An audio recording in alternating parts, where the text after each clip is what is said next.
Hello! How's it going, people? It's time for a magical day of magical cards! Which is to say, I'm gonna do Jumpstart Historic Horizons events until I'm out of gold, and then I'll probably do some with my gems. I'm just gonna play a lot of this today, so hope folks enjoy. I've been looking forward to this new set, Historic Horizons, which has a lot of really cool cards that are being added to the historic format. I haven't played a whole lot of historic lately, so I don't know how completely jacked it is, but it's probably going to be still completely jacked, if not even more completely jacked after the release of this new set, but maybe it'll be jacked in an interesting way. I'm not a particularly skilled deck builder, but I don't know, maybe I'll find some cool cards and maybe I'll build a deck with them later. But first, we gotta get the cards. So let's switch over to this playlist, which I still need to put some more time into updating. And then let's bring Spotify up, and hopefully that doesn't get in the way of anything.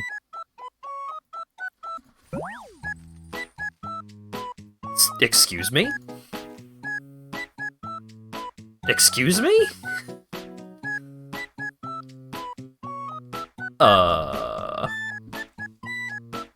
I mean, Kiora is probably the correct choice here, but what the fuck is Storm? I don't actually know what a lot of the packs are.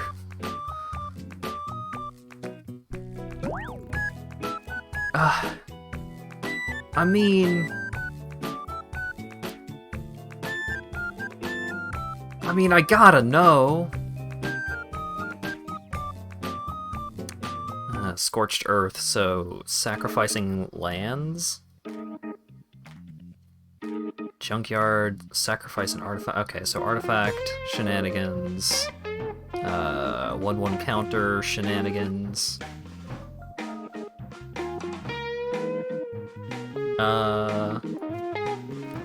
I mean, let's go with the other red-green pack, I guess. What the fuck is this deck?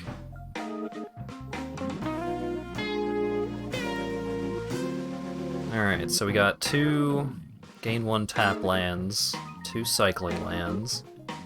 So we've got 7 mana instant, create a 4/4 beast creature token with Storm.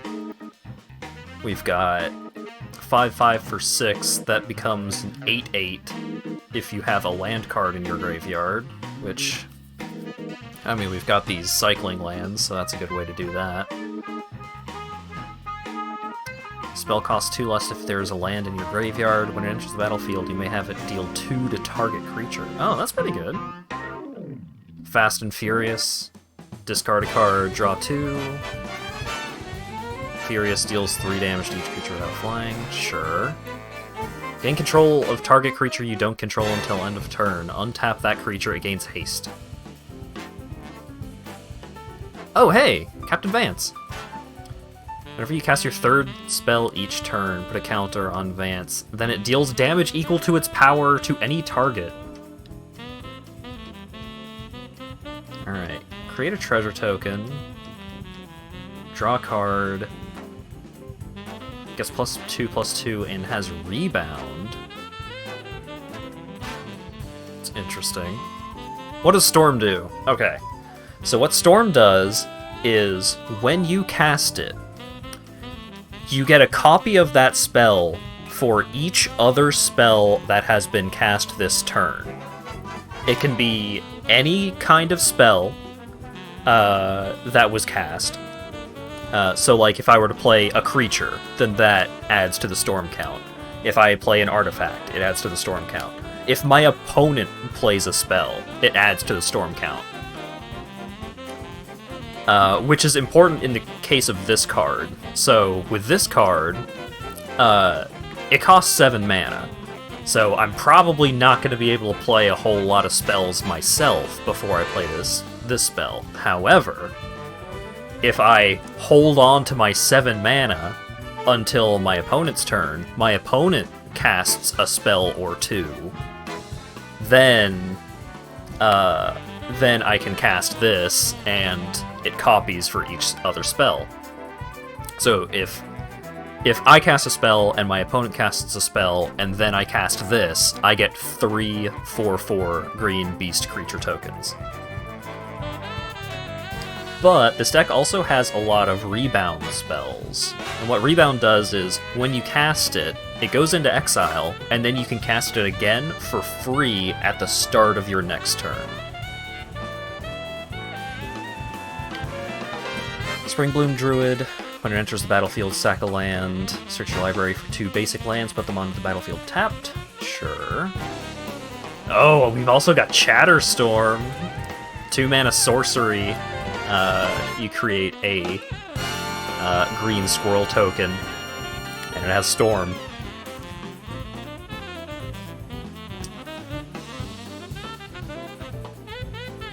So if, in theory, you had 9 mana, and you cast 2 rebound spells last turn, then this gets cast at the beginning of my turn, this gets cast at the beginning of my turn, storm count is 2, I cast Chatterstorm, I get 3 squirrels, storm count is 3, I cast Hunting Pack, I get 4 4/4s.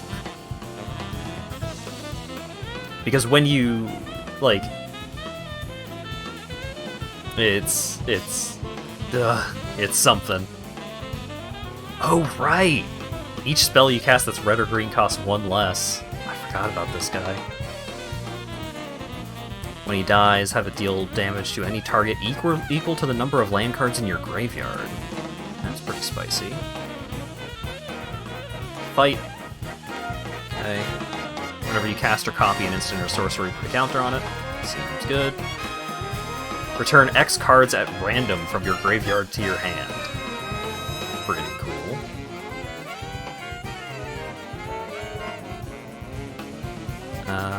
Sarkhan's Scorn.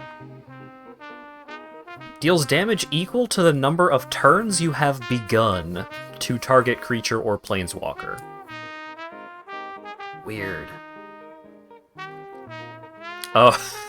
Oh, we got a Cascade spell. Cascade. When you cast this spell, exile cards from the top of your library until you exile a non-land card that costs less. You may cast that card without paying its mana cost if its mana value is less than this spell's. So, if I cast this, then I just look through the top cards of my library until I hit one of these, and then I cast it for free. Ah, Squirrel Wrangler! Ooh! Squirrel Wrangler cares about sacrificing lands, huh? 2 mana, sacrifice a land, create 2 squirrels. Or pay 2 mana, sacrifice a land, squirrels get +1. +1. Got Timeless Witness. Oh man. This deck seems really spicy, but I have absolutely no faith in my ability to actually play it well. What the fuck are these effects? So, Jumpstart Historic Horizons is full of a bunch of cards from Modern Horizons and Modern Horizons 2, which are very high complexity, high power sets. So, there's gonna be a lot going on. Sure.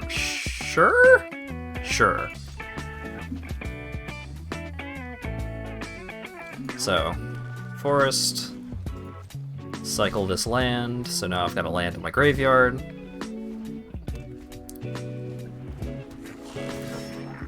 Oh, goblins. Got it.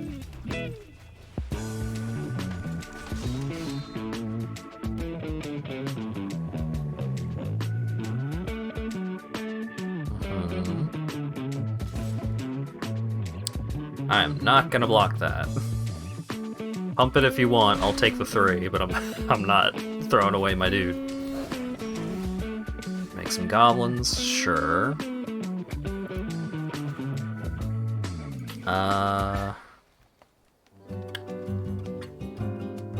So I could go off right now a little bit. Because what I would do is strike it rich, charge through, and then Chatterstorm. I would get 3 squirrels.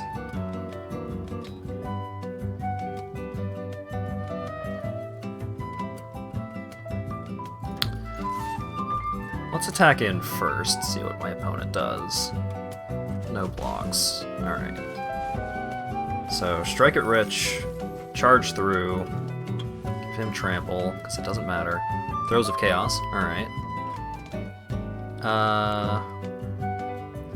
Actually, Throes of Chaos...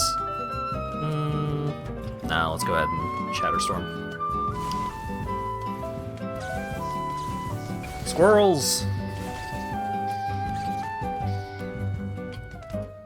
This format is 4D chess with time travel level of complexity to people who don't know what the effects do. I'll try and keep track of what's going on. But yes, this is a high complexity set. There's going to be a lot of things happening. Slivers? Sliver creatures? Oh dear. Dear, oh dear. So slivers are a tribe of creatures that all care about other creatures that are slivers. So like, all sliver creatures you control have flying and haste. Doesn't really matter if you don't have any other slivers, but if you do have other slivers, then it becomes very good.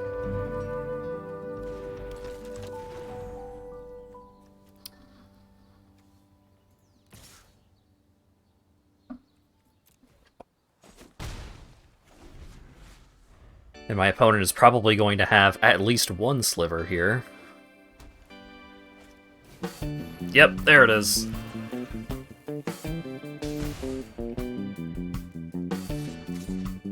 Sliver creatures you control have, when this creature enters the battlefield, you may have it deal 1 damage to target player or planeswalker, and you gain 1 life. Okay. Let's see.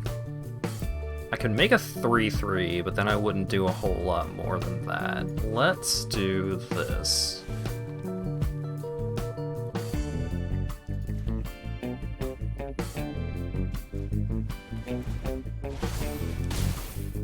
Okay. So, this creature fought that creature. When I cast the spell to fight, this creature got a +1/+1 counter on it, so it won the fight, and that winning the fight is a relatively new concept.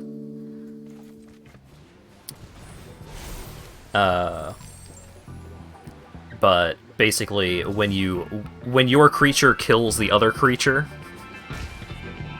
Okay, so fight is 2 creatures deal damage equal to their power to each other. Winning a fight is your creature kills the other creature without dying. And with this card, if my creature wins a fight, then I draw a card.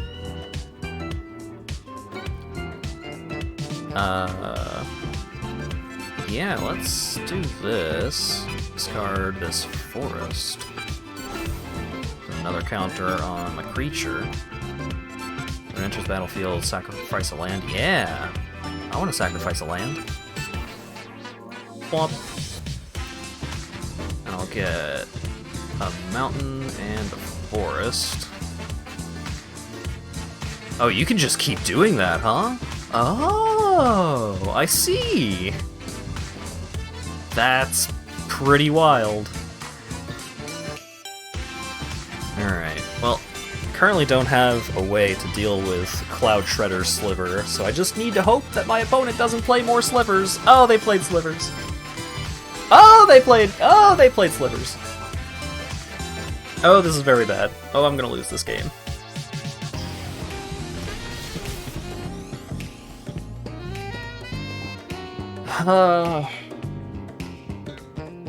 Oh, okay, it's fine.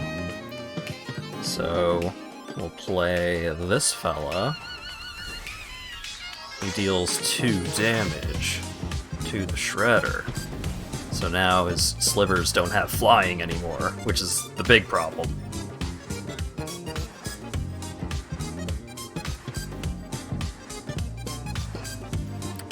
Let's make a Heffalump.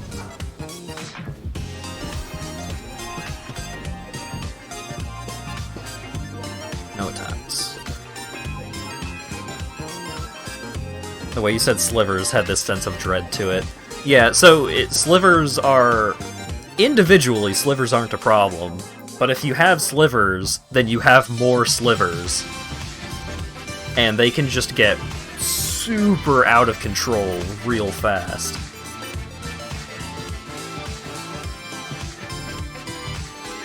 Because, like, if I didn't get rid of Cloud Shredder Sliver, then, like, all of his slivers would have flying and haste, all of his slivers would have vigilance, so they don't tap when they attack, so they can also block.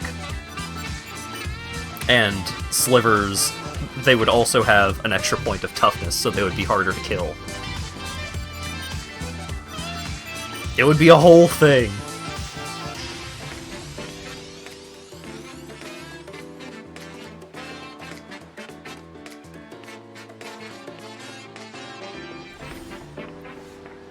I would like to get another elephant.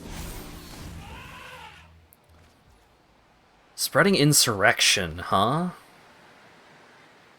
So I could steal 2 of his creatures. But I don't think that's particularly good right now. So I think what I'm gonna do is I'm gonna start attacking with my very large creature. He has a bunch of goblins to just throw in front of it, so not gonna accomplish a whole hell of a lot for now. But over time, it'll add up.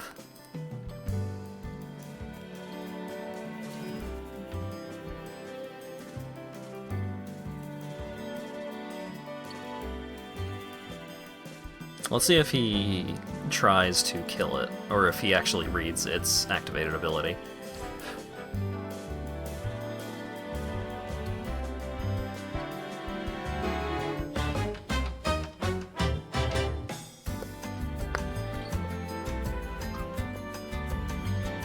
Opponent's thinking real hard about this one.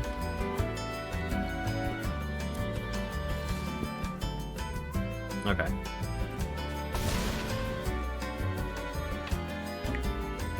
So I'm just gonna pass.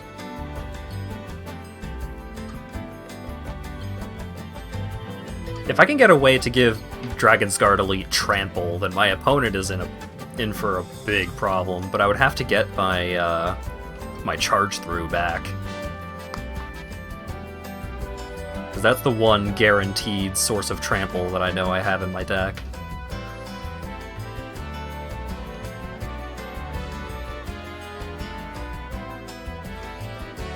Is he just gonna swing with everything? No. He's gonna swing with nothing. I'm gonna double the number of counters. Oh shit! Sarkhan Scorn! That's not great.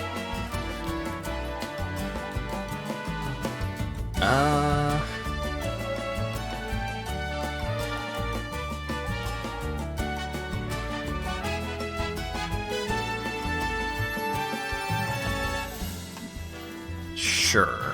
We'll just play out Captain Ripley Vance. And pass the toin.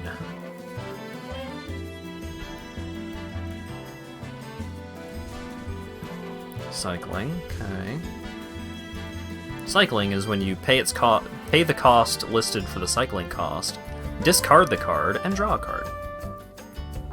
Equipped creature gets +3/+0 and is every creature type.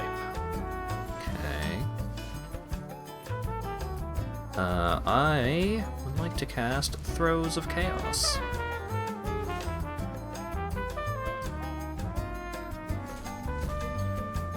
Sarkhan Scorn, sure. Let's blow up Dark Dwellers, because it has Menace. And thus is one of the most dangerous creatures on my opponent's side of the board.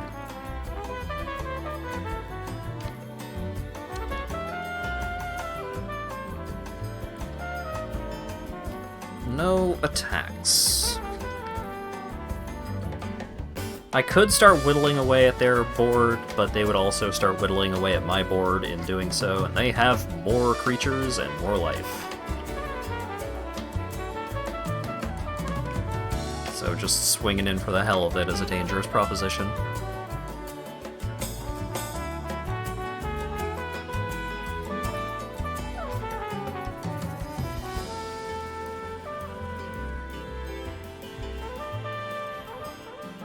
Sure.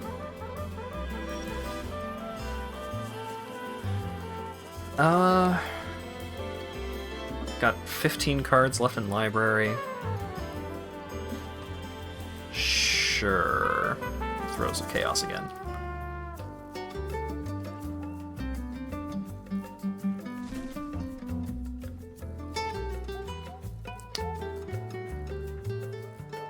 No.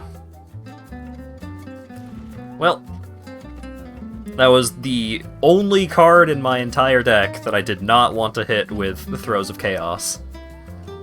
Because that spell has an X in its mana cost, and the X determines whether or not it does anything.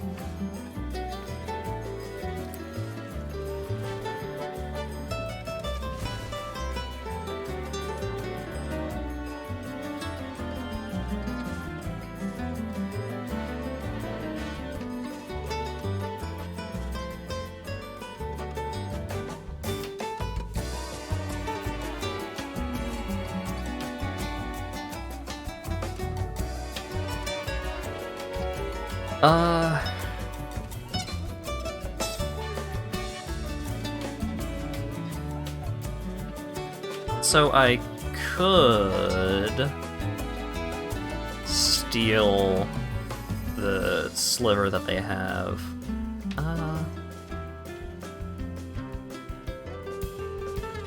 You know what? Yeah, let's make something happen. It's not optimal.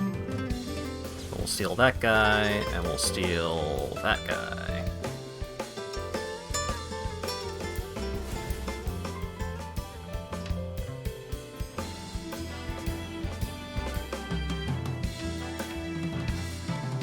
And attack with these two, and this guy.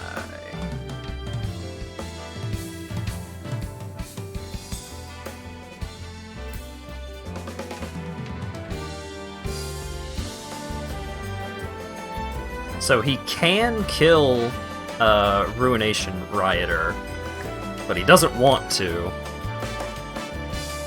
Because if he kills Ruination Rioter, then it deals damage equal to any target equal to the number of land cards in my graveyard, of which there are many at this point.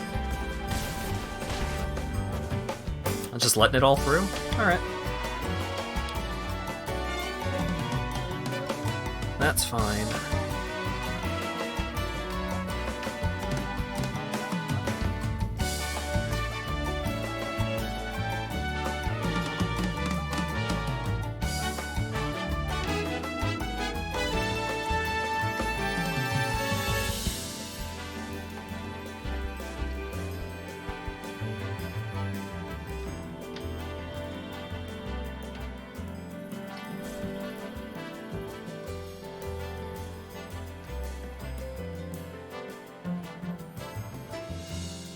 Oh boy. What you got, opponent?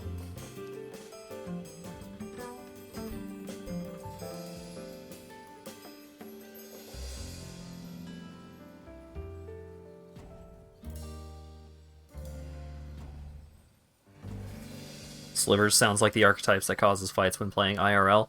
The true exciting thing... Ah, fuck. Goodbye, Captain Ripley. The truly exciting thing about Slivers is that all of the original Slivers, like all Slivers printed up to a certain point, the thing that would, like, their effect, like, Slivers gain Vigilance, Slivers get +1 Toughness. It used to be that,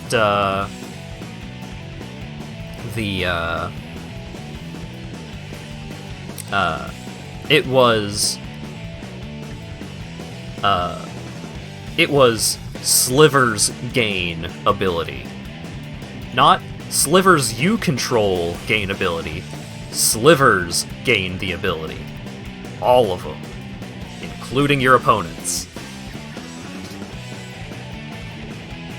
So you would have a game of Slivers against Slivers, and it gets real bad.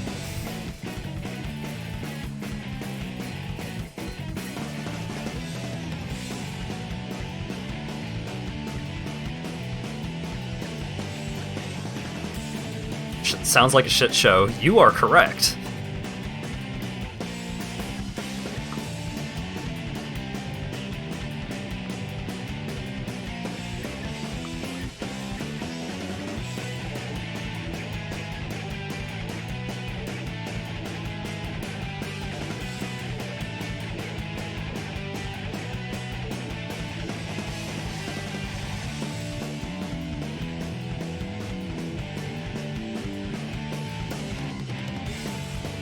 Alright. Is he gonna try and throw everything at my big boy to try and kill it? I sure hope he does, because I've got a pump spell in hand, and that's gonna make me feel real good about myself. Oh! Oh, he didn't try to overkill it, he just sent exactly enough. Oh. Oh, that feels real good.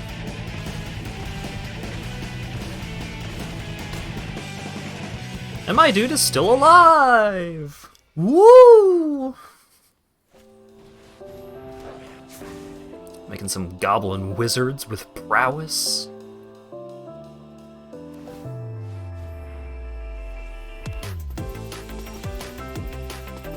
Rebound. I would like to cast that on my big boy. I would like to cycle.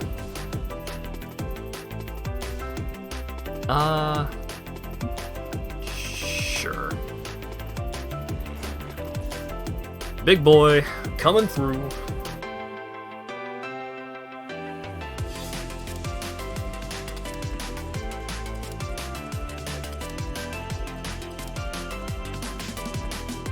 How do you feel about a 10-10 with trample, opponent? Pretty good, it doesn't seem.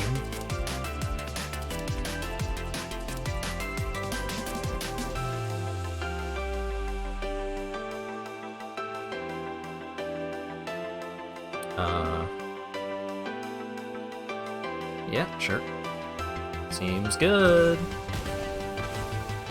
Still getting through for 1 damage.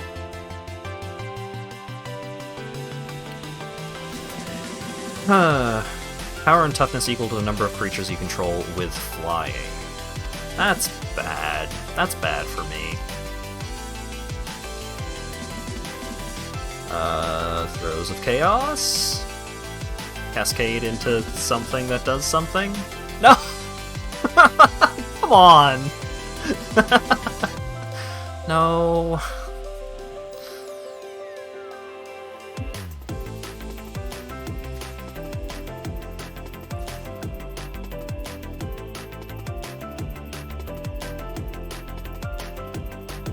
This has been a bit of an unlucky game.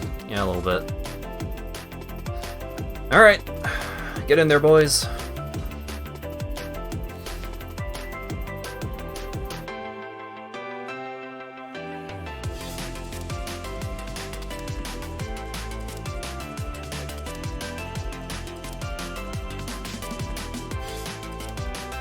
He has to block or else he dies.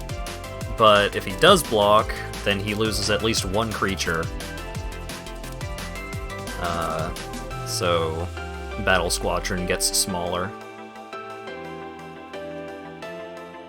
Which is important, because he can put that axe on Battle Squadron, and then it will hurt me very badly. Oh, he did it badly. He did a bad job. Okay, cool. I guess there wasn't really a whole lot of good options for him there. So what happened was, the Battle Squadron blocked one of my elephants. The elephant was 3 power, the Battle Squadron was 4 power, because he had 4 creatures on the battlefield.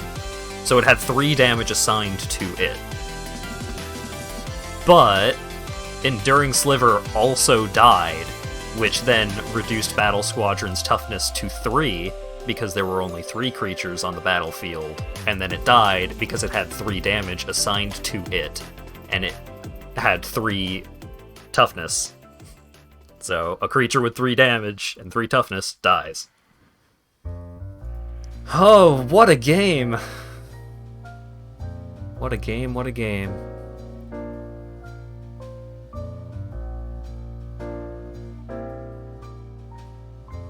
I mean, I did Cascade into the only bad target for Cascade twice in a row, but still got there. Ooh, Blade Splicer. When it enters the battlefield, create a 3/3 colorless golem artifact creature, and golems you control have first strike. So, you play this 3-mana creature, it's only a 1/1, but along with this 1/1, you get a 3/3 with first strike. And then if you were to make it leave the battlefield and then come back, then you get another golem, and then both of them have first strike. Blade Splicer is a pretty exciting card.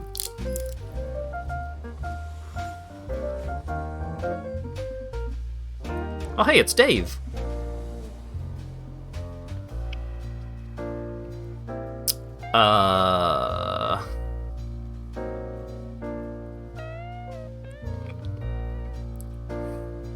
I'm gonna mulligan that. It just doesn't really do anything. Neither does this, but I don't want to go down to 6.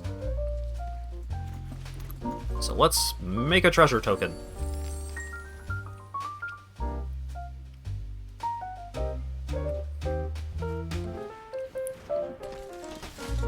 Law Rune Enforcer. Humans? Probably humans.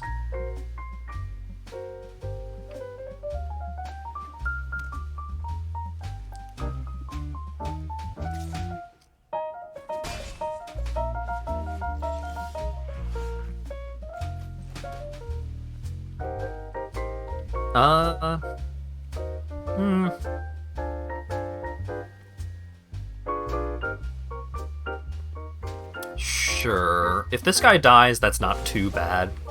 But if he sticks around, then I can start making squirrels.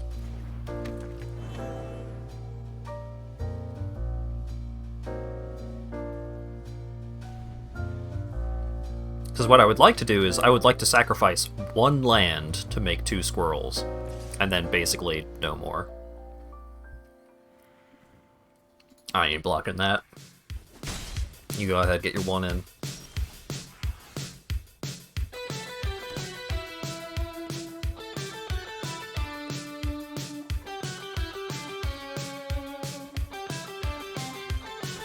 Bop.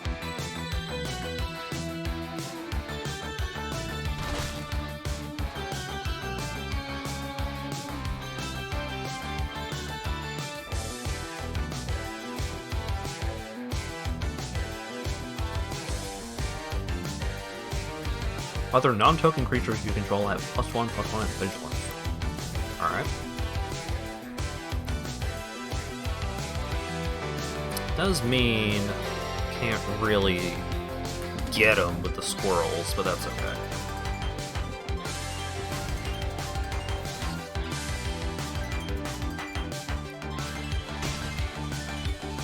So I need to get rid of that.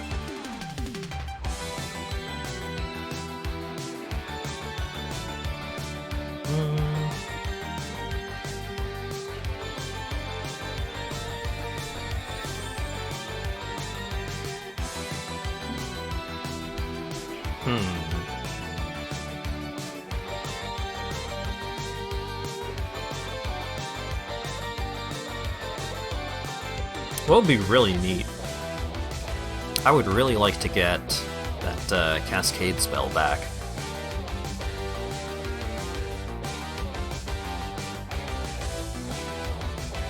Oh, humans and slivers.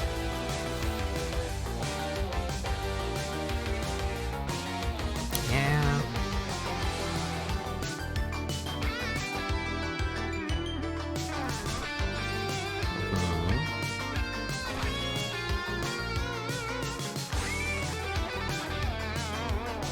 Sure.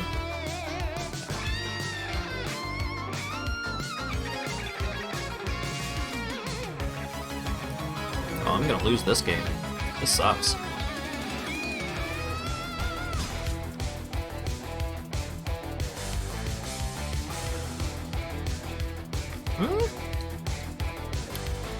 That's something.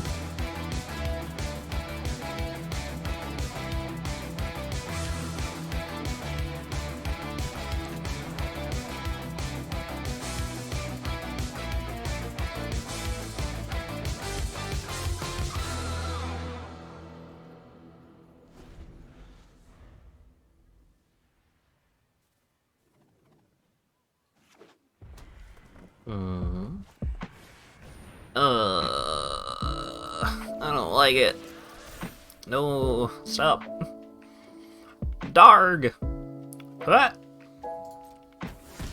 No!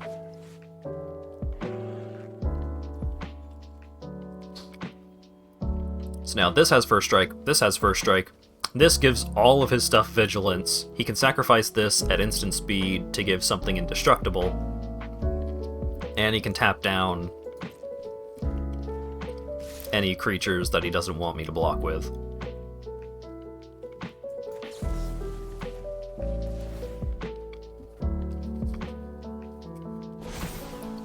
The dragons on the sides are pretty cute.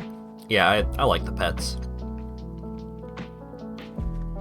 I have a couple different pets that I could give a go.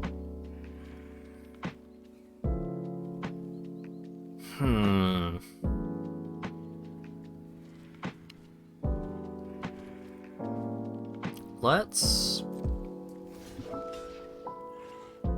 block here and here.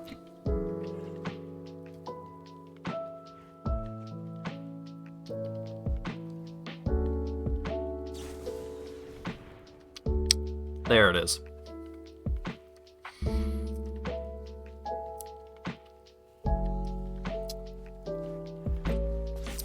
It really sucks that I'm losing Dragon's Guard Elite, but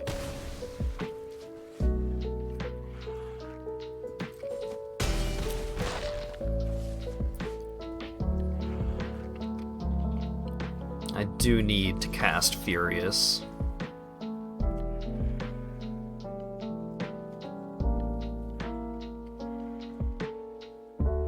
So he's gonna get to keep one of his slivers, probably.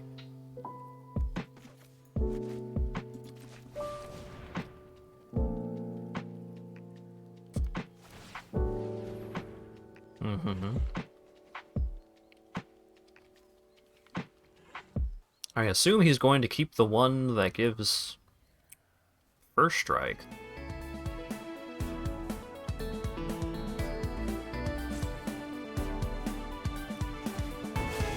What?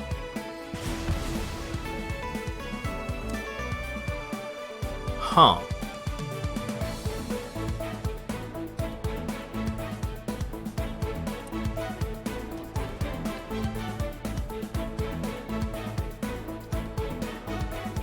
Well, if he has anything that pumps his creatures, makes them bigger, or does any damage to me, then I'm still dead. There it is. I'm dead.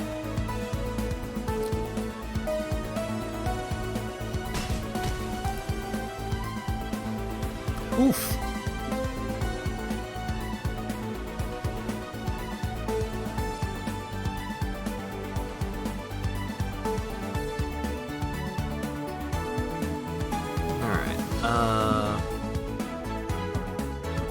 Let's switch up my pet, because I got a bunch of pets. And some of them are real good. Uh-oh. Okay, there it is. So I got my red dragon pet, I got a bunch of books, I got a bear. Let's go with the fox.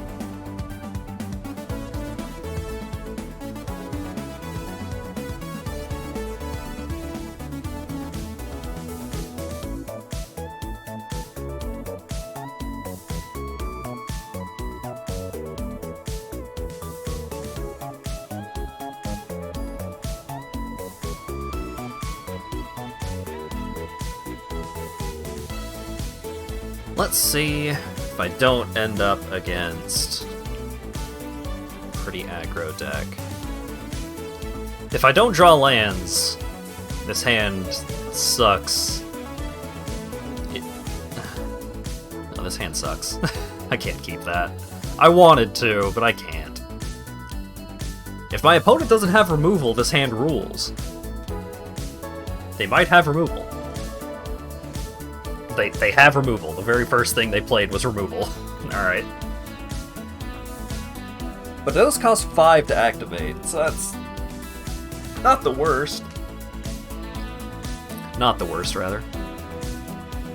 Thicker Wellspring. Oh, so he's got the artifact sacrificey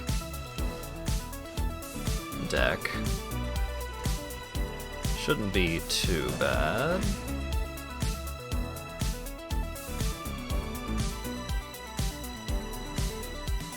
Goblin Engineer. When it's the battlefield, search your library for an artifact, put it into your graveyard, and then shuffle. And it has an activated ability. Sacrifice an artifact, return an artifact with mana value 3 or less from your graveyard to the battlefield. So you just you put an artifact into the dumpster, but then you can sacrifice something to get it back.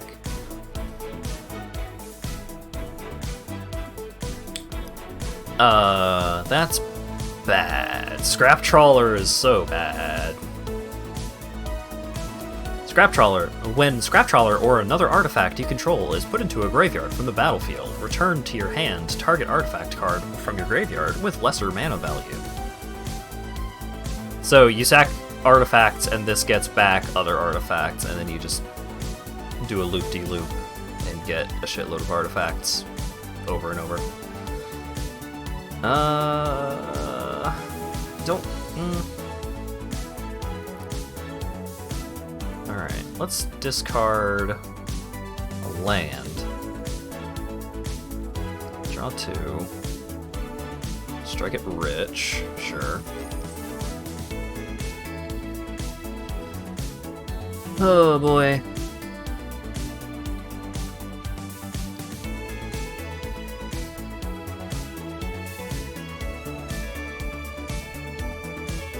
If I draw a cheap spell...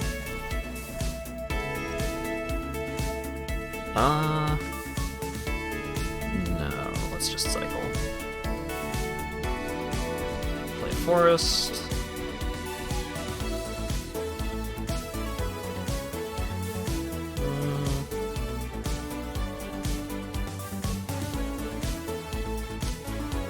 Let's...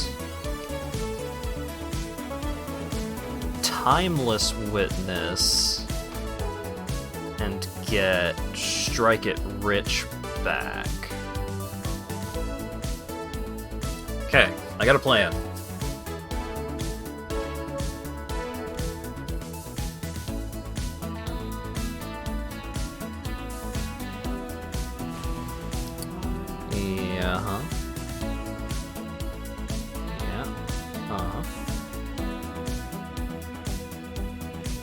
My opponent did not sequence that correctly, I don't think.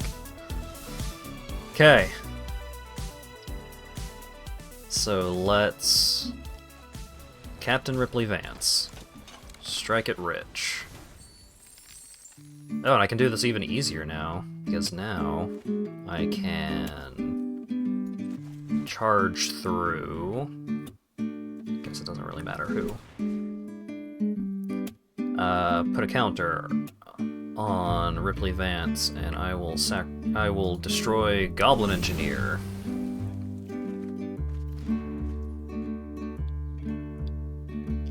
And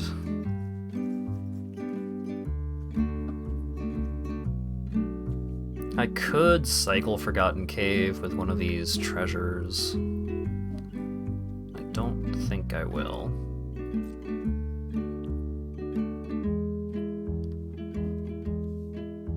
No attacks.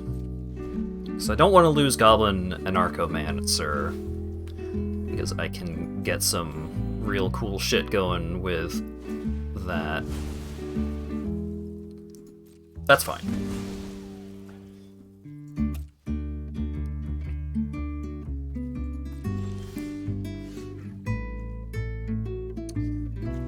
Okay.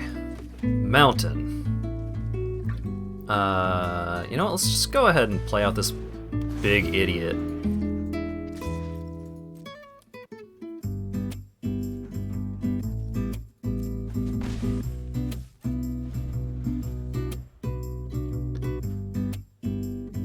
Hold on to Reap the Past for a little bit longer.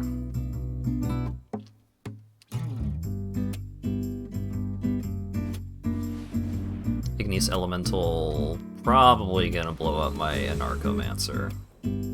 Yeah. That is unfortunate.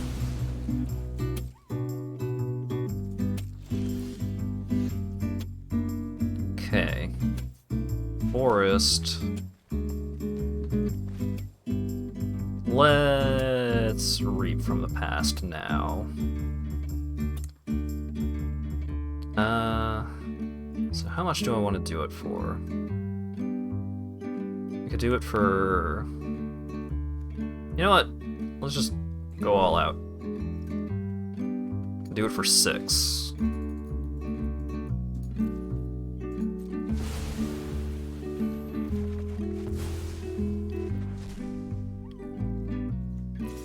Swing with Behemoth. Discard this mountain.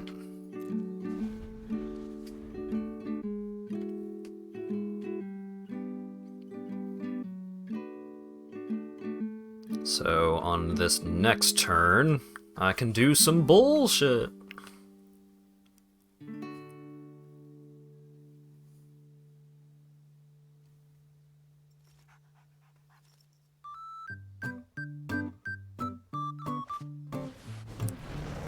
Kuldotha Flame Fiend, huh?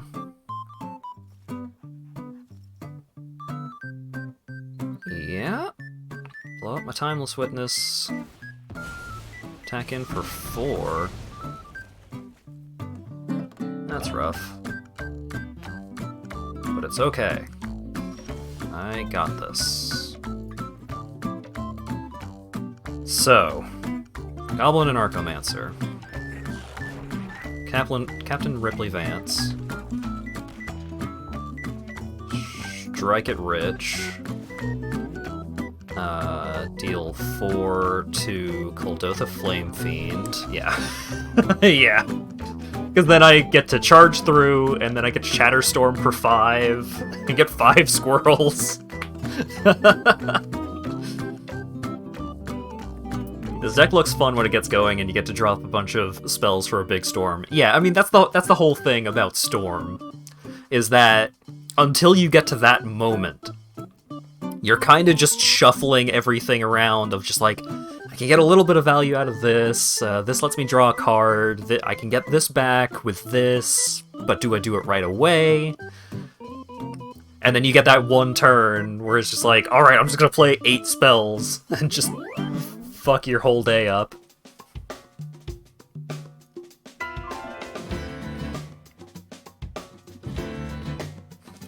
The downside. It burns a lot of calories. A lot of thinking required for that deck. My head kinda hurts. Alright, what do we got? Tome of the Infinite. Conjure a random card from Tome of the Infinite spellbook into your hand. It perpetually gains. You may spend mana as though it were mana of any color to cast this spell.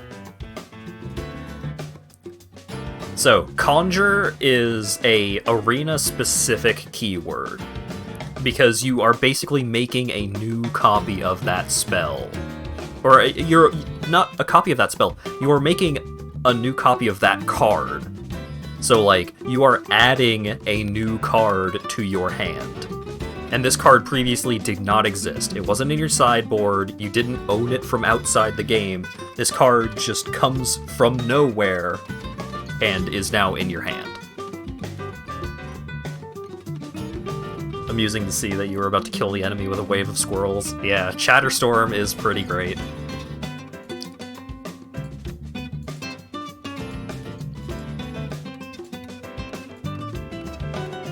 A lot of cool spells that you can get with Tome of the Infinite.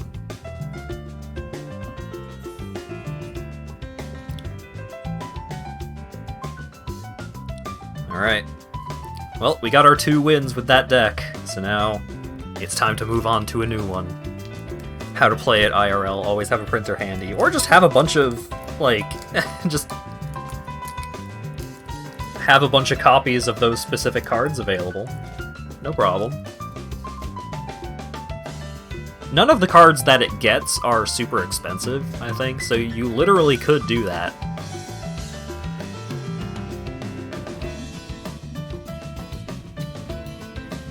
Alright. What do we get this time? Davriel! Hell yeah! I mean, we could go Storm again, but I already got Storm. I care about Davriel. Merfolk is alright. But I want Davriel. Look at this guy's fucking mustache. What a skeevo. So, 4 mana, Legendary Planeswalker, comes in with 4 loyalty. +1 until your next turn, whenever an opponent attacks you and or planeswalkers you control, they discard a card. If they can't, they sacrifice an attacking creature. That's pretty great. -2, accept one of Davriel's offers, accept one of Davriel's conditions. That is where it gets real complicated. But then, -3, target creature perpetually gains -3/-3. Perpetually means that card, that specific instance of that card, will always have that effect. So even if that creature goes to the graveyard and comes back, it will still have -3/-3. It lasts forever, so it doesn't go away at the end of turn. It doesn't go away if it goes into exile and comes back. That card will always have -3/-3.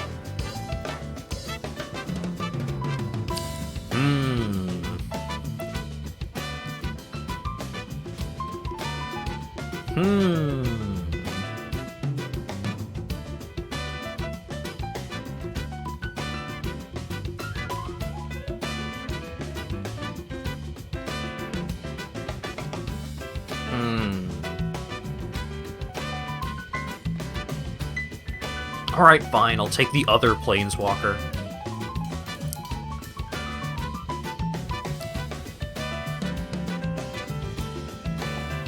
Twist my arm, why don't you?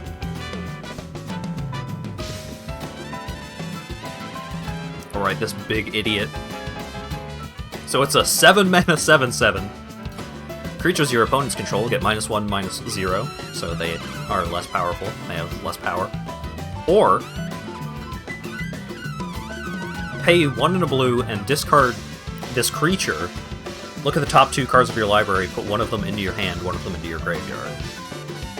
So it's kind of like you're cycling it, except you get to pick one of 2 cards to get from the cycling ability. Gormand is a classic. As an additional cost to cast this spell, sacrifice a creature. It has flying and trample, and when it enters the battlefield, each opponent sacrifices a creature.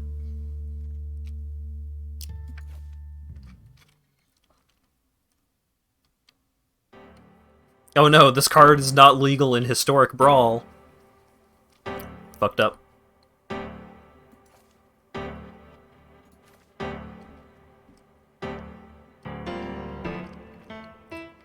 Alright. When it enters the battlefield, target opponent discards a card. Whenever an opponent discards a card, they lose 2 life. Pretty good. Opponent discards 2 cards, loses 2 life. Whenever you draw a card, put a counter on it. It's Flying Squid Illusion. So, Kiora. +1, conjure a card named Kraken Hatchling into your hand. So you just get a copy of this 0/4 creature for a single blue mana.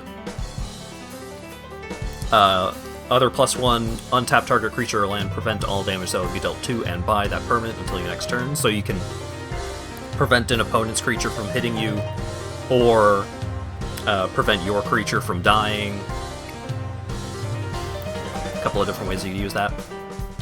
Got straight up murder. Destroy target creature. Opponent reveals their hand. You choose a card with mana value 3 or greater. That player discards that card, or you can play it as a land that enters tapped. When Mana Guardian dies, each player seeks a non-land card with mana value 2 or less. To seek a card, put one at random from your library to your hand. So that's another arena-specific mechanic. It just pulls a random card from your deck. You don't have to look for this card, so it doesn't shuffle your deck after this effect happens. Oh, we also have OG Dave, Baby Dave. At the beginning of each opponent's upkeep, if that player has 1 or fewer cards in hand, he deals 2 damage to them. 3 mana, 3 loyalty planeswalker, -1 ability, target player discards card.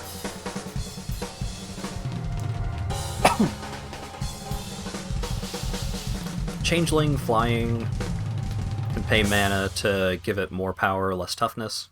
Mana War, enters the battlefield, return target creature to its owner's hand. Beautiful, love this card. I like blue spells that return things to players' hands, except for things that do that a lot. So like, Cyclonic Rift. Costs a shitload of mana, but you can return all non-land permanents to your opponent's hand. All non-land permanents your opponents control to your opponent's hands. So you just get rid of everything but their lands. Very common spell to be played in Commander, which is a 4-player game, so you basically just fuck up 3 players' entire day at the same time. 3 mana sorcery, if you have no lands in your hand, seek a land and a non-land, otherwise seek 2 non-lands. Pretty good. 2 mana 1/1 with Death Touch. When it enters battlefield, choose a creature card in your hand, it perpetually gains Death Touch. When Black Cat dies, target opponent discards a card at random. Enchant creature gets -6, -0, loses flying. Landfall. Whenever a land enters the battlefield under your control, Conclave Squid can attack this turn as though it didn't have Defender. 2 mana, 3/2. That's fine. It's not good. It's fine. Sigiled Starfish. 2 mana, 0/3. Taps to scry 1. When Drainpipe Vermin dies, pay a black. Target player discards a card. Target creature perpetually gains -1, -2. Bloodhound. Ooh, Bloodhound's pretty good. Single mana, 1/2. Pay 3 and tap it to investigate, which makes a clue. And clues, you can pay 2 mana and sacrifice it to draw a card. Bubble Snare, Kicker, Enchant Creature. This thing taps a thing down so that it can't do stuff. Got it.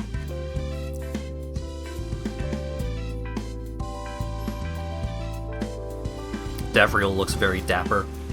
He's a heck of a guy.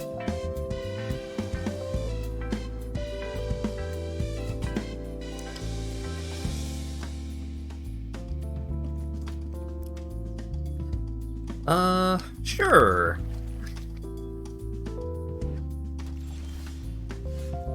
Ooh.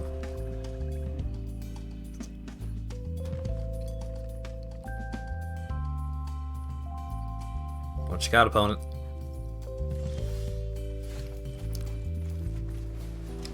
I'm gonna play this rat. Ooh, purple text. I was a kid with no cares of what you went through during your bid in the books. I know emotions spilled over the lid, and I wish I could take back. When you enter the battlefield, choose a creature card in your hand. Perpetually gains +2/+2. Now what if I looked at your hand? Aha! When this creature enters the battlefield, you may put target enchantment card from your graveyard on top of your library. If you do, gain life equal to its mana value. And also, it's fucking huge. Yeah, get out of here.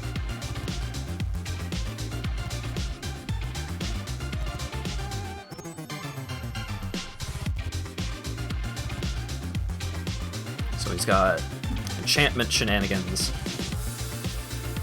A lot of enchantment shenanigans. Other enchantments you control have Shroud. Yep. That means they can't be targeted by anything.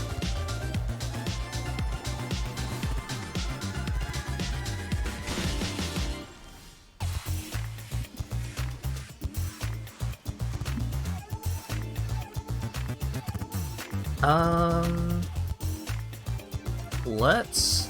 Oh. My opponent did not want to bother. Oh, that sucks, because I was about to do all kinds of bad things to them. Because I can play Kiora, and then I can use its +1 ability to untap a swamp, and then kill that creature with Davriel's Withering, and then next turn I can play Davriel.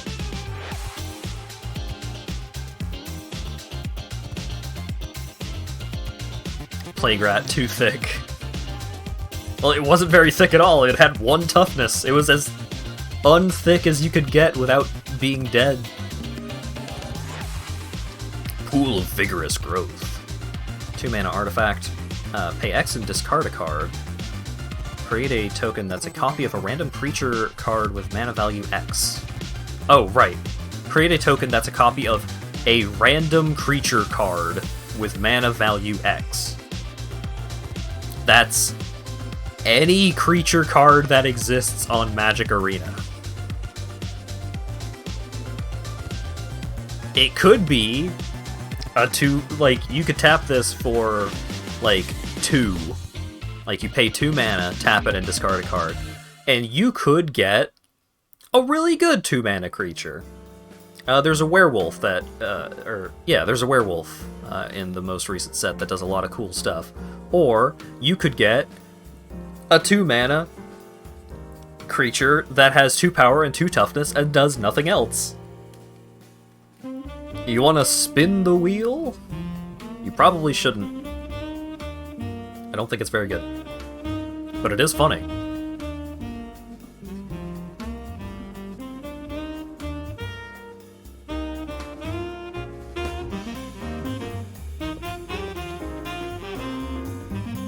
Thickened muscle, frail in booty. Its muscle was also taken away. It became a 0/1. It was as weak and pitiful a creature could possibly be. Sure. I'm gonna play this dog.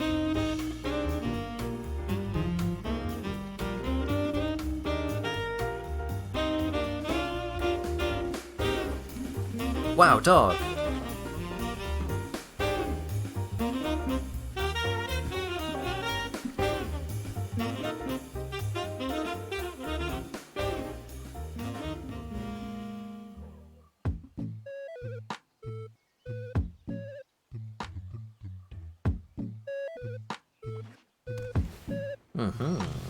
Red-black, so we could have the red-black goblins pack, which I wanted.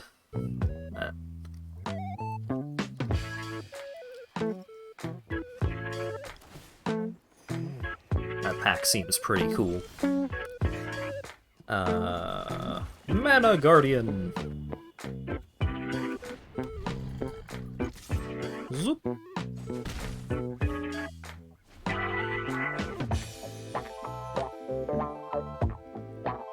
Next Next turn, I'm gonna make my opponent discard 2 cards and lose 2 life.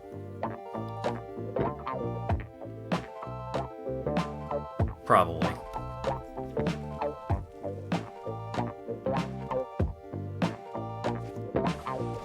Oh no! He killed my guardian! What do I get?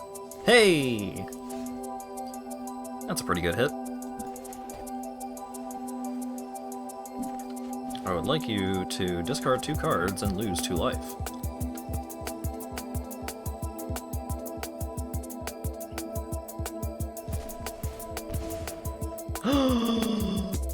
Rootwalla! What?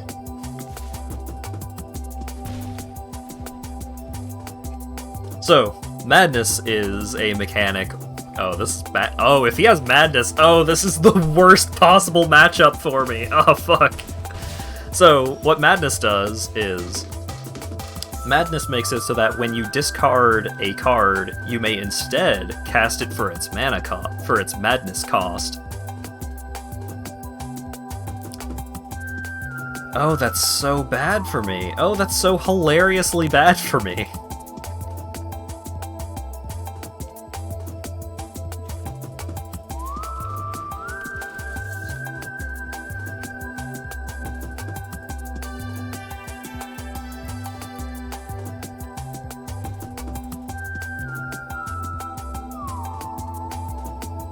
Because one of my packs, like my Davriel pack, is entirely dedicated to making my opponent discard cards. So they can get huge value from discarding their cards instead of just having to throw their cards in the garbage.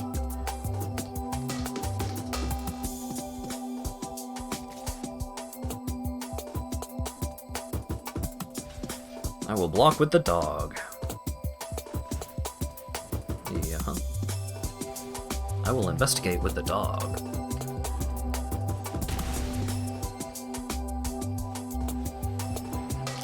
Beginning of combat on your turn, you may discard a card. If you do, this creature gets +3/+0 until end of turn.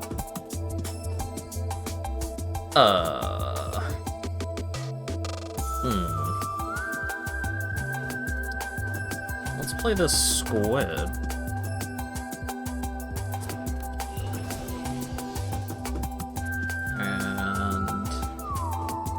You can attack with this vampire once.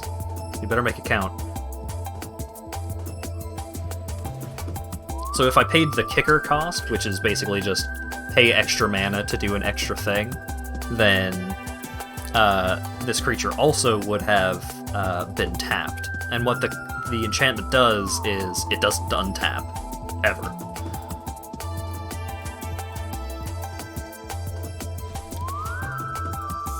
Terminal Agony. Destroy target creature. Yeah, that makes sense. Alright. Yep. I'll take the 4.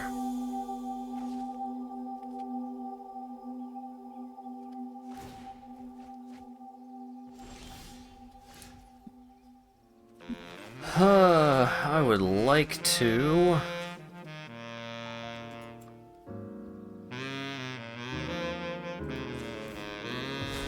activate this ability. I'd like to draw a card. Sure.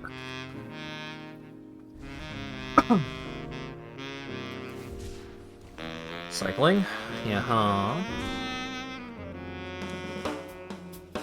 So what I'm hoping is that he will sacrifice that vampire for some kind of value.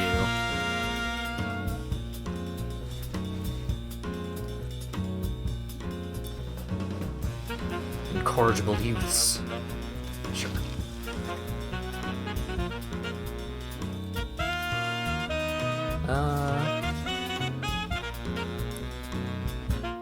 I will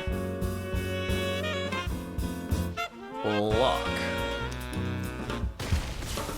Take 2.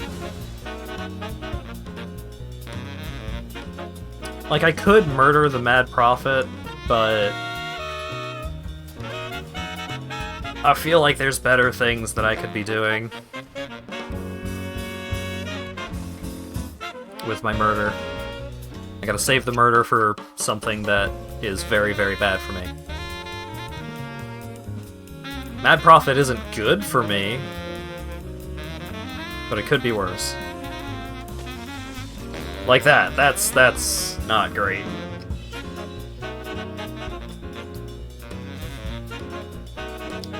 No blocks. So let's Gourmand sacrifice the black cat. So he is going to sacrifice the vampire that's currently trapped by the enchantment.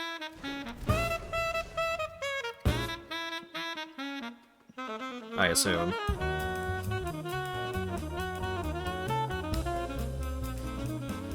Lightning Axe! Oh, fuck.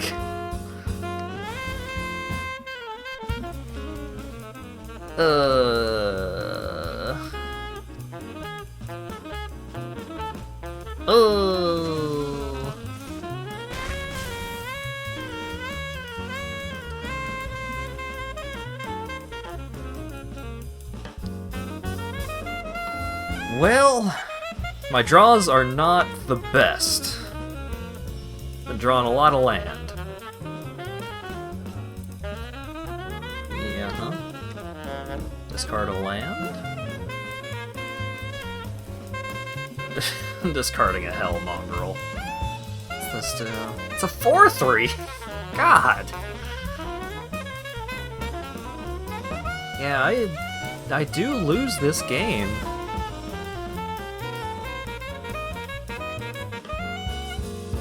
It was the worst possible matchup for me.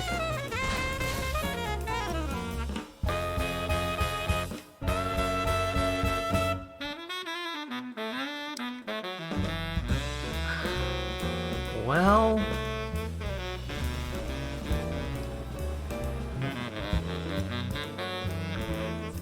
Hey Dave, what do you got to offer me? Conjure a Manor Guardian. Sure. Yeah, I lose 6 life.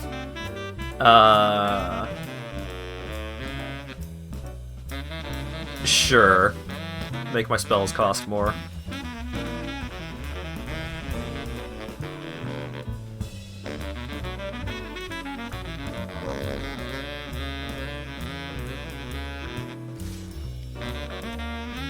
Yeah.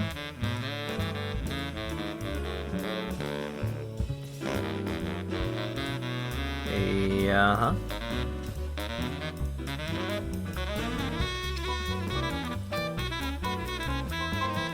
So I am getting something from Manor Guardian.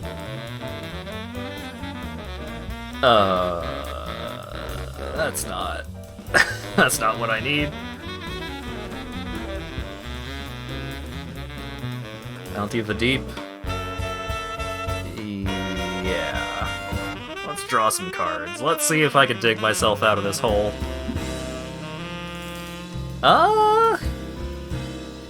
That's getting there.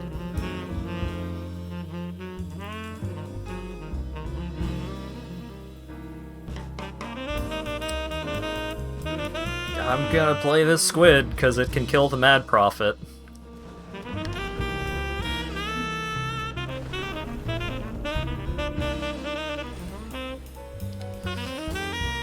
Oh boy. Oh golly gee willikers, Batman. This is not the best. Yeah,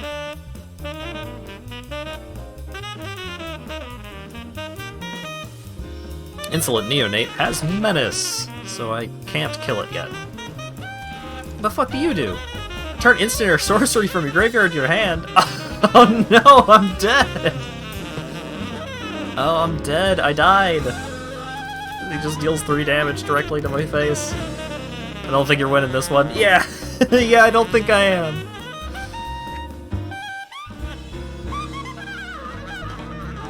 It was as bad as things could have possibly gone. To be put up against the Madness deck while playing the Discard deck. Hey, discard a card. Oh, thank you. What?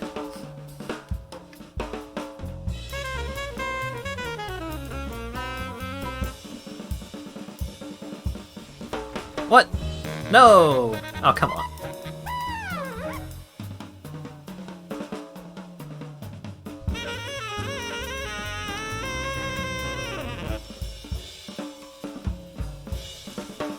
I mean, I got my 2 wins, but... Ooh, Cordial Vampire. Whenever Cordial Vampire or another creature dies, put a +1/+1 counter on each vampire you control. So what you do is you can,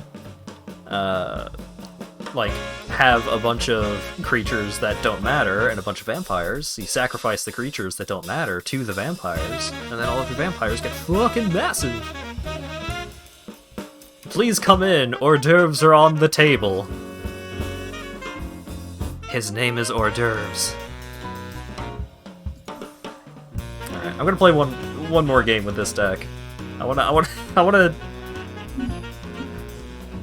don't want to get my second win off of someone just instantly conceding because their opening hand was bad.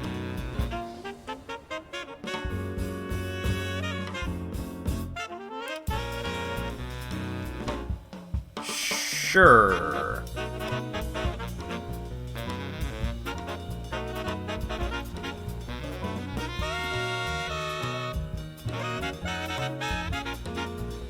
Oh, I'm dead. Oh no. Oh no. Oh no, they have a creature that they can play right out the gate. Oh, I'm way too slow for this. Oh no.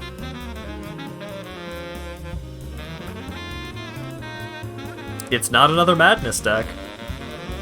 I've got that going for me. What the fuck are you? Merfolk.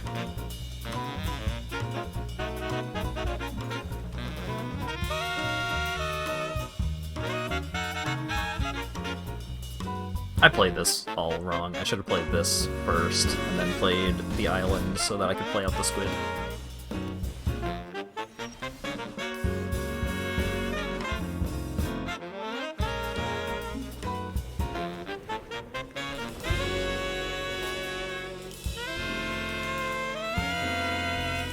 Alright.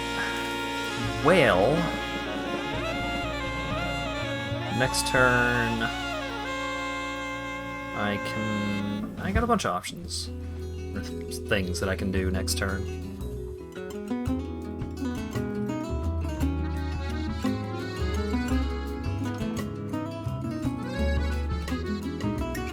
Huh. Liars, huh? Seek? Wait, what? Seek a creature card of the most prevalent creature type in your library. Is he on birds? Is he on birds or angels or merfolk? I don't know what my opponent's doing. I would like to play a flying creature though. I would like to not get one to death.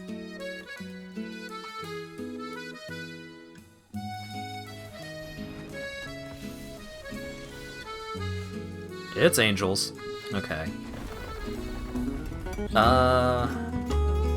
Let's go ahead and play out this guy, because he gets real big real fast.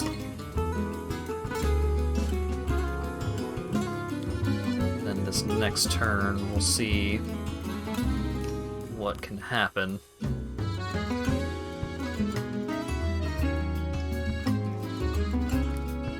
Because I could play Little Dave and the Rat, or I could play Big Dave, or I could play Kiora. Cat? I want a cat. Yeah, well, it's a squid illusion. This squid doesn't fly. Ah, fuck. Other merfolk creatures you control get +1/+1 and have Island Walk, which means if I control an island, they can't be blocked. At all. For those of you following along at home, that's bad for me. So I do need to play Big Dave, and I do need to kill that creature forever and ever.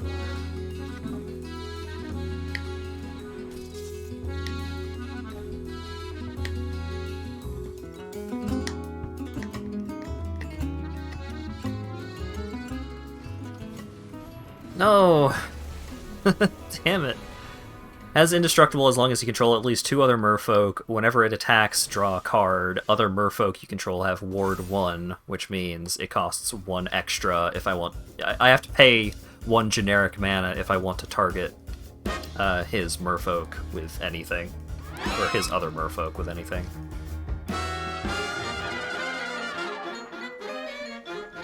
+1 Dave.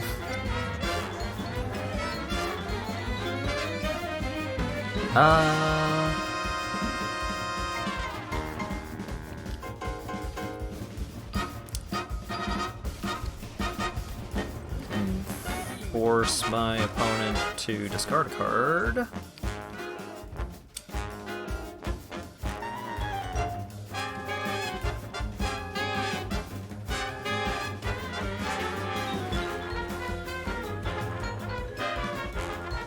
Okay.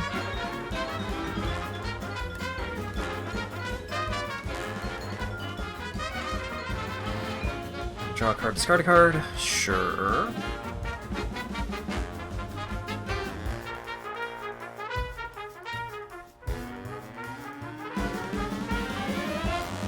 Other merfolk creatures you get control get +1/+1. Whenever you cast a merfolk, you may tap or untap target permanent. Target permanent.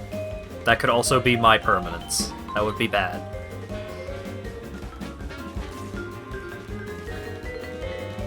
Alright. Well, he's gotta discard a card. Then he draws a card from attacking with Sveilun, but I can block with this rat. And then when it dies, I can pay a black mana to force him to discard the card that he drew, which was a Plains, but that's okay.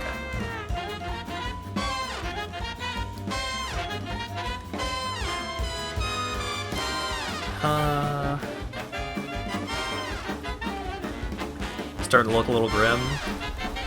It's not quite as bad as it seems, but it's not great. Alright, Big Dave, do your thing. Because what I can start doing is I can bring out Kiora and start getting value off of her. Because I can conjure a Kraken Hatchling, play it out, and then I have an extra 0/4 blocker. And my flying squid thing is starting to get real big.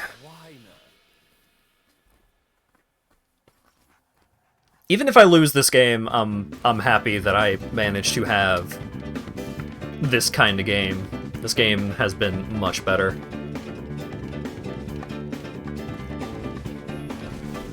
Oh! Oh, that's so bad! Oh, that is so bad. This creature is, or this planeswalker is very, very strong. Creatures you control with flying get... Oh, hey. Oh. I don't think he meant to do that. Oh. I think my opponent fucked up. I don't think my opponent meant to sacrifice that creature. Okay, well, I'm probably gonna win now, so that's neat.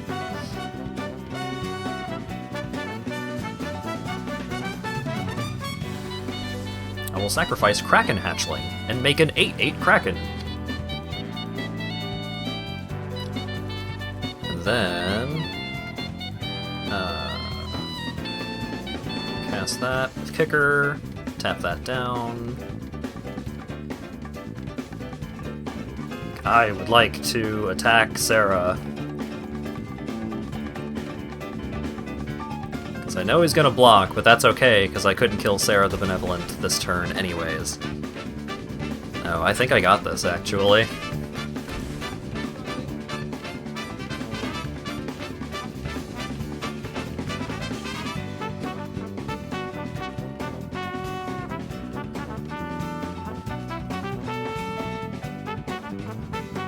Because he can kill... If you control a creature, damage that would reduce your life total to less than 1 reduces it to 1 instead. He has fewer cards in library. Basically, he just got an emblem that says, I cannot kill him with damage, but that's okay. As long as he draws more cards than I do, I will still win. The fuck up really changed that much? Oh yeah, absolutely.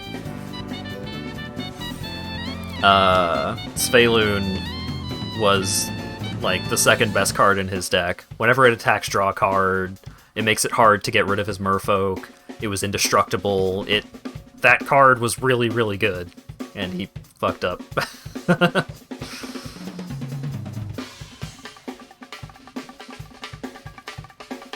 Oh, I guess I could, in theory, get rid of all of his creatures.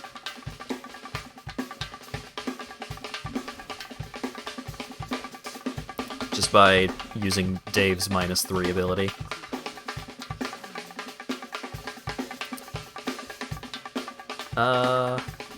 Let's make another Kraken Hatchling.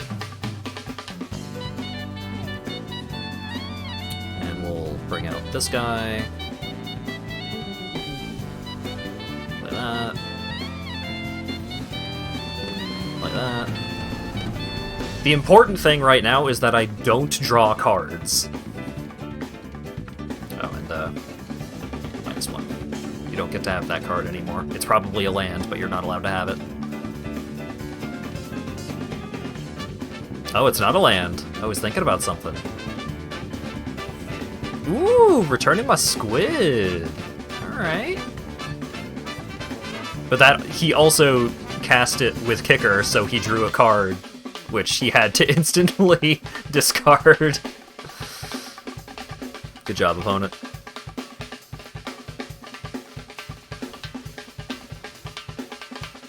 Tempted to try getting into this. Playing competitive decks with competitive meta plans behind it gets you anxious. I mean, I can't say you're wrong. But there are a lot of decks that are not super complicated to play.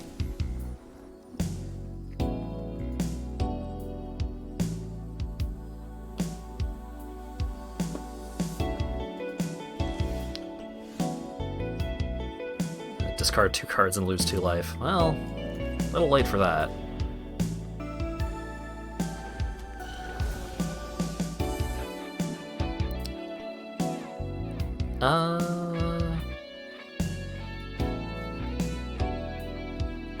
Let's make another Kraken Hatchling.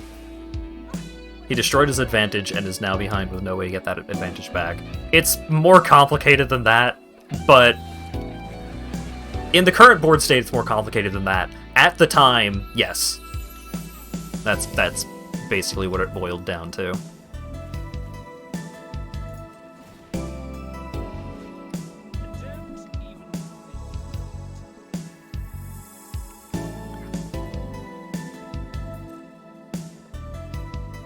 Oh wait, no, he had. Oh, okay. So. I thought that he accidentally chose to sacrifice Svelune, but he didn't. Davriel's effect says, if they can't discard a card, they sacrifice an attacking creature. Which, in that case, the only attacking creature was Svelune. So, yeah, if they attacked with something else... Yeah, no, they were fucked. They were fucked. That game was over the moment that I was able to keep Davriel around. So, even if he did start attacking with Svelune and something else to protect Svelune from the sacrifice clause, I would have been able to start killing off any creatures that he attacked alongside Svelune. And so, even if... that would have made getting the emblem from Sarah way worse, because then he would have had way fewer creatures to protect him with this effect. Because, like, if I manage to kill all of his creatures, then I could just attack in with my big stupid 8/8s and kill him real quick. So yeah. This situation killed my opponent, not necessarily my opponent misplaying. They were already pretty doomed. Big Dave dabbed you into victory, yeah. Big Dave, I like this card. I like this card a lot. I liked this card when I first saw it. I liked it even more when I saw what the offers and conditions were, because I think that's just a neat thing, even if I don't think it's particularly well balanced, because there's a list of like 12 different offers and conditions that Davriel has, but when you activate that ability, you get to choose from 3 offers and 3 conditions. You don't get to choose from all of the different offers and conditions that he has. And I don't like that element of randomness, but the offers and condition, like, the offers are generally strong enough to make them worthwhile in any circumstance that you would actually activate that ability. But you're probably not going to activate that ability that often, just because his +1 ability is so strong. Against basically any deck that isn't the fucking Madness deck. I can't believe that's the matchup that I got.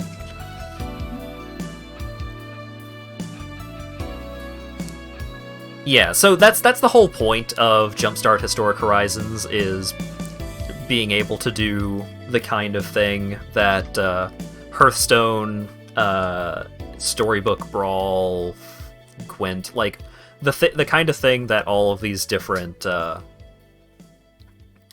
digital-only card games do. Magic was like, hey, what if we did some of that stuff? And so that's what this set is designed around, is... well, that's what all of the new cards of this set are designed around. And then all of the other cards are from sets that were printed in paper. So, generally, the, I think the digital-only effects are bad for game balance in, like, the context of a constructed deck, like, more competitive formats, but in terms of just, like, this fun, goofy thing, it is pretty sweet. Humans are many-faced. Yeah, give me Orzhov. I love me some white-black. When it enters the battlefield, create a 2/2 colorless shapeshifter creature token with Changeling. So what Changeling does is, Changeling means it has every creature type. So anything that you have that cares about what types of creatures you have get way better when you have Changelings.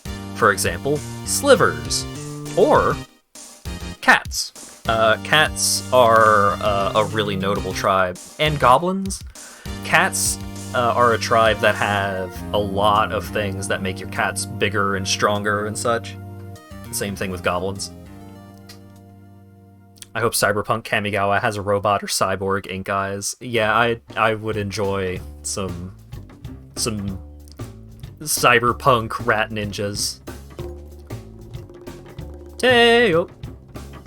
Oh.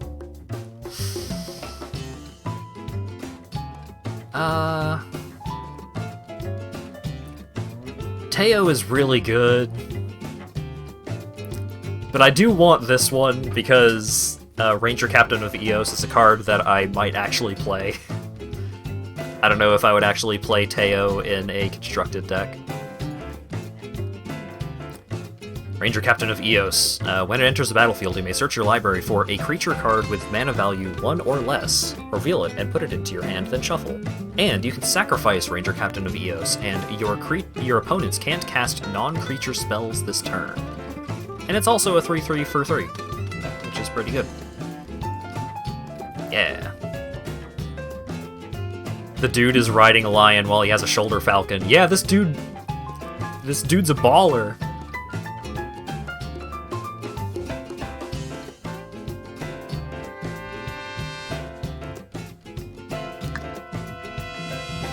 Alright. What do we actually have? What's this deck do? Dauntless Bodyguard. When it enters the battlefield, choose another creature you control, sacrifice it. The chosen creature gains indestructible until end of turn. Pretty good. When this creature dies, create a 1/1 spirit creature token with flying. 1/1 with flying, but it also has an adventure, which you can cast this card as the adventure, which is the little spell in the bottom left corner. So I can cast this card as Gift of the Fae. So 1 and a white, sorcery. Target creature gets +2/+1 and flying until end of turn. And when it goes on this adventure, it's put into exile, and then I can cast it from exile as the creature. So for 3 mana, I can give a thing +2/+1 and flying, and then also play this 1/1 flyer for 1. 1 and tap down a creature. Pay 5 mana, creatures you control get big. Changeling Outcast can't block, can't be blocked. Target creature perpetually gets -1/-2. Sliver! How many other slivers do I have? Huh. Oh, okay. So I have Enduring Sliver. So, other Sliver creatures you control have Outlast 2, which is you pay 2 mana, tap it, and put a +1/+1 counter on the creature. You can only do it at sorcery speed, so you can't be super tricky with it. But it's like, I'm not doing anything with this creature, I'm just gonna make it bigger. So all of my changelings would gain that ability. And then, when Blades Placer enters the battlefield, create a 3/3 colorless golem. Golems you have first strike. All of my changelings are also golems. King of the Pride. Other cats you control get +2/+1. All of my changelings are also cats.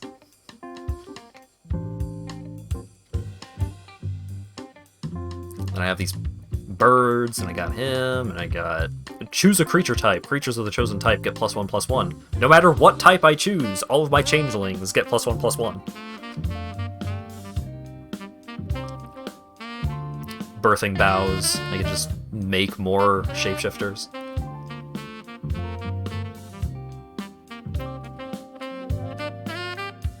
Oh, okay. It also has... Okay, so... Deadly Alliance. 5 mana, instant, destroy target creature or planeswalker. And this spell costs 1 less to cast for each creature in your party. Your party consists of up to 1 each of Cleric, Rogue, Warrior, and Wizard. Every changeling is a Cleric, a Rogue, a Warrior, and a Wizard, but they can't count for an entire party. So I would still need 4 changelings, but if I play something that is a Cleric, Rogue, Warrior, or Wizard, like this guy, Core Warrior, then I don't need a Warrior, so now any changeling that I have counts as a Rogue, a Cleric, or a Wizard. Brain hurt. So, again, this set is a set that is comprised of a couple of goofy new mechanics that are exclusive to Arena, and then also a bunch of cards from 2 of the most high-powered sets that have been printed, along with a couple of cards from outside those sets sprinkled here and there. So, there's a lot of things going on with these cards. And to me, someone who knows most of these cards, it's very exciting to be like, oh shit, you put this card and this card in this pack? Whoa, that's a crazy combo. So on and so forth.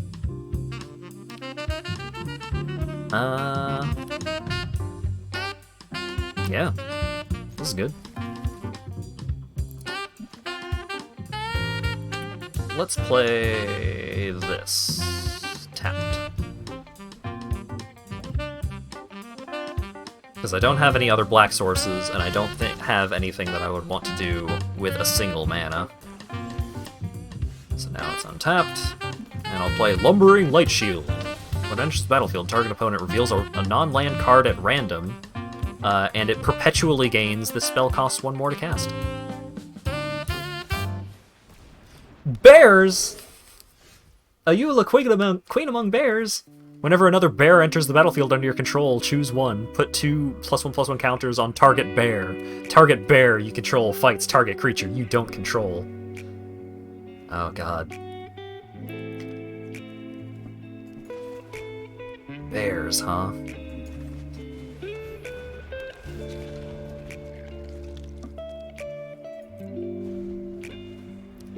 I want to play card games, not Baba Is You. This is card games! It's just that some of the cards do a lot of things. Also, a lot of these, like, the whole party concept, one of the sets that came out, like, the concept of a party was a real big thing in that set. And it just makes way less sense out of context. I need to kill Ayula. Ayula needs to go away. Because he has changelings. Which are creatures that are bears, in addition to every other type.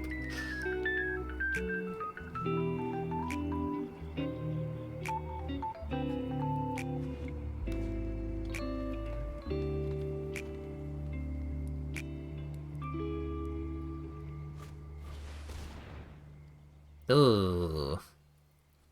When it enters the battlefield, choose a creature type. Whenever another creature of the chosen type enters the battlefield, put a +1/+1 counter. Bear. That makes sense.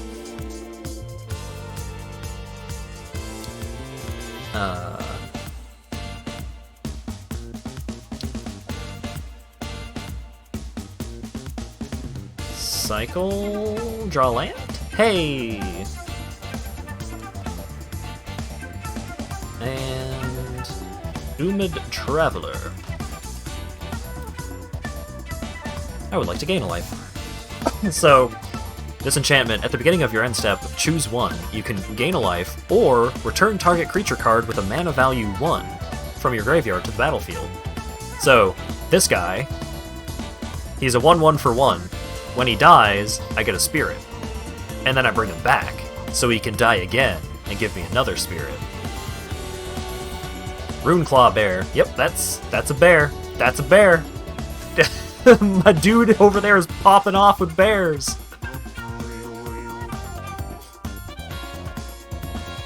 Exile Mother Bear from your graveyard. Create 2 bears.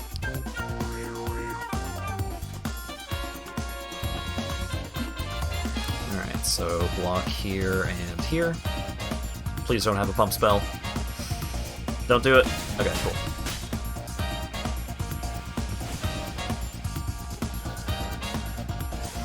Make a spirit.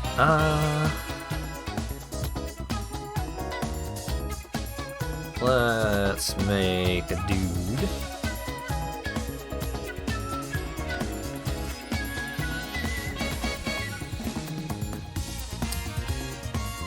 Pass the turn. I'll bring this guy back. Don't get domed by bears. I'm doing my best. I'm doing my best.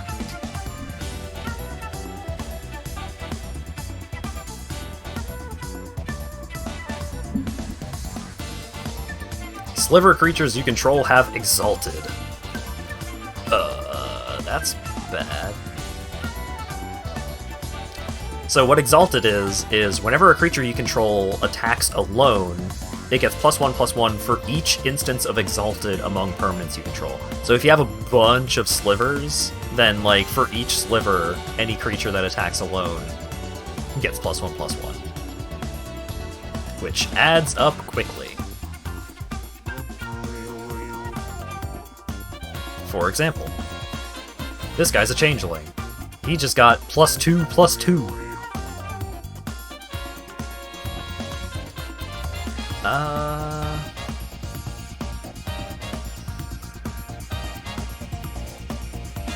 Pass to blockers, block here.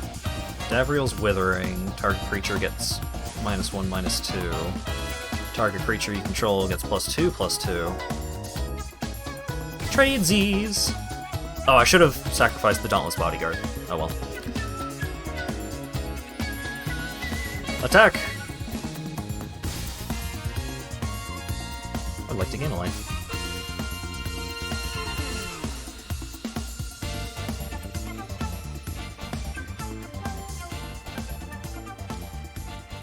Oh boy.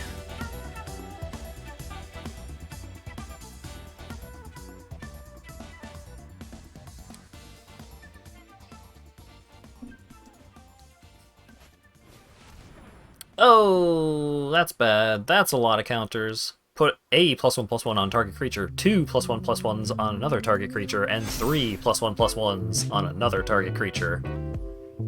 Those bears just got real big.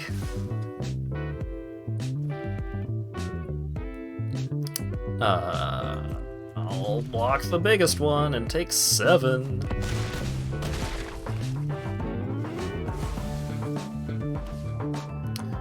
Ouch. Yeah. I'm drawing lands, baby. This is bad. I would like to return my idiot from the graveyard, please.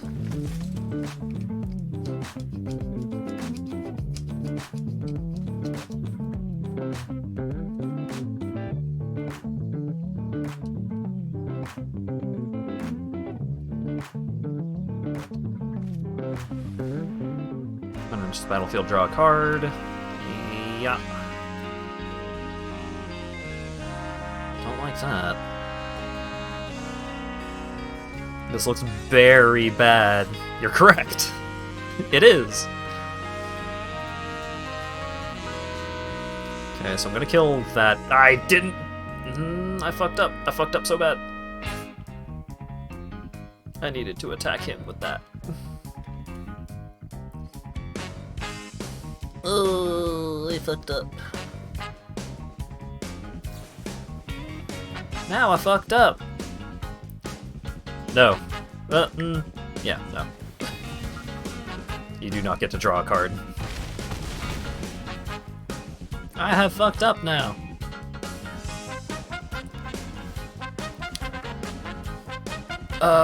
Okay, that's good. That's very good. Okay, sweet. I would like to return Faceless Agent to my hand. Play Plains. Play Faceless Agent. Seek a creature. Oh yeah! Okay. I would like to return Dauntless Bodyguard. And make Faceless Agent indestructible, I guess.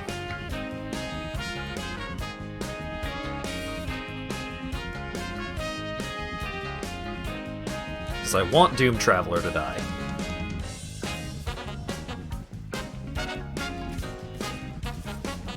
Okay.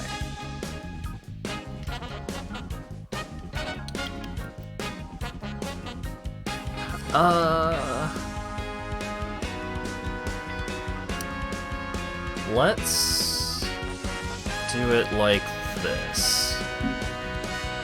So, block here. Block here. Block here. And then activate Dauntless Bodyguard's ability so Faceless Agent becomes indestructible. And Mother Bear doesn't get to do damage because it's considered blocked, even though the creature that blocked it is dead. Doom Traveler dies, I get a Spirit. Oh!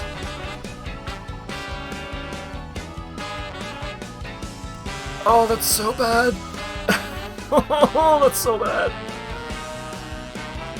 Alright. Blade Splicer.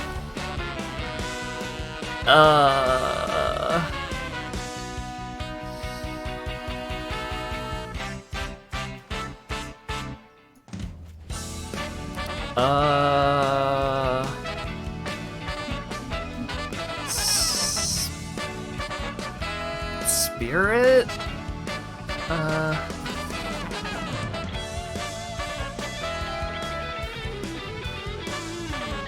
Spirit would be playing the long game. Human would get me a little more value now. No, Spirit. So, give my spirits +1/+1. Bring back Doomed Traveler. Oh boy, howdy. So, sliver spells you have Cascade. Sliver spells you cast have Cascade. What Cascade does is, when you cast it, exile the top... Oh, we already went over Cascade, the other card, but now whenever he casts a Sliver, he also gets a free spell of any mana value less than the cost of the Sliver. Which is bad.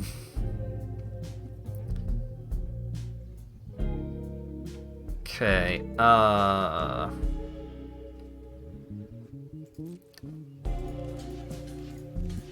let's throw these three at the first Sliver. I can't do that. Can't do that yet. Doom Traveler here.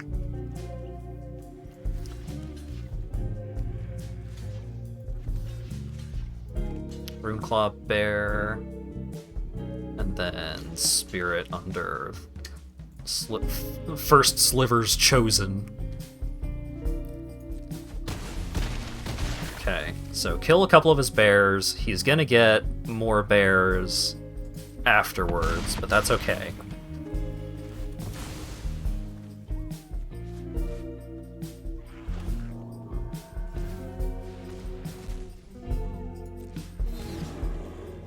That's okay. We're all right for now. We are, like, if our opponent draws a good spell, we're super dead. But as long as they don't draw a good spell, we're living, baby.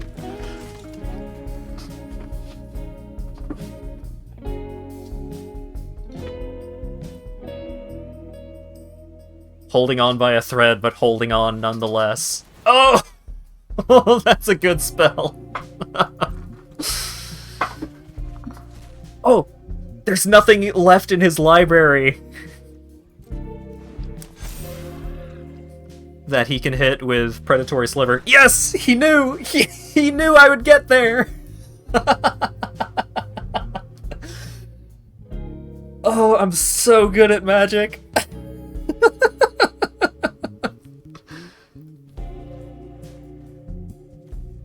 So he didn't actually mill his entire library. It looked like he did, but what he did was he put his entire library into exile, searching for a spell that cost less than Predatory Sliver. But there weren't any, so his deck just went whoop, and then got put back to normal. So, yeah, between Abiding Grace just won me that game so hard. Because, like, I have 9 power worth of First Strike. So I can just gradually kill off anything on his board that matters, while constantly throwing Doom Traveler and the Spirit token from the previous Doomed Traveler underneath whatever gigantic bus my opponent has. Until eventually they only have the big things, in which case I can throw all of these First Strike creatures at them to actually kill them off without losing any, because they all have First Strike. And then eventually just get in for the win. Less you beat your opponent and more you outlast the opponent before he kicked himself in the dick into the Shadow Realm. My opponent didn't make any mistakes, is the thing. I don't think my opponent really fucked up in any considerable manner. It's just that the game plan of their deck was to just swing in with these gigantic creatures, but because he didn't have a way to give those creatures trample so that any excess damage would go to me, I could just constantly throw my my endless supply of a dumb idiot that creates a dumb idiot when he dies.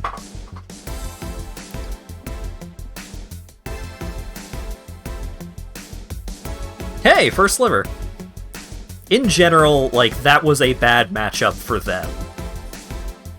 But they were almost there. They were real close to to obliterating me. If I didn't have a way to kill Ayula right out the gate, then I for sure would have lost that game. Dumb idiot saves the day by dying over and over. Yeah. Yeah, exactly.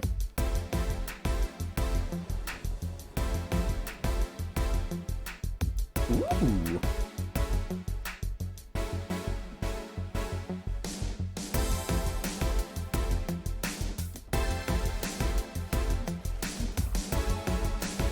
Gradually just ground the enemy to dust. Yeah. Dragons! That might be bad. Might not be.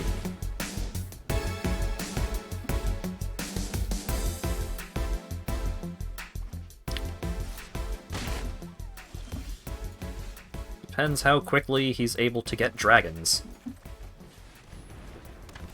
Let's play this fancy lad. I would like to get Doomed Traveler, please, because I have Abiding Grace in hand. And I would like to to just give my opponent another real bad time with Doomed Traveler plus Abiding Grace. Oh no, he killed my Ranger Captain Ovios. How could this have happened? The Ranger Captain did not matter. What mattered was the Doomed Traveler that the Ranger Captain got.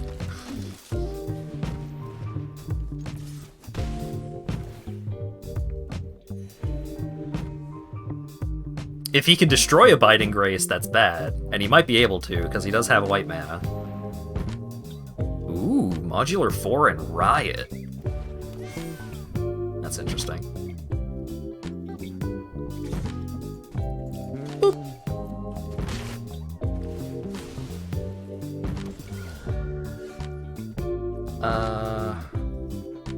Let's do...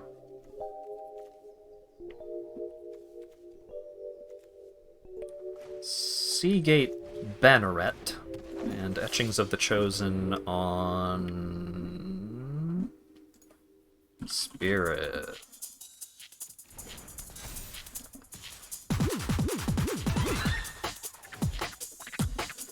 Bring back Doom Traveler!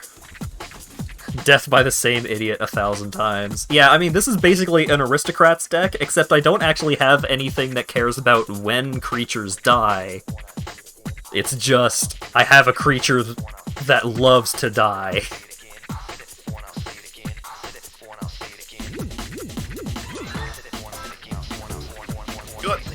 Yep. Conjure a card named Shivan Dragon into your hand. Huh. Can deal 3 damage to target creature, sure. Yep, there's Shivan Dragon. Sacrifice this creature, put a counter on a creature, sure.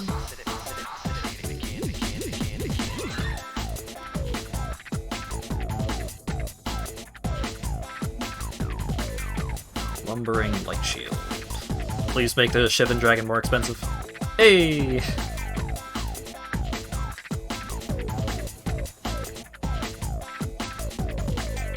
I would like...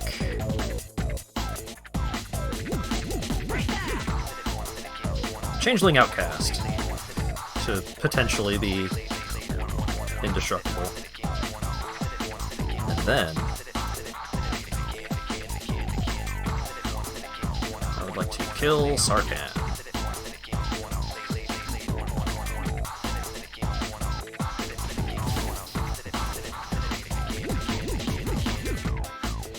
Gain a life.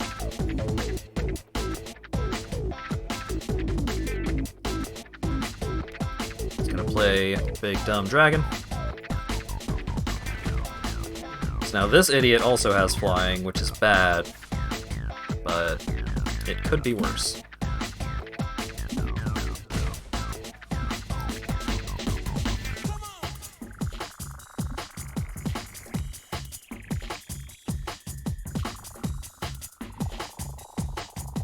Let's give my cats additional power and toughness.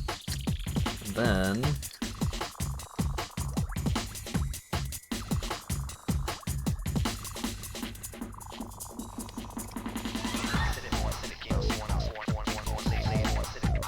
we'll attack in with Doomed Traveler. Because he's probably not going to block Doomed Traveler, because he does not want me to bring Doomed Traveler back to life. That does mean I get in an extra 3 damage for basically free.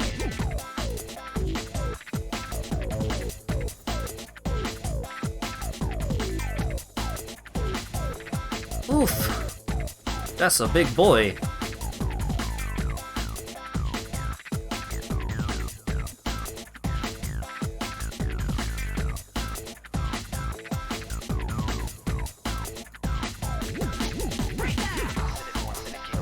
Yeah. Block with my spirit.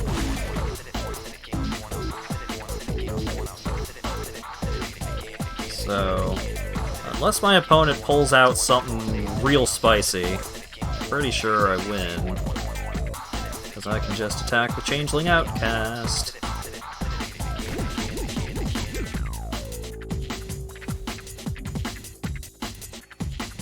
So, if my opponent doesn't kill me or gain life, I win.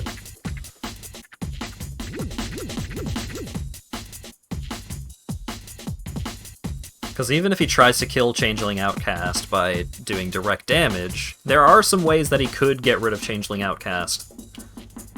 But... hey! Your army of dragons are no match for my army of 1/1s for 1.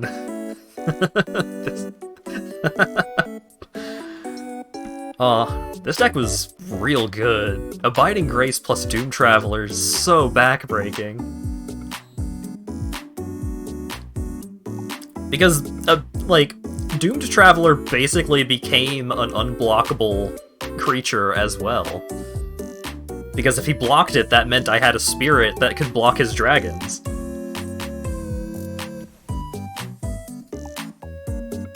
Ooh, Seasoned Pyromancer. Those fucking abs. When he enters the battlefield, discard 2 cards, draw 2 cards for each non-land card discarded this way. Create a 1/1 red elemental creature token. And, once he's dead, you can pay 5 mana and exile him from your graveyard to create 2 1/1 red elemental creature tokens. This guy's real good. Just gets a lot of value. The army of immortal jobbers beat a pack of dragons. Yeah. How can you stop a thing that just refuses to stay dead?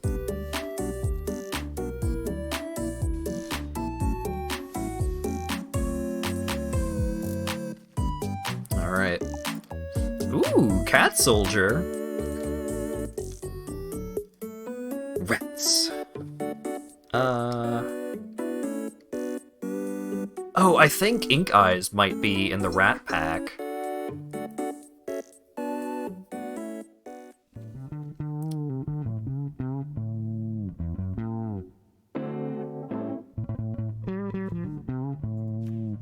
Let's see if I get Ink Eyes. Oh, hey, Slivers. Hey, how you doing, Slivers?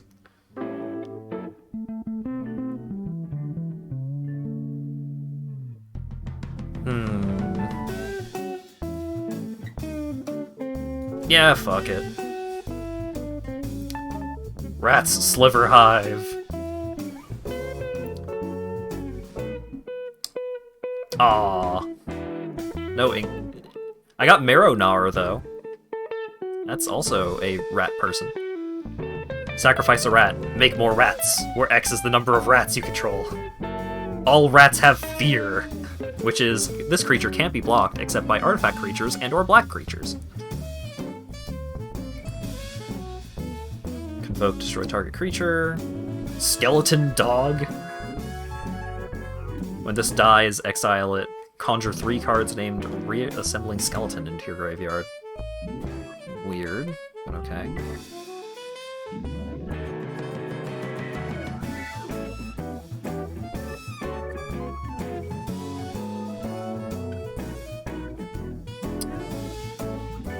This is a weird deck.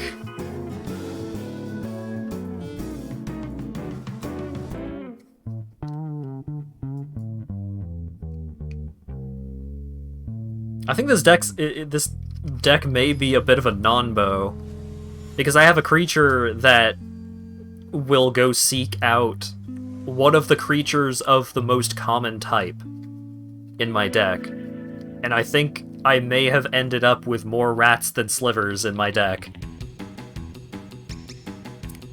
I want to keep this because it's got three colors of mana. But I can't actually cast anything. You know what? Fuck it. I'll cycle this Baron more. Maybe I'll draw into a land that taps for colors. Hello! Hey! I'd like to see that.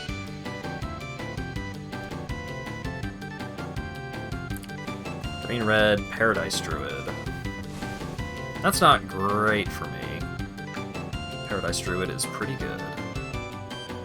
I would like an island, please.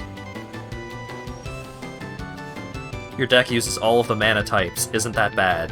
Yes. But I have some ways of making that not the worst.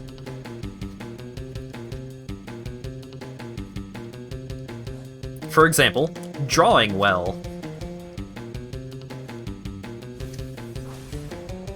Ooh. Opponent's drawing lands. Oh my god, they just drew 3 cards off of Winding Way. Choose creature or land, reveal the top 4 cards of your library, put all cards of the chosen type revealed this way into your hand. So, opponent got a real good hit on that. So I do need a white source, which is awkward. Let's get rid of Paradise Druid. Because that taps for any color of mana. And also just taps for mana, which is bad. Oh, he's got elves! Ooh! Alright, draw planes? That's not planes.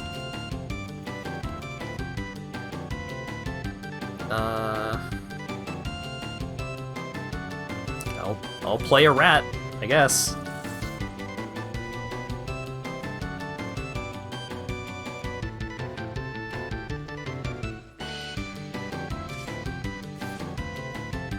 I will not block.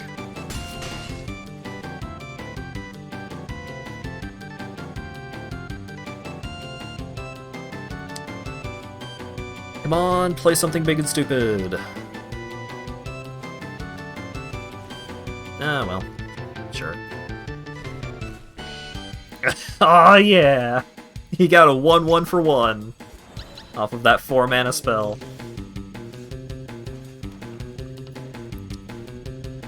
Alright. If I get the white source, then I get the first sliver, and that's bad for my opponent, probably.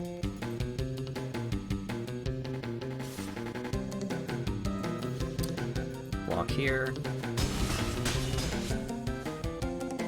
But what's very bad for me is not drawing the white source, or not drawing anything that really does anything. Alright, I will kill that. Sure. I'll play the skeleton dog.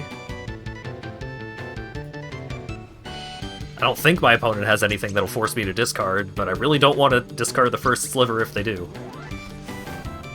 Ooh. Oh, okay. That's fine. Yeah, that's fine.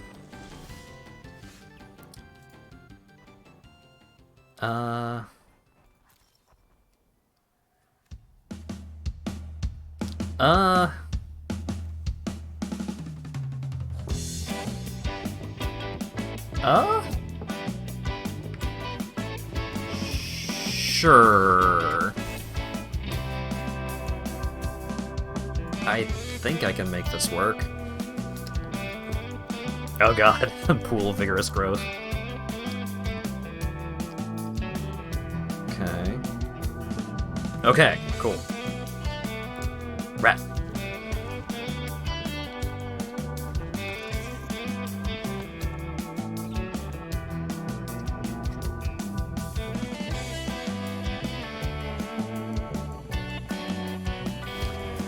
So, Rise of the Draugr. Oh, right. That effect. That's bad. Oh, right, they gain Trample, too? All creatures able to block target creature this turn do so. I die. I am dead. Oof!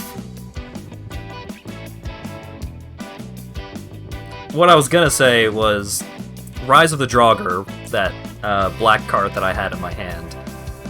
It's 2 mana instant. I can return one card, or one creature from my graveyard to my hand, or I can return 2 creatures from my graveyard to my hand if they share a type.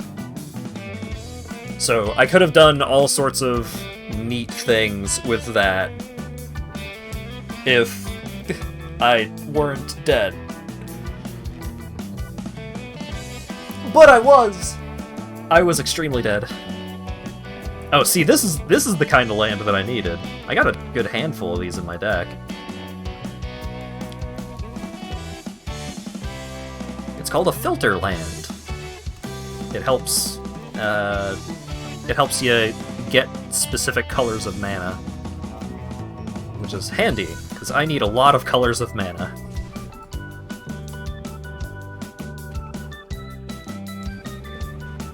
What do you do? Discard a card, it gains lifelink. Threshold gets +1/+2 as long as there are several more cards in your graveyard. Sure.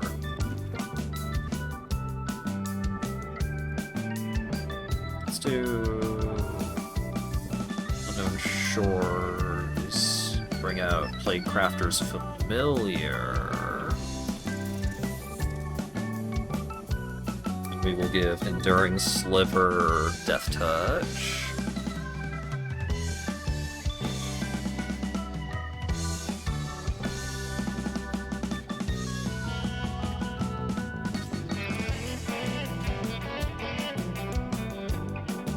Yeah.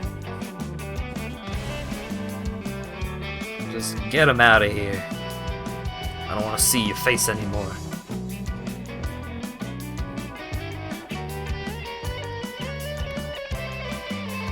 Champion of Wits. When it enters battlefield, draw cards equal to its power, then discard 2. So, when it first comes in, you draw 2, discard 2, but you can eternalize it, where you pay a bunch of mana, exile it from your graveyard, and you get a 4/4 zombie version of it.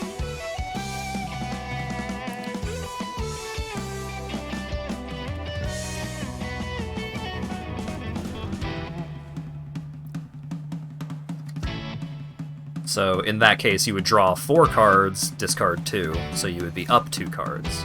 I ain't blocking that. I ain't gonna let you activate that ability.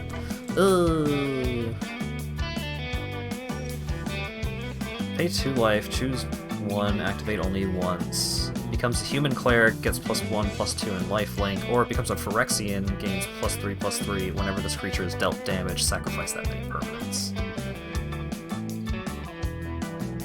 You know what? Sure. Let's just chill and give our opponent the opportunity to make the wrong decision.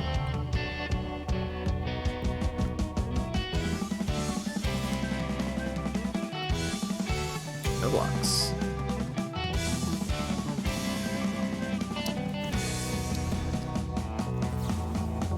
Womp.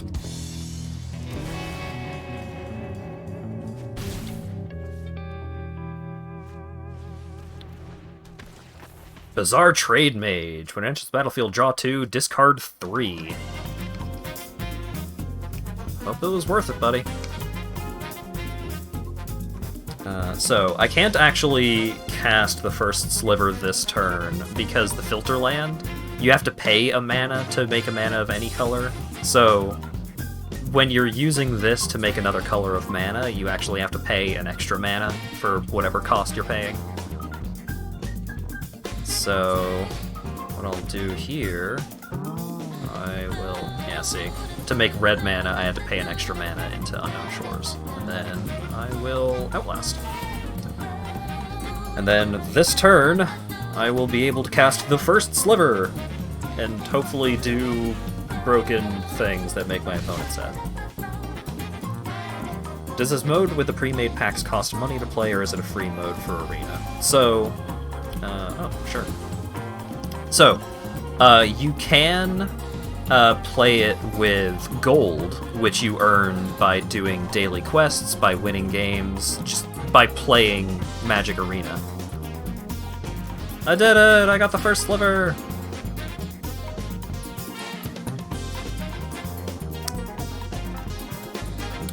So you can play this for free. Like, right now, I've been playing only with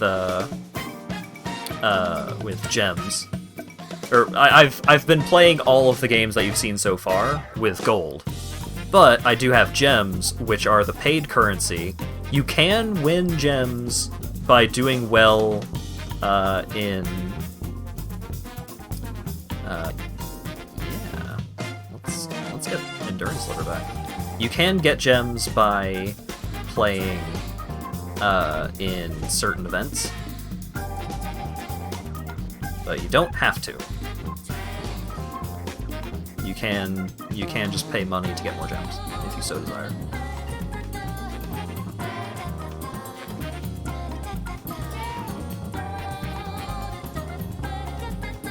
So, I think Jumpstart Historic Horizons is going to be available for a while.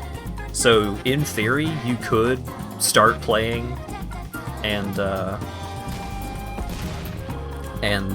earn enough gold to do this event pretty quickly. Or you could just pay money and get gems and play a lot that way.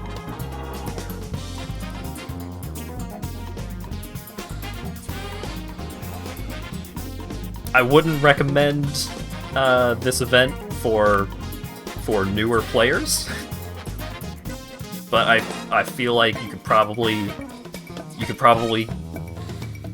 guess just based off of what you've seen so far.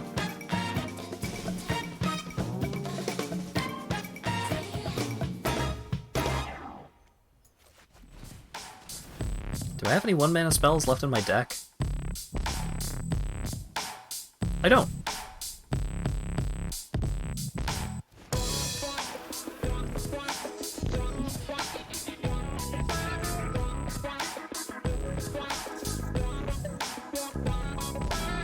Woo!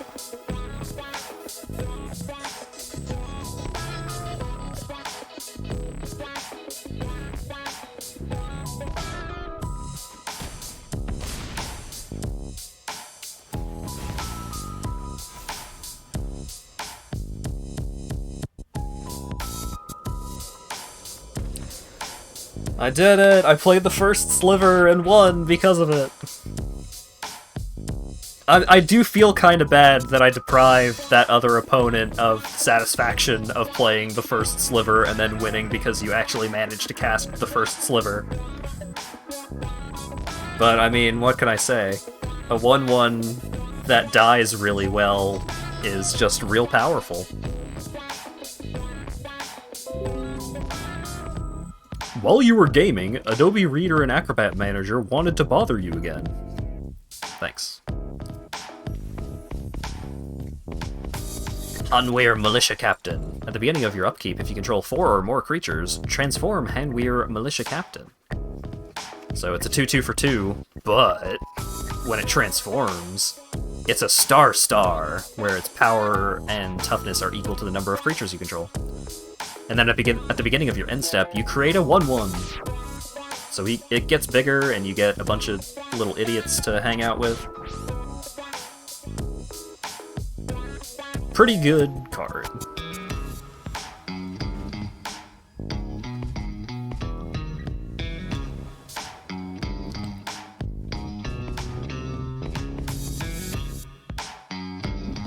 Well...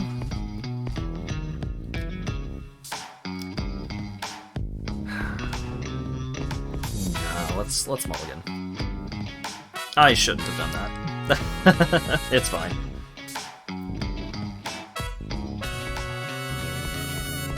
Yeah, this hand is okay. The thing that makes it okay is the fact that I have a cheap removal spell that I can actually cast, so I can just use that to hold out.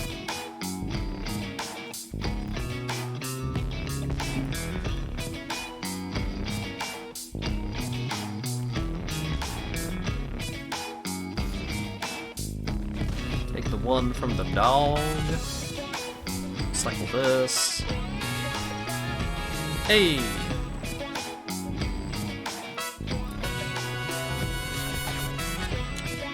I get a rat.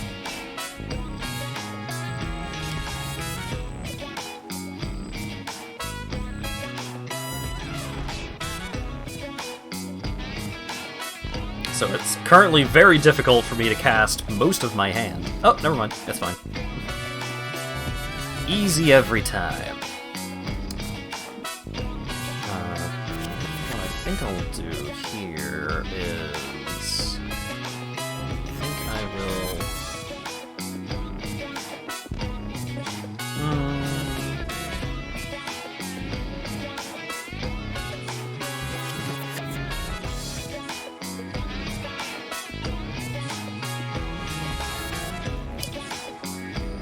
Bring out this rat.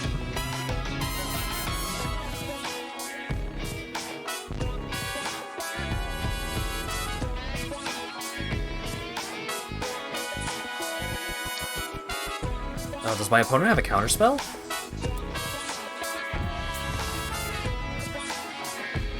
It's not really that bad if they do. I was mostly just surprised. Let's give you Death Touch.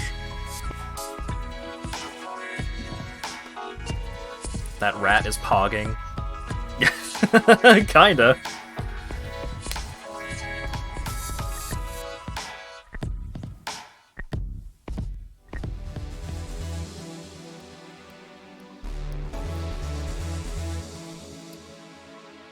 What you up to, opponent?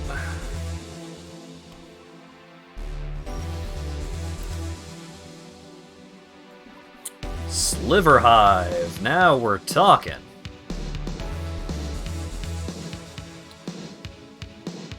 Let's do it this way. Let's kill the dog. I'm sorry. I'm not that sorry, but I'm kinda sorry. So he's probably going to investigate. If he doesn't investigate, then I am going to play the worst, like, the less good Sliver. But I think he's probably going to investigate. Yeah! Alright, sweet. So I will play the more good Sliver and attack so that this thing gets +1/+1 counter on it. Hopefully I don't regret that. I kinda regret it. But only kinda.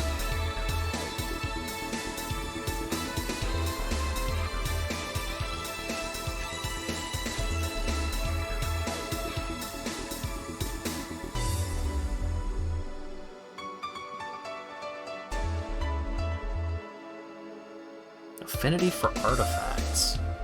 Whenever an artifact enters the battlefield under your control, untap Steelfin Whale. Interesting. And now it's dead.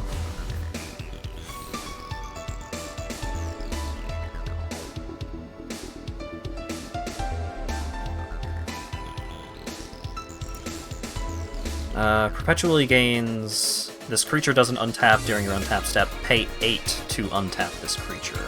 Okay. Well, let's make it so that that doesn't happen again. Whenever a creature you control becomes the target of a spell or an ability an opponent controls, counter that spell or ability unless its controller pays 2.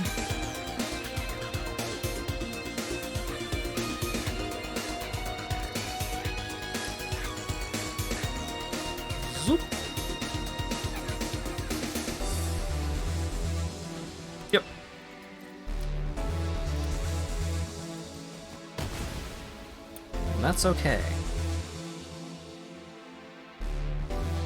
Yeah. So I figured he had something with Flash.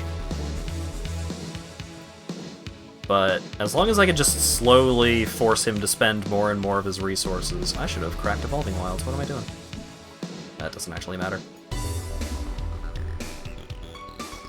But as long as I can just force him to spend more and more of his resources, then eventually I'm probably going to draw into...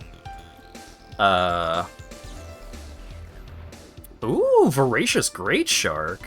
Damn. When it enters the battlefield, counter target artifact or creature spell. Yep. Still gonna attack with the rats.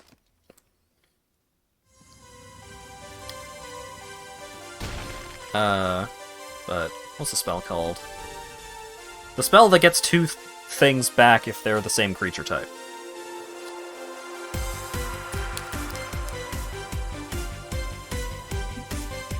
Oh yeah. Look at this dude. Big ol' flying manatee. Discard a card, switch its power and toughness until end of turn. And it has flying.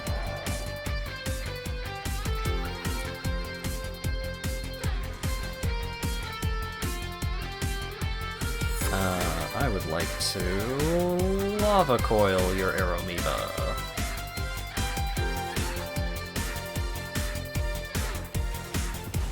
Goodbye. And now, I'm gonna play a rat.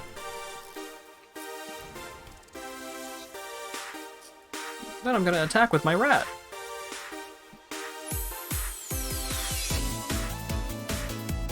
He has to make this gigantic, terrifying shark. This megalodon. Gotta trade it for a rat.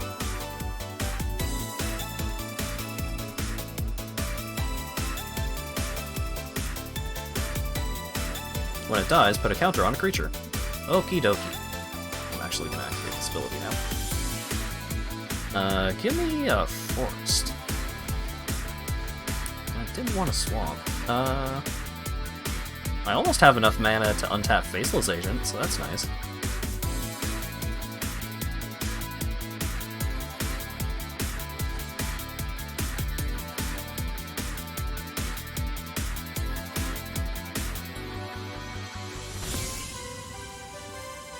Just gotta get that damage in.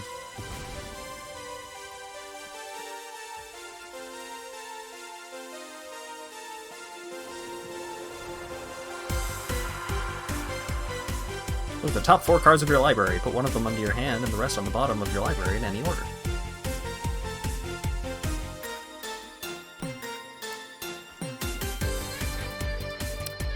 When Chrome Courier enters the battlefield, reveal the top 2 cards of your library, put one into your hand and the other into your graveyard. If you put an artifact into your hand this way, you gain 3 life. I assume they are going to put an artifact into their hand this way, which is bad for me. Oh, nope, 2 lands. Got 'em. Foundry Inspector. Artifacts cost 1 less. You got it.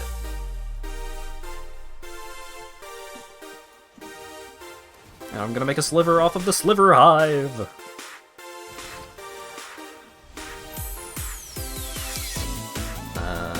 Cycle? Sure.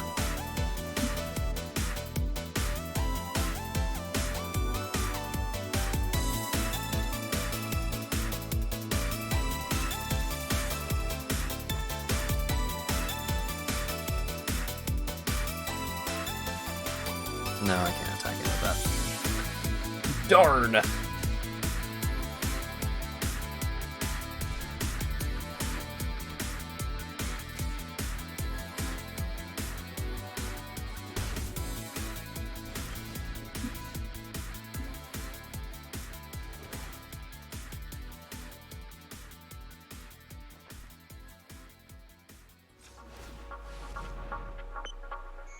Alright, 8 mana to attack once. Let's do it.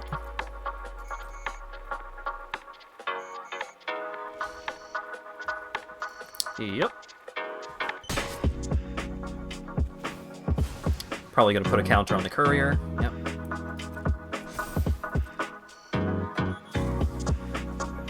Ooh, whenever you cast a spell during an opponent's turn, put a +1/+1 counter on it. That creature is really good.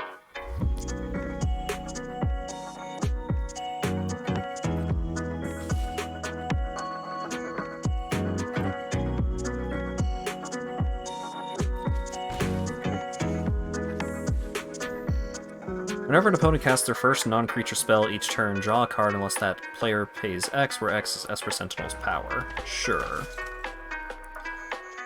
So now, what I'm gonna do, I'm gonna sacrifice Faceless Agent,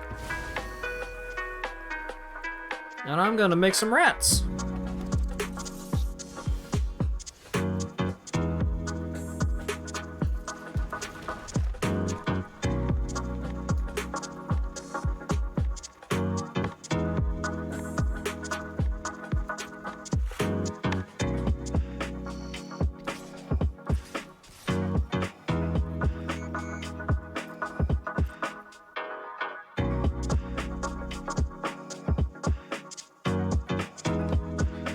So, if he blocks any of these rats with Foundry Inspector, then I sacrifice it to Marrow Gnawer. Yep. And make more rats.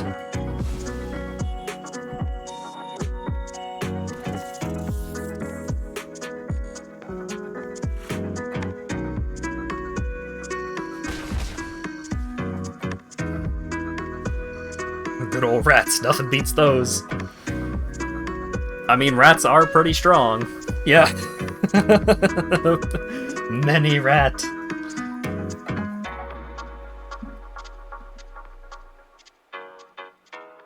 Because not only can they attack, I can also block with them. So, the only thing that he could actually... he can basically only deal damage with Chrome Courier. Because either I can throw a bunch of rats at any problem that he tries to send me, or I could use the creature that has Death Touch. And I mean, this was actually a pretty good matchup for him, for me having Marrow Gnawer, because he has so many things that can block rats. Because Marrow Gnawer gives all rats fear, so they can only be blocked by black creatures or artifact creatures, and he had a shitload of artifact creatures. But I mean, even though he could block the rats, there were just a lot of rats.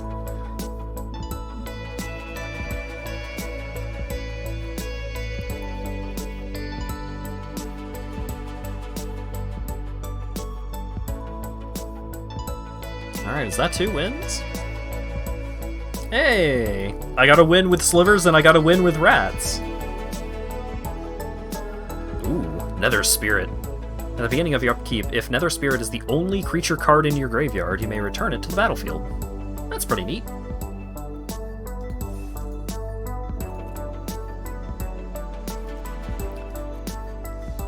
Block 1 rat, now block the other 9. Yeah, exactly. It's great. Alright, what do we got this time? Vampires? Don't mind if I do. Love me some vampires. I already did the Kiora deck. Vampires and zombies, mono black. Sure.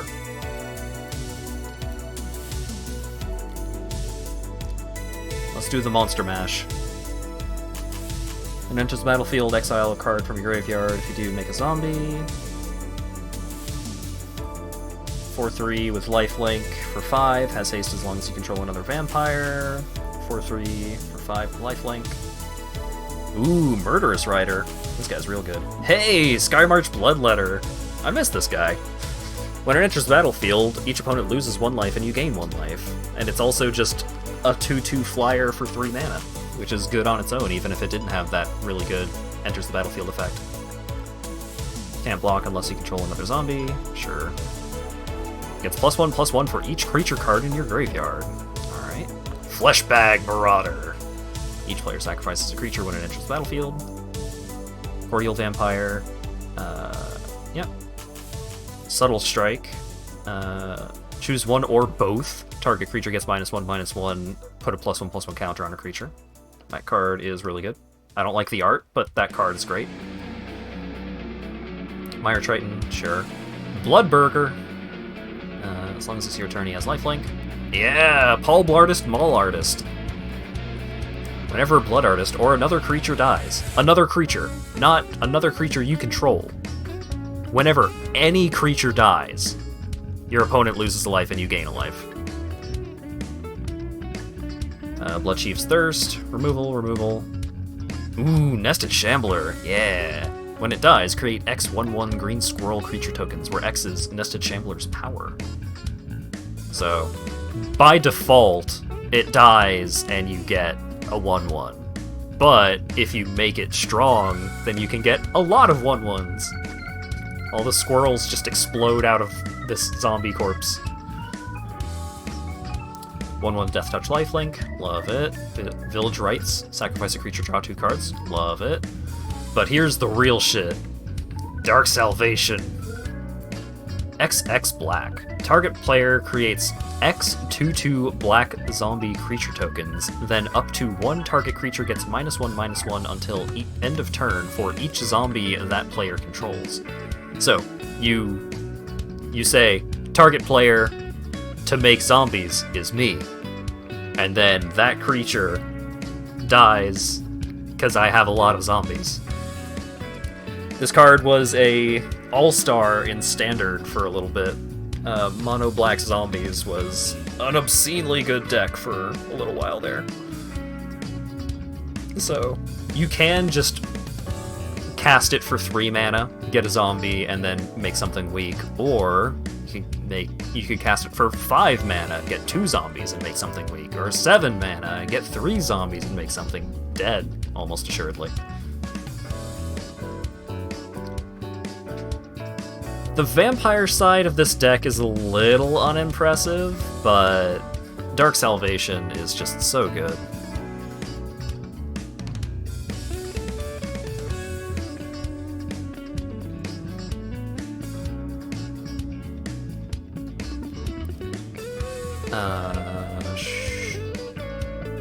Sure.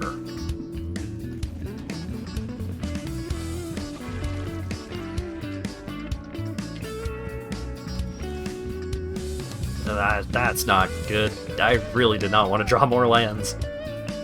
Ugh.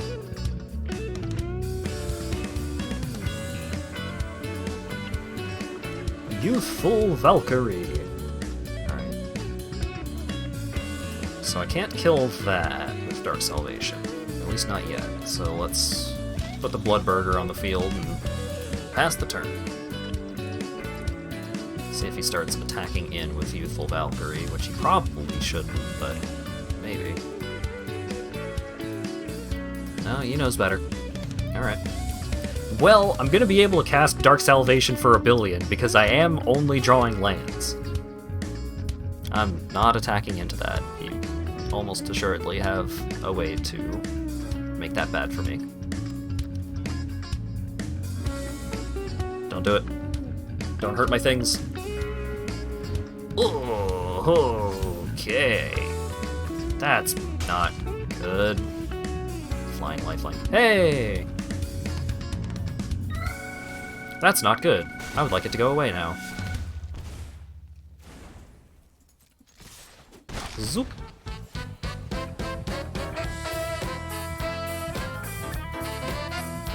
So, Murderous Rider is another creature that has an adventure.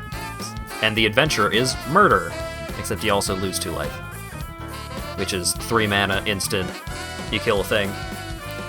And then when it comes back out, it's a 2/3 with lifelink. And also, importantly, a zombie. Charming Prince. I like Charming Prince a lot. That card is pretty sweet.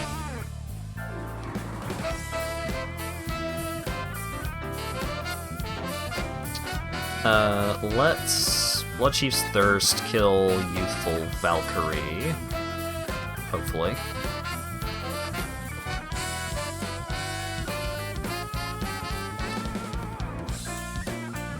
What you got? Cloud Shift. It goes away and comes back.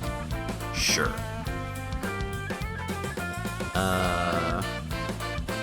Bring out Murderous Rider. And attack with Blood Burglar. See if he wants to trade with Charming Prince, which would be fine. Oh, he's just letting it through, huh? It's not unreasonable to be scared of what I might have.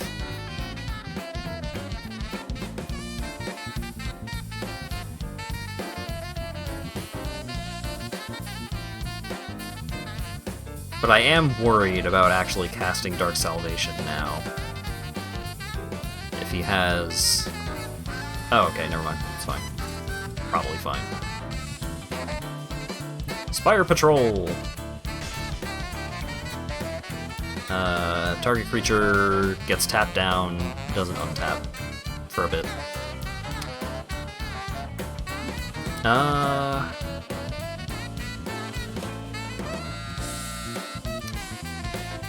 Let's bring out Faceless Agent. I don't really want a Dark Salvation quite yet. Although it might...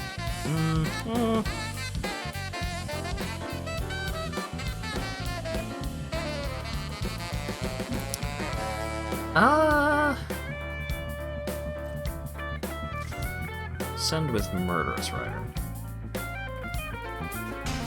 Okay, cool.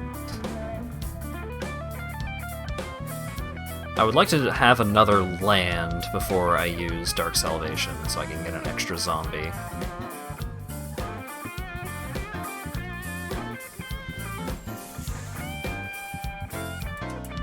Just a lot of flying creatures, huh? Okay.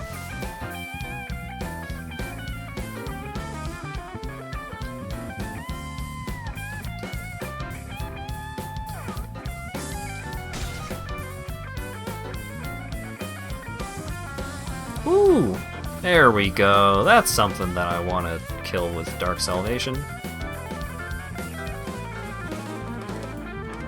Whenever a creature attacks, you may pay 3. When you do, put a +1/+1 counter on that creature.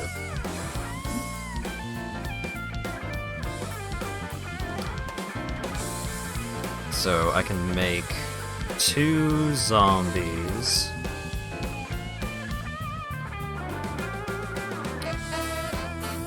Yes. Brian Shu on guitar! Okay. Cool.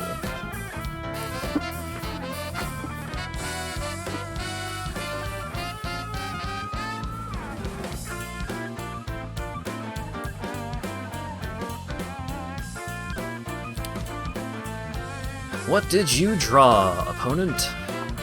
Restoration Angel. That's not good.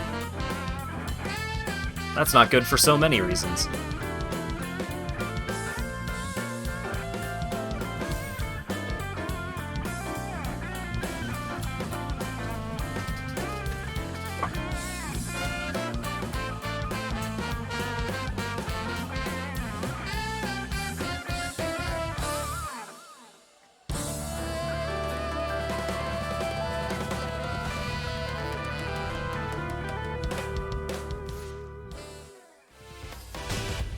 Oh.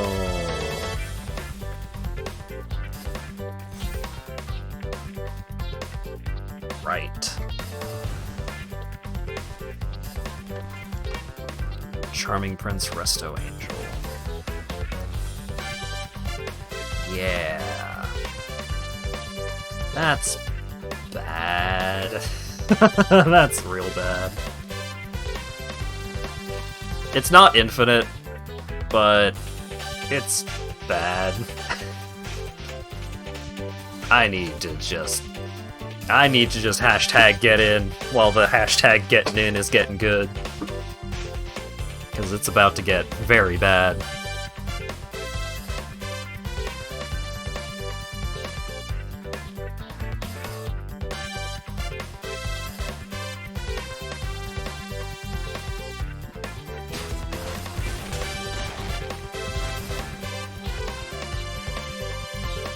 Okay.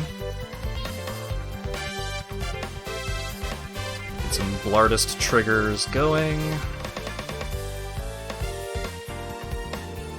There's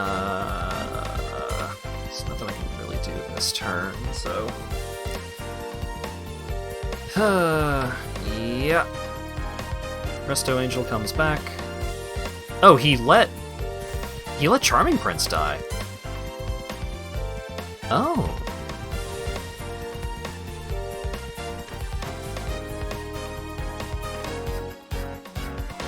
That's bad for my opponent. That's very bad.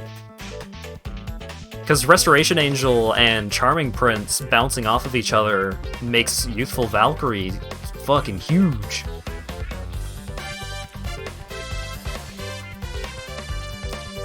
So, like, they're still attacking in for 11 this turn, but... oh, no they're not. They're scared.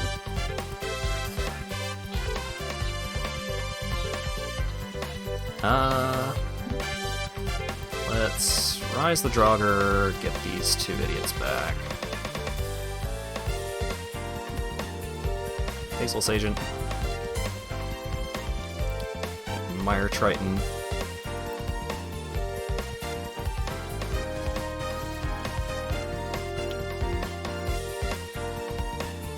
Maybe he panicked? I think he just fucked up.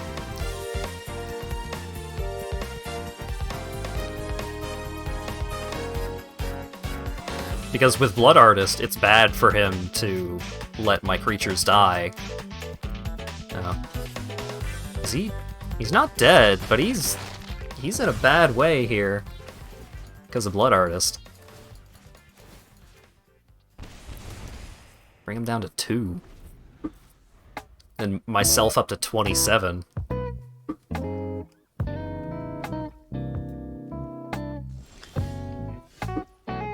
Like, do you have a way to...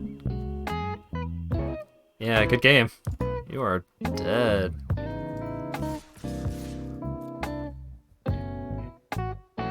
Because if he doesn't block them, then they kill him. If he does block him, then Blood Artist kills him.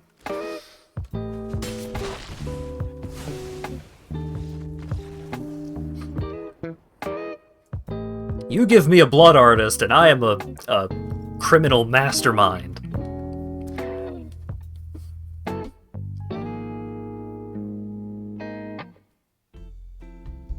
Still absolutely baffling that he threw his Charming Prince away.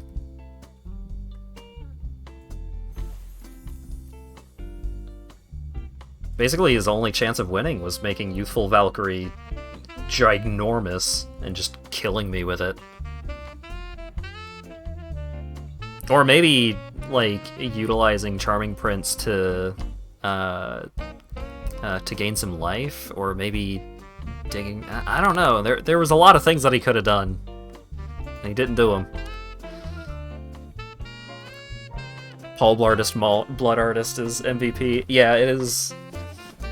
Blood Artist is one of my favorite cards in Magic the Gathering. It's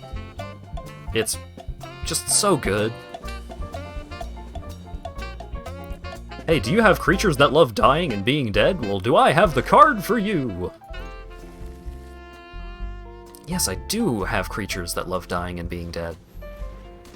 Thanks, Blood Artist.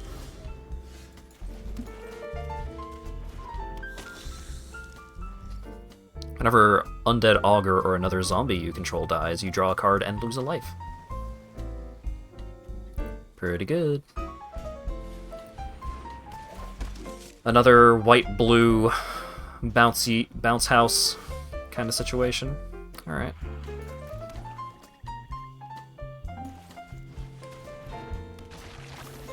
You want to trade? Aww.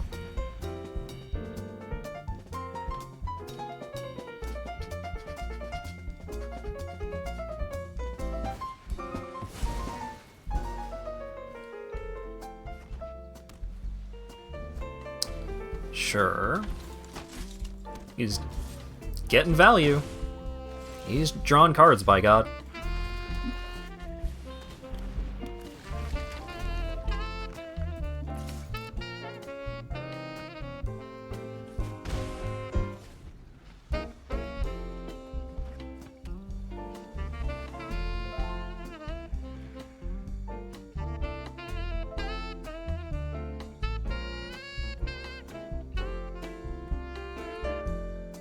What you up to, opponent?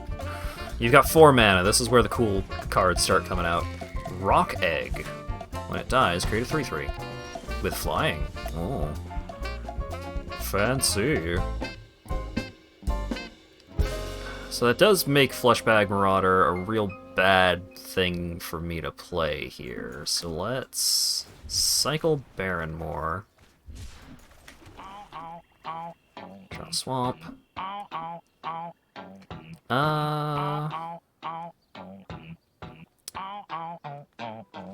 I could Dark Salvation for 1, kill Thraben Inspector, and just start getting in with my 2 power creatures.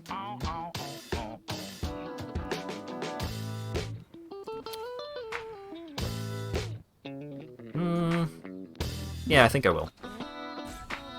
No, I won't. Never mind. I got scared.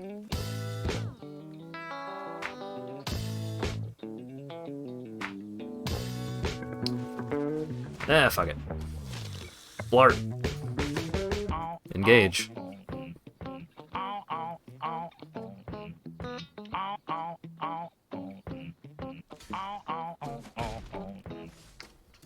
Reasonable.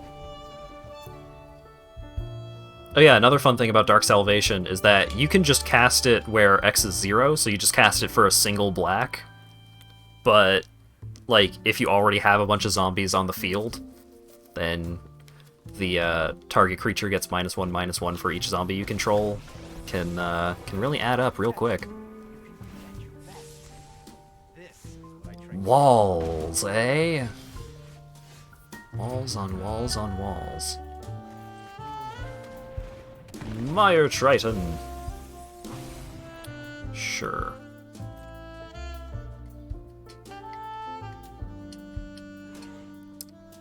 Well, that is awkward.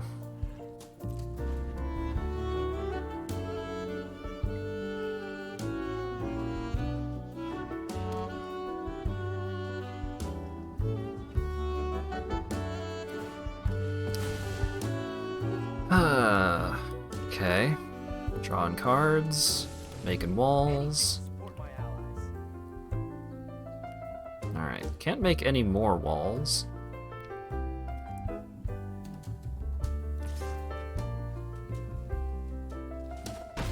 Yeah, huh?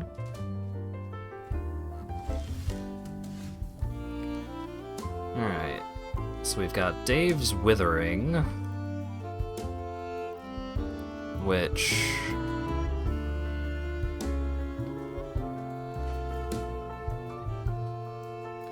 yeah, okay. Get rid of Thraben Inspector, hopefully.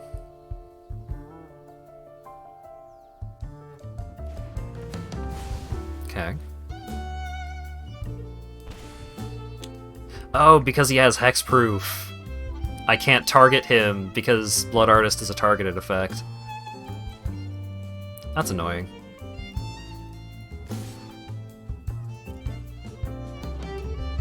I do break even, but it's still annoying.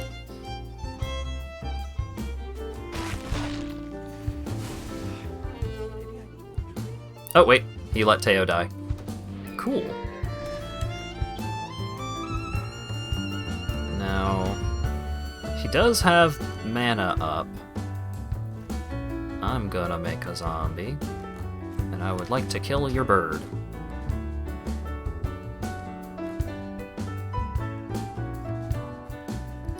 What you gonna do about it?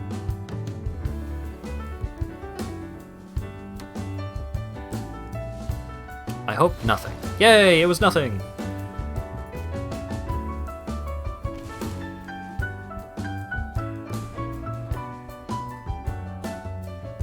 I think Blart is gonna get me there again. Scour the desert. Make birds. Okay. Sure.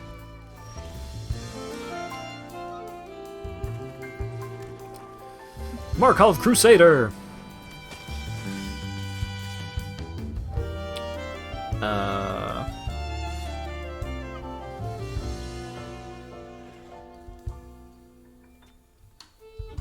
Yeah, let's let's hashtag get in with these idiots. Yeah.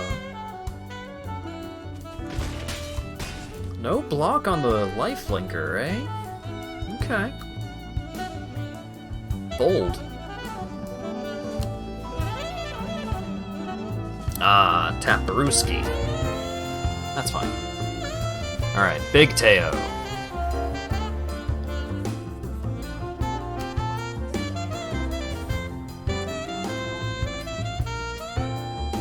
Make one of his walls into a 3/3.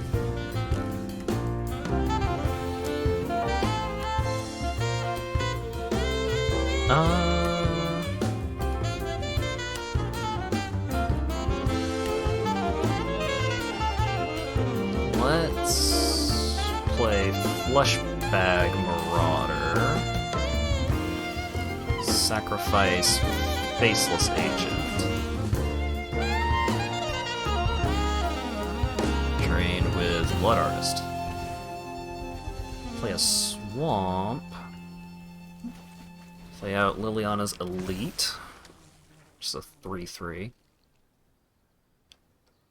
Still awkward to actually attack in, because he can just kill both of my Death Touch creatures with his 2 birds.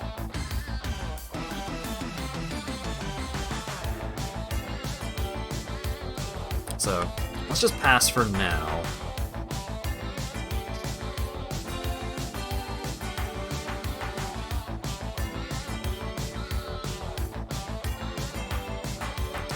What does Teo do? Oh, I need to kill Teo. At the beginning of your end step, return target white creature card from your graveyard to the battlefield. You gain life equal to its toughness. I cannot let that happen. That would be extremely bad for me.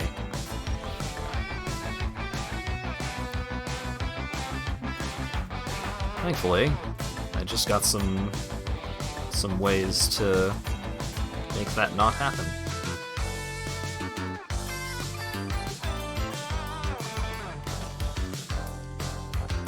Bup, bup, bup, bup, bup, bup. Teo Planeswalker must die.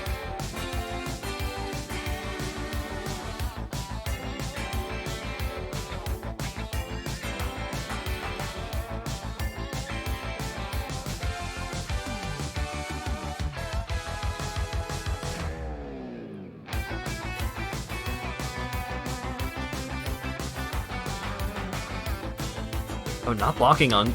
Oh, please don't block Undead Augur. Oh, that would be so good. Aww, he noticed. What a shame.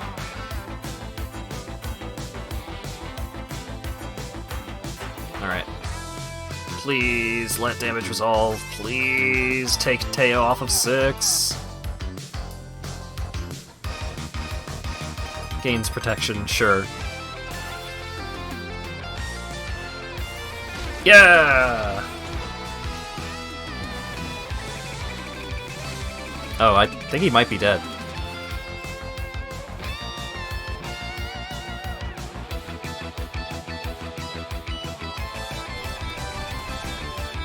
Oh, he's got 2 life. Oh, look at all these lands! Yeah! Oh my god!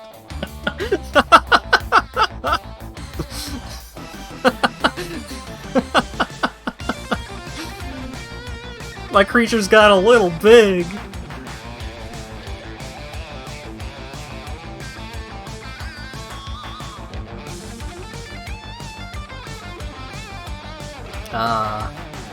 I'll pass.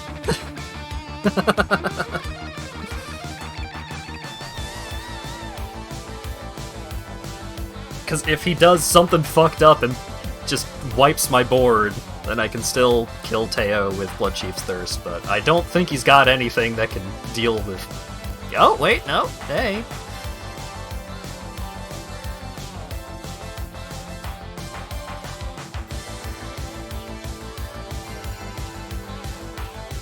Alright. Yeah, alright. He had stuff.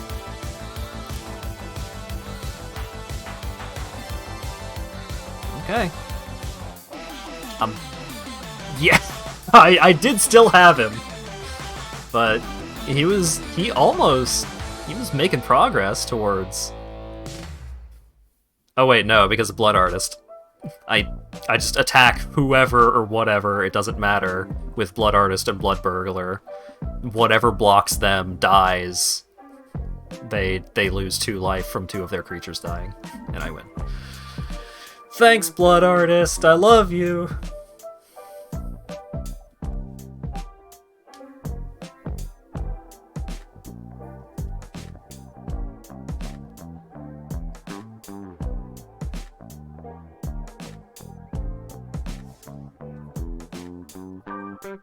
I had a good feeling about Vampire Zombie. I was correct to have a good feeling. That deck was bonkers. I mean, it also helps that that deck was exactly the kind of deck that I am most familiar with playing. Kind of an aristocracy kind of situation. That was my area of expertise. Blood Artist and Cordial Vampire are a dumb combo. It gets pretty buck wild. Oh yeah, so I've been thinking about building red-black goblins because of Pashalik Mons here. Whenever Pashalik Mons or another goblin dies, Pashalik Mons deals 1 damage to any target. And you can pay 4 mana to sacrifice a goblin and make 2 goblins! So you combine Pashalik Mons with another goblin. Let me see if I can find it. Include not collected. Sling. Wait, what?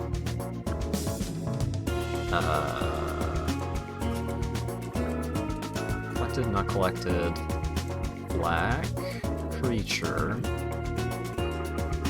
Goblin. What? Select format historic.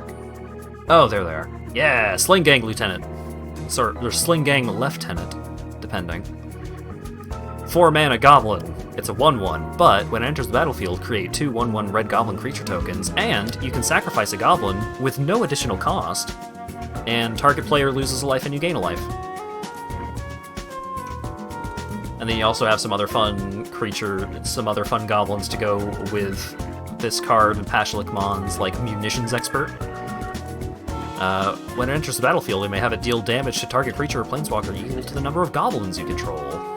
And you've got this goblin, which is just a 2/2 for 2, but it has Persist, which means when it dies, if it had no -1/-1 counters on it, return it to the battlefield under its control with a -1/-1 counter on it. So it's 2 goblins for the price of 1!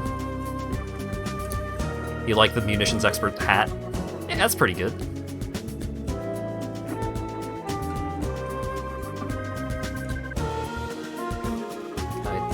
No, I didn't want to save that. That's not a deck. Yeah, okay. Delete.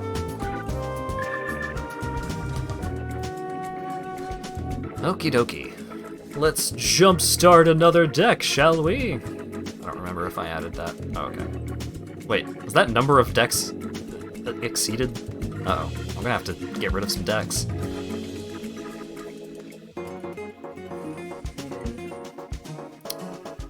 I could play Dave again, but I'm gonna take Reanimated. Both because I actually want this card, and because it's probably a cool pack. So the head card of the Reanimated pack is Priest of Fell Rites. 2/2 Human Warlock for 2. You can tap it and pay 3 life, and sacrifice it to return target creature card from your graveyard to the battlefield. You can only do this as a sorcery, but you can get back whatever creature in your graveyard you want for the low cost of 3 life and sacrificing this creature. But it also has Unearth, where you can cast it out of your graveyard for the Unearth cost, so you pay 5 mana, and you can do it again. It's good. Cycling. I mean, I do love Flourishing Fox. That is a very good fox. However, Sarah's Realm does have some big creatures, like probably a bunch of big dumb angels, to reanimate with my reanimator spells. So let's go with that. And also, I haven't picked it before. I already picked the zombie one. What do we got? That's just Sonic Fox. Kinda. Oh boy. Oh, oof. Oof, ouch, my mana curve. Please help me, my family is dying. Alright. Segovian Angel, 1/1 Flying Vigilance for 1. Bone Shards as an additional cost to cast this spell, sacrifice a creature, or discard a card, which is pretty cool. Destroy target creature or planeswalker. Target creature's base power perpetually becomes 0. 2/1 lifelink for 2. When it enters the battlefield, choose a creature in your hand, it gets lifelink. Pacifism, enchanted creature can't block or attack. Youthful Valkyrie gets bigger when other angels enter the battlefield. Cabal Initiate. 2/1 for 2, discard a card, gains lifelink until end of turn. And if you have a bunch of stuff in your graveyard, it gets big. Priest of Fell Rites. Sandstep Outcast. When it enters the battlefield, make a spirit or put a counter on it. Sure. Whenever Breathless Knight or another creature enters the battlefield under your control, if that creature entered from a graveyard or you cast it from a graveyard, put a counter on it. And it is a 2/2 flying lifelink for 3.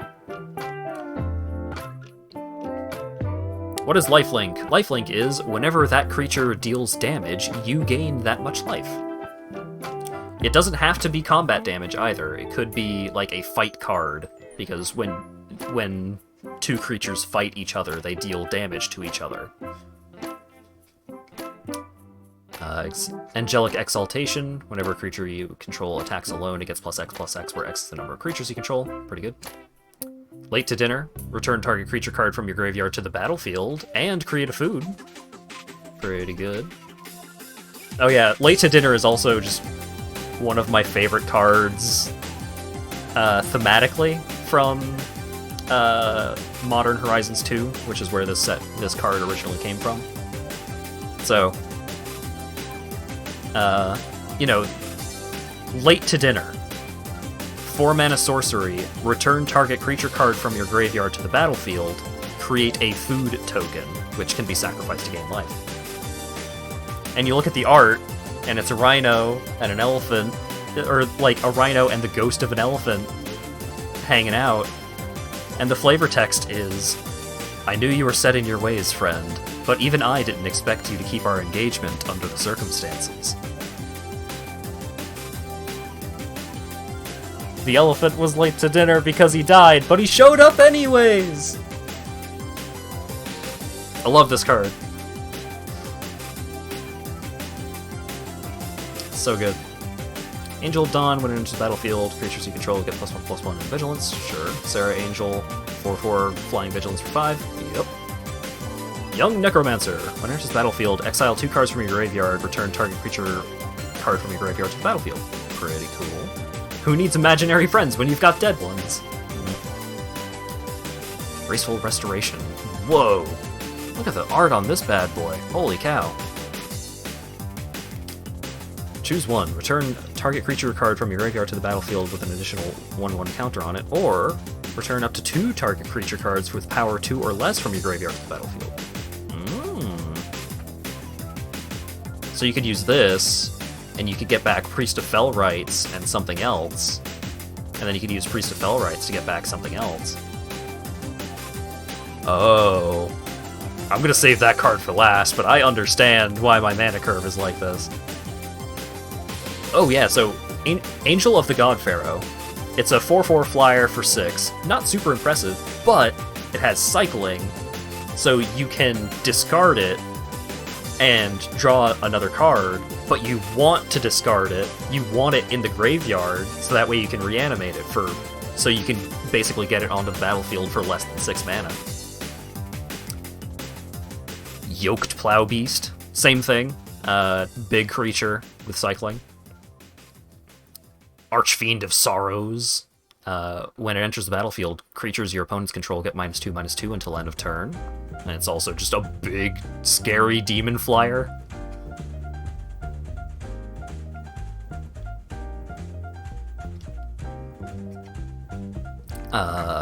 Oh, it also has Unearth. Oh, okay, so here's the rules text for Unearth. Pay the mana cost, return this creature card from your graveyard to the battlefield. It gains haste, so you can attack with it or use its ability right away. Exile it at the beginning of the next end step, or if it would leave the battlefield. And you can only do this as a sorcery. So, when you unearth a creature, it's only around for that turn. But it can do a lot of cool stuff when it's there. And Void Beckoner, another big dumb idiot with cycling. Also, when you cycle it, you get a Death Touch counter on a creature, which is pretty cool. But then, Sarah's Emissary, which is just a fucked up card. 7 mana, 7/7 Flying Angel. When it enters the battlefield, choose a card type. You and creatures you control have protection from the chosen card type. So the way that protection works. Protection means that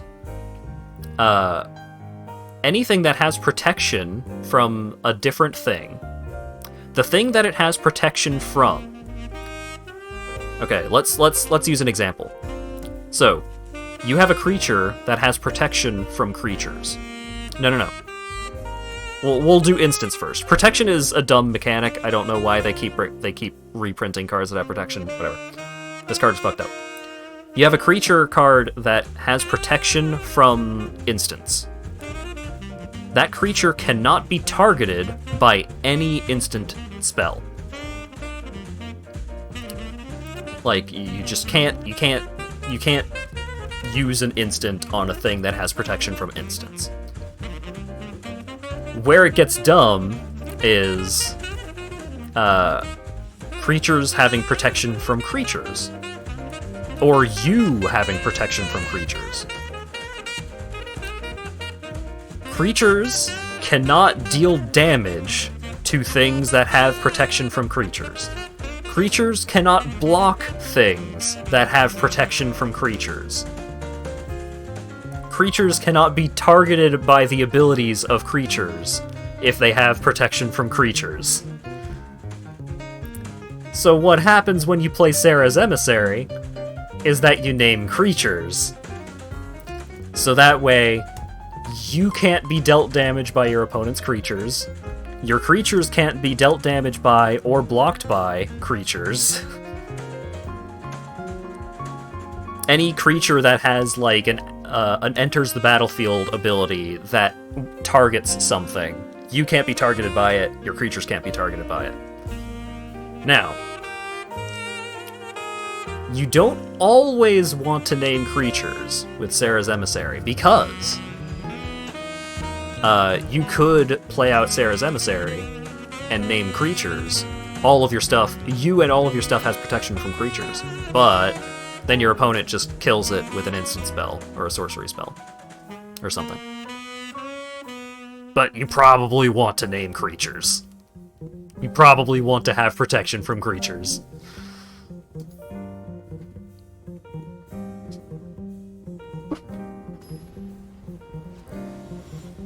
So, let's see how this goes.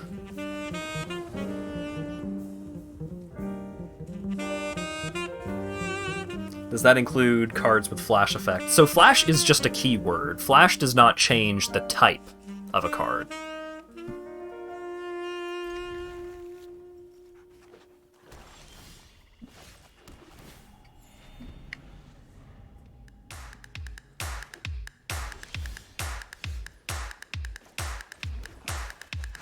Let's play Youthful Valkyrie.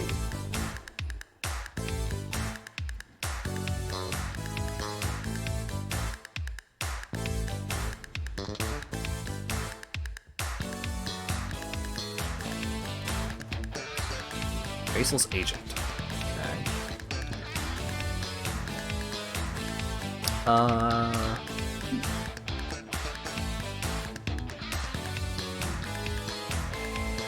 Let's cycle Angel of the God Pharaoh.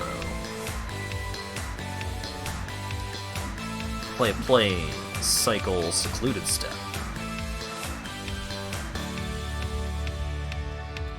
No attacks.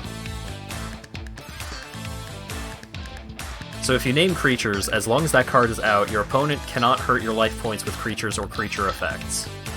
You'd cock block Blood Artist, yes. You would cock block Blood Artist, and also just combat damage. If your opponent just attacks you with creatures, they don't do anything.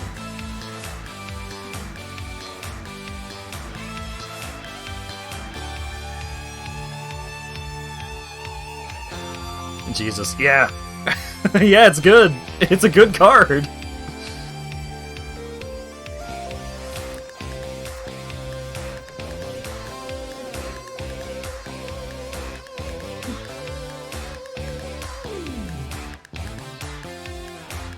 I'm not gonna use Pacifism on Steadfast Sentry. I'm gonna save Pacifism for a bigger problem than that.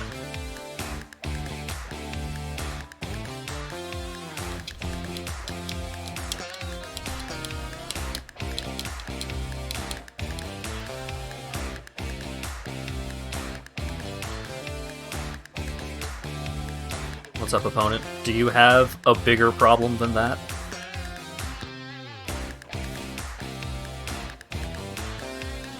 Yeah, maybe.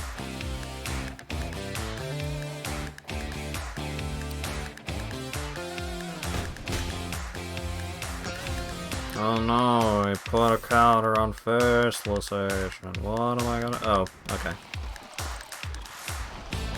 That's bad. That's bad for me.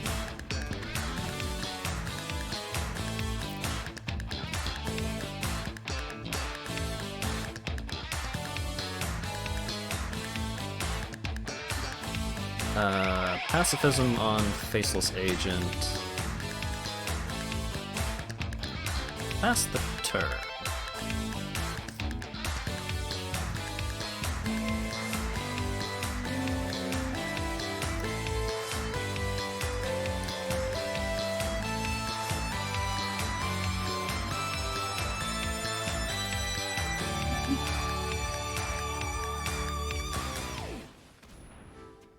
It's +2/+2 as long as it's human, otherwise it can't attack or block. Don't like that.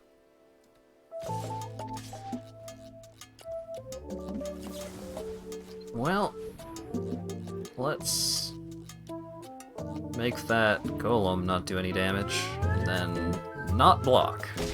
Because I would like to get at least one counter on Youthful Valkyrie. Hey! Hi, Sarah. How you doing? Oh, I see. That's how you're doing. Alright. That's good, though. Like, the more instants and sorceries my opponent uses to do bad things to my stuff, the fewer things that, or the fewer answers they have to Sarah's Emissary, if I manage to actually get it out there.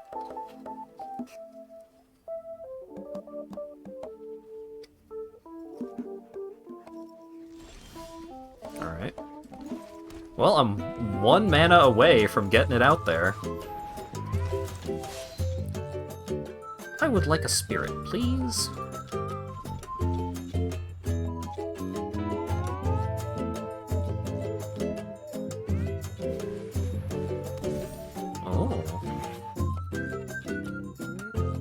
Buffing your other cats, I see.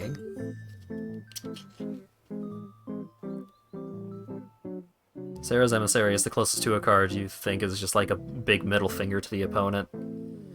There are some cards that are a little worse, but it's pretty bad. It's a very bad time for your opponent.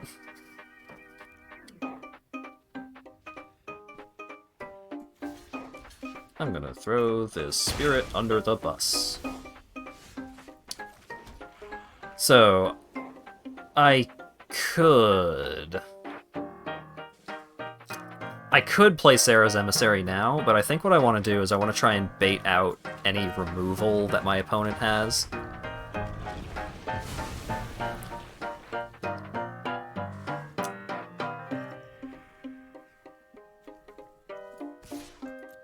So, I mean, this is still a 4/5 flying creature. So that's still bad for my opponent if it sticks around, but perhaps my opponent will believe that it is a big enough problem to utilize removal. Worst card of that type that's actually practical. Oh, never mind. I have a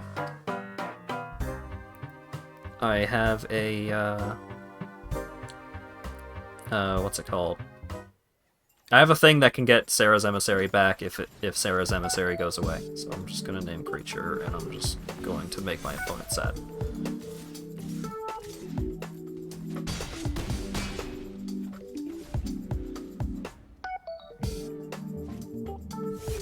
There it is, Journey to Oblivion.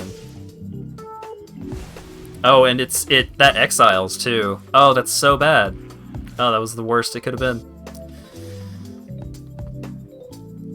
Figured that would happen.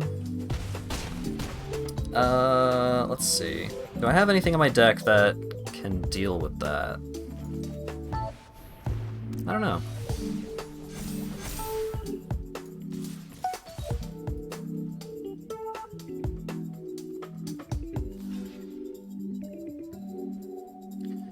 Worst card of that type that's actually practical.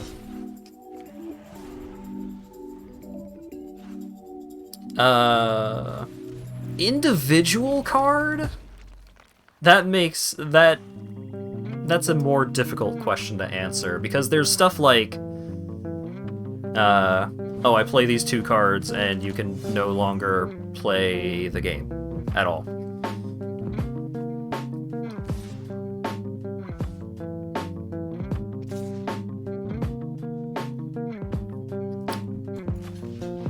So, Oh, I do win. My opponent did find the very specific, the specific kind of way to make my big dumb problem not a problem anymore. But I did still win.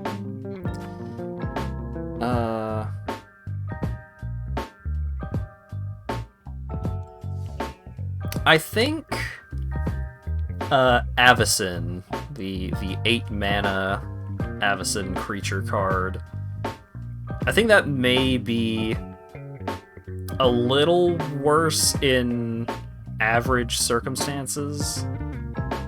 Maybe not. Maybe not. Maybe that...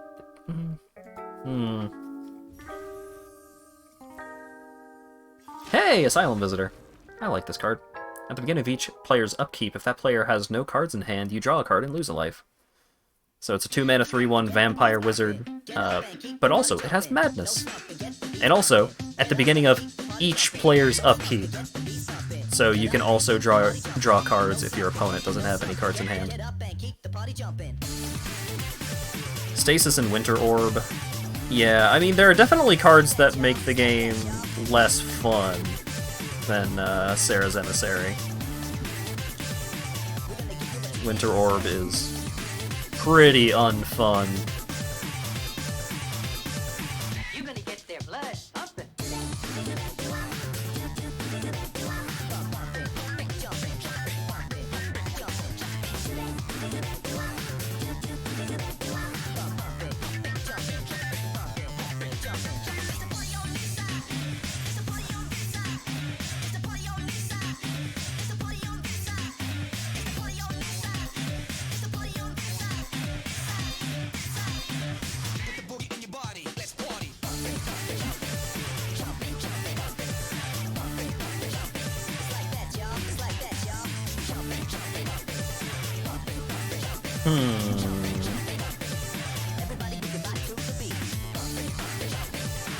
I would like to make a spirit creature, please. You're gonna get their blood pumping.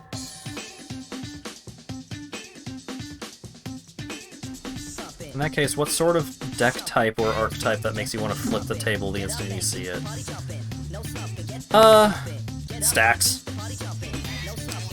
So, Stacks, named after Smokestack. What Stacks decks do is, like, their entire game plan is to make you discard and sacrifice all of your cards forever, such that you just don't have any cards anymore. Technically, you can still draw cards. Practically, though, it's pretty much over, because you may think, oh, that just sounds like a control deck. No. Discard and sacrifice all of your cards. Lands included.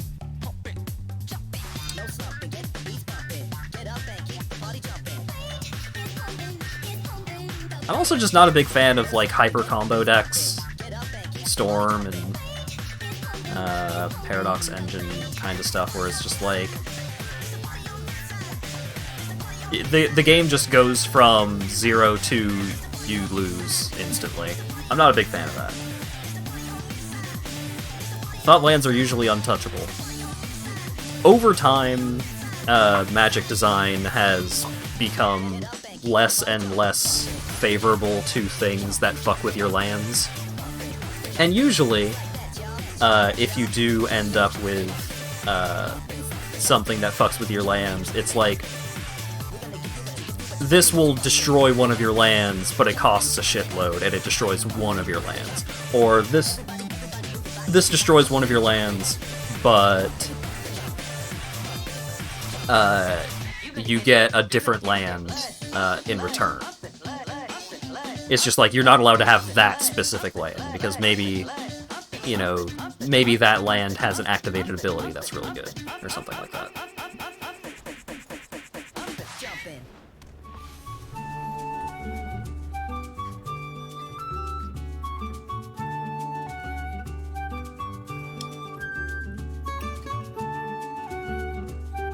But, Smokestack... what Smokestack is and does is basically... I mean, I'll throw everything at it. In case it does work. It's probably not going to work, but maybe it will.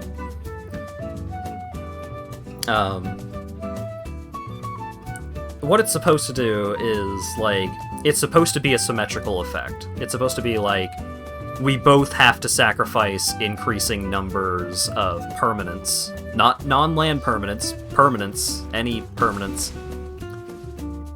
And over time... Ooh, Soul Herder. I have a solution to that, actually, so it's really not that bad.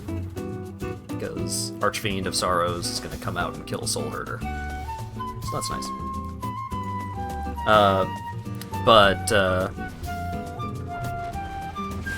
There are a lot of ways to get around the worst parts of Smokestack. For example, it has the old artifact effect of this thing only happens if it is untapped. So, you can make it so that it's always untapped, or it's always tapped on your turn, so it doesn't have its effect on your turn. Or you can make it so that, like, you will have to sacrifice fewer permanents than your opponents, and stuff like that.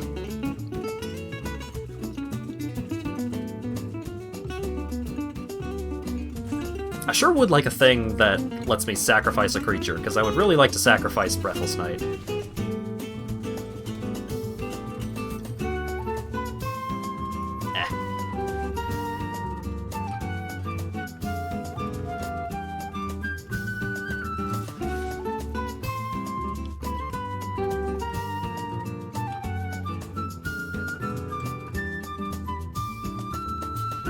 if you don't have the counter for it, that deck type is mega unfun to play against. Yeah.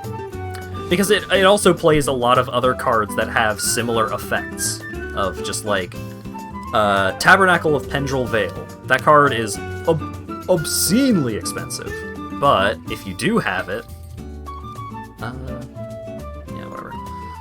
If you do have it, it's a land that doesn't tap for mana, but it has an effect that says, what's the exact wording on it?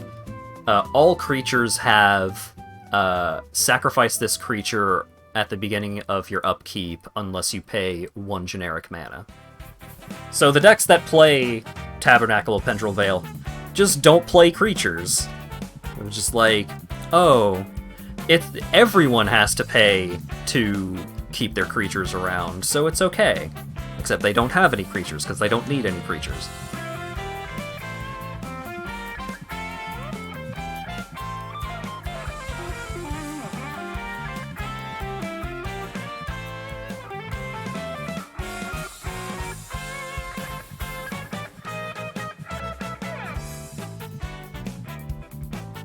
I would like to name creature.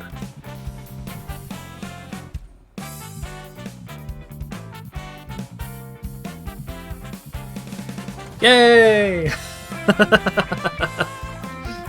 My opponent saw that and was just like, ah, fuck this, actually.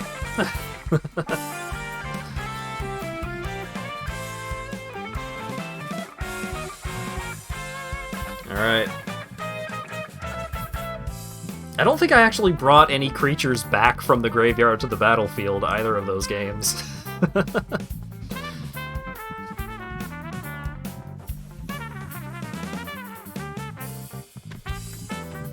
I did get to make my opponent roll their eyes and go, alright, whatever.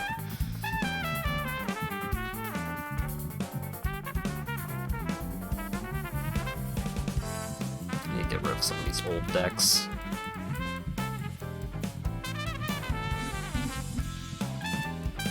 Oh, because it gave me a bunch of pre-built decks.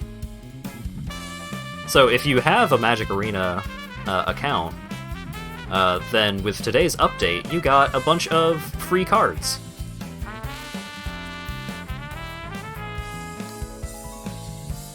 Because there's a bunch of pre-built decks that it just gives everyone, and those decks, in like, even if you don't have those cards for those decks, then it just gives them to you.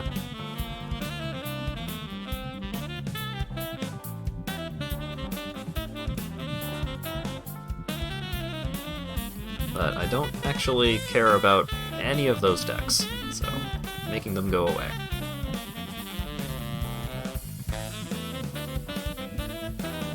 Yeah, also, if you have cards from any sets that are...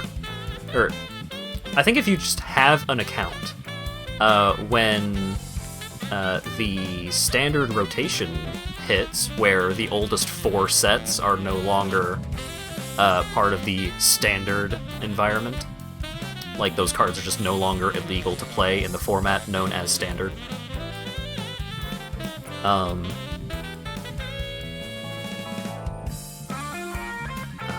Yeah, I'll take Madness. Then... yeah, Goblins! There we go. Perfect. What was I saying? Right, when standard rotation happens, they give you a bunch of wild cards, so you can build a new deck to like compensate for losing out on a bunch of older cards.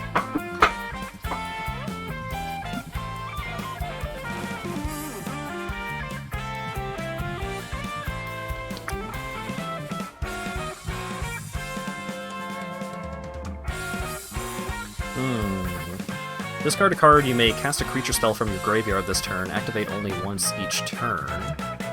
Whenever a non-token creature enters the battlefield under your control, if you didn't cast it from your hand, it gains haste. That's pretty neat.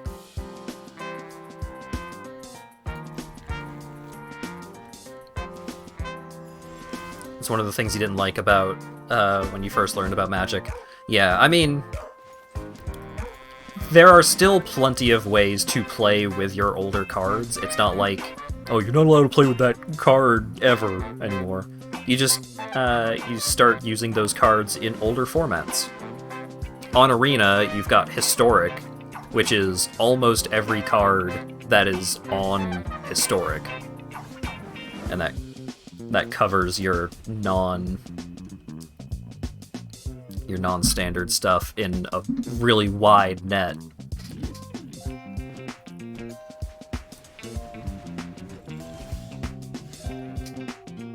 Oh, is this the guy that's really good? Oh, yeah. Do I have a way to murder this man? Not at the moment. That's unfortunate. I'm gonna play this guy. So whenever a land enters the battlefield under your control, create a food or a treasure. A treasure is an artifact that you can tap and sacrifice to generate 1 mana of any color. So that's really good. And then food is also really good, because food, you pay 2 mana and sacrifice it, and you gain 3 life. And 3 life adds up. Whenever a non-token creature you control dies, investigate. Whenever you sacrifice a clue, make a creature. Sacrifice a token, it gets +2/+2 until end of turn. Oh my goodness. I mean, that art is adorable, but my opponent's kind of popping off a little bit.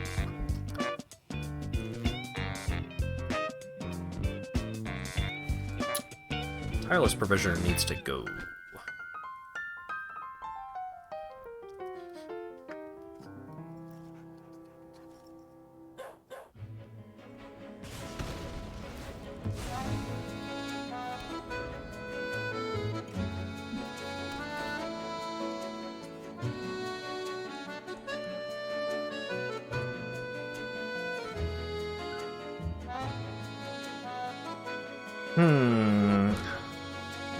I'm not going to attack. Because this little goofus in the bumblebee costume, or butterfly costume, or whatever, can absolutely wreck my entire face out of nowhere. Whenever it's dealt damage, proliferate. That's not good for me.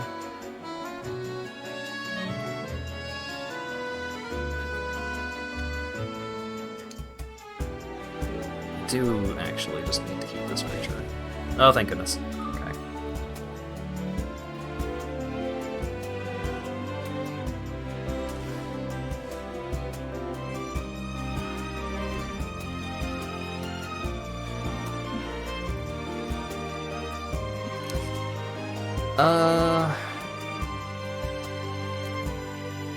Proliferate.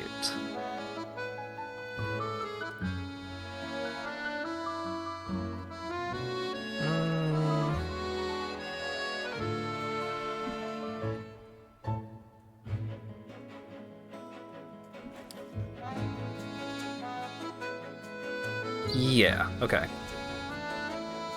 We'll bring out Chainer. And I am just going to attack with this guy. Fluffy Dino, yeah. There are some really good dinosaurs in Magic now. You can make a whole ass deck out of it.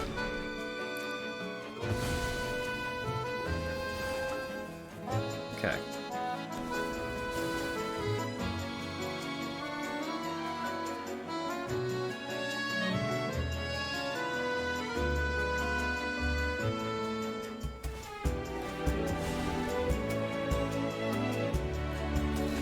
Yep.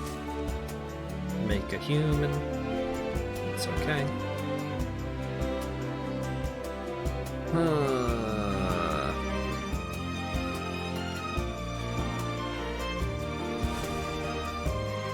Ooh. Goldfish. 3/2 flyer. When it enters the battlefield, investigate twice. So it gets to make 2 clues.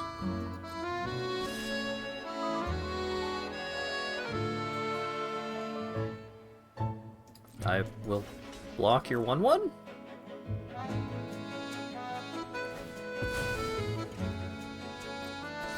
Oh, a token. Right. Okay.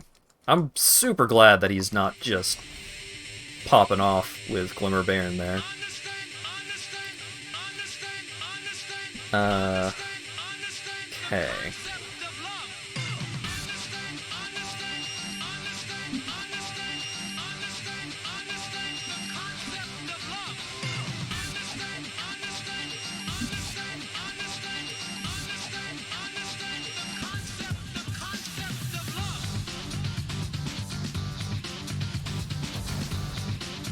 Yeah. Okay. And then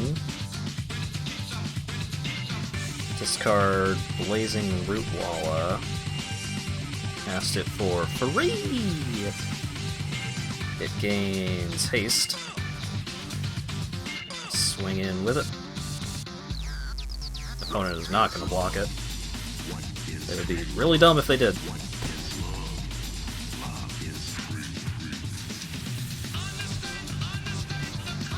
When it's the battlefield, create a 1/1 squirrel and a 0/3 crab. When it dies, create a token that's a copy of target token you control.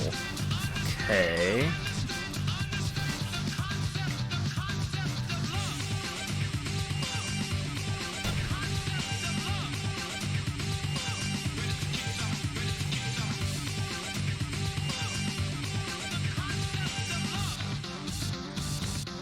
Discard Hell Mongrel. Cast it with Madness. Cast Reaver out of my graveyard. Gains haste. Attack with these two Dorkos. There's a couple of Danny Dorkos.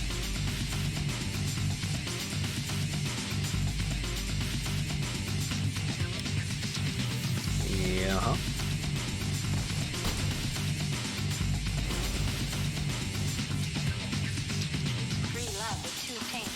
Make another crab? Sure.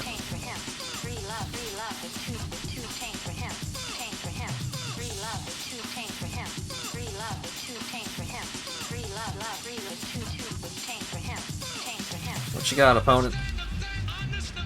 6/2 with Evolve. Whenever a creature enters the battlefield under your control, if that creature has greater power or toughness than this creature, put a counter on that creature. Yeah-huh.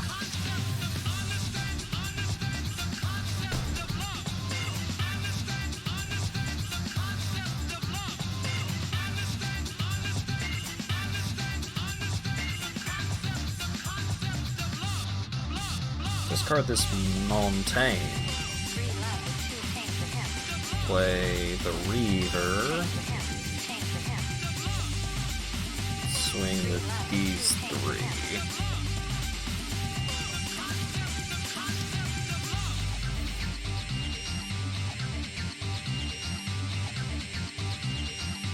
Okay, so activate Blazing Root Walla. Get rid of one of the crabs. To investigate again. He's got 6 clues. And that's okay. We're still in it.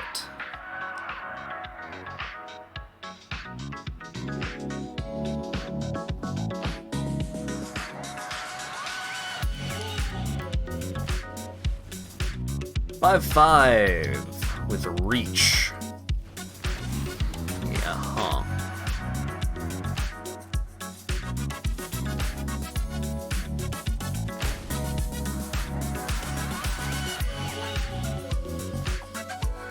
Yeah. Don't mind if I do. Discard Terminal Agony. Destroy target creature.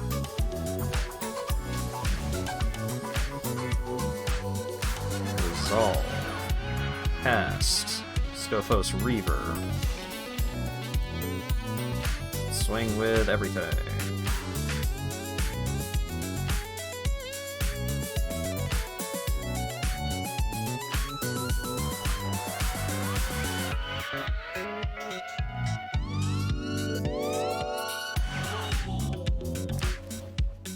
Discard Burn Bright, gain lifelink, activate Rootwalla.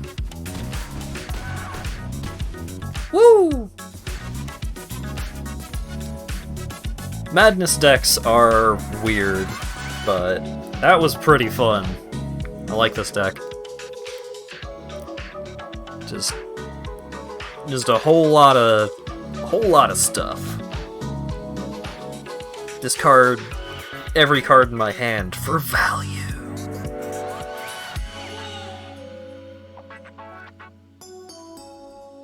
What the fuck was the Goblin Fodder? I only drew the Madness half of that deck.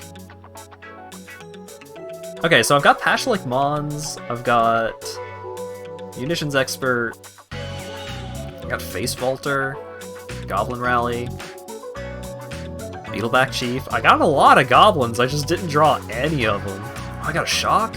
Hell yeah.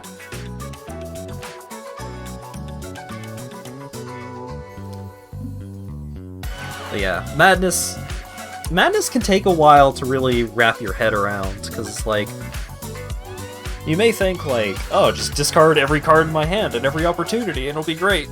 But no, sometimes you gotta hold on to stuff. And sometimes you can trick your opponent into forcing you to discard, depending on the matchup.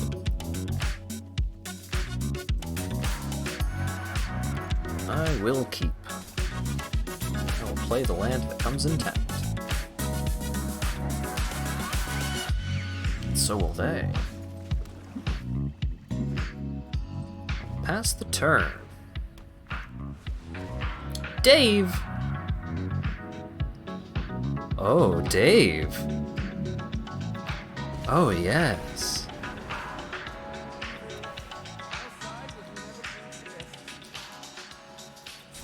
I will discard a mountain.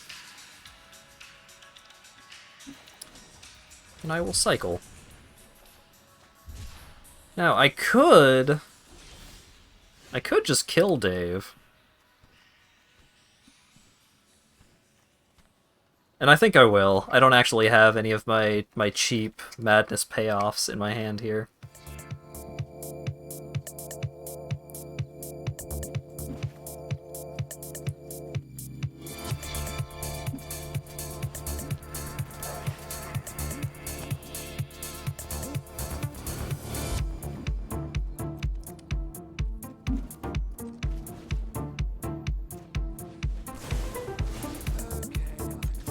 But that's good. That's good, because Little Dave is definitely not going to be the only discard spell that my opponent has.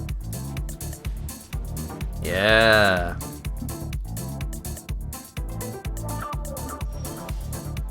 Oh, that's fine.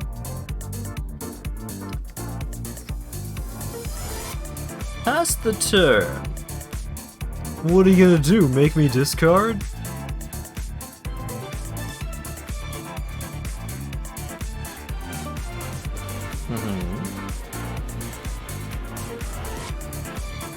Ooh, offers and conditions.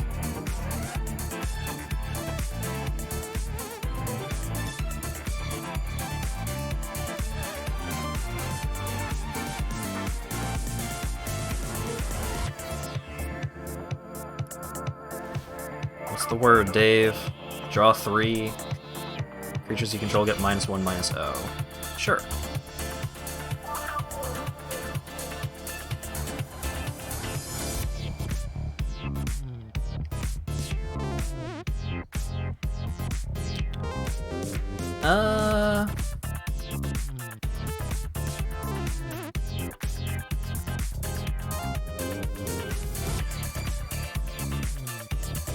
Yeah, let's go ahead and do this. Big Dave, you're taken too.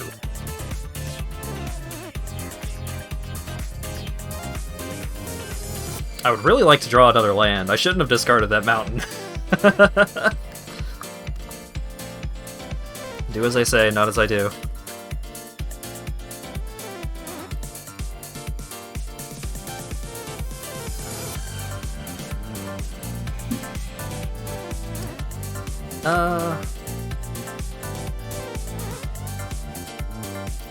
I'm gonna discard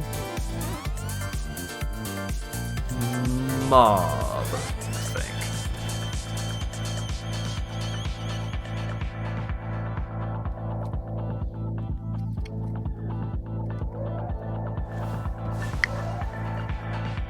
Yeah, okay.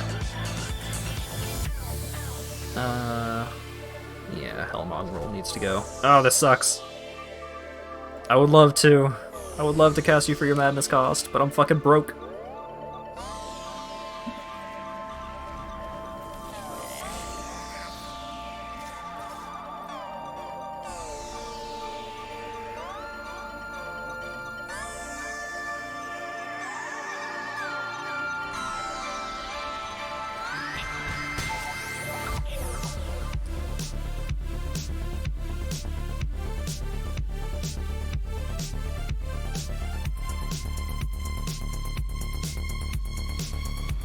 Oh fuck, Sarkhan.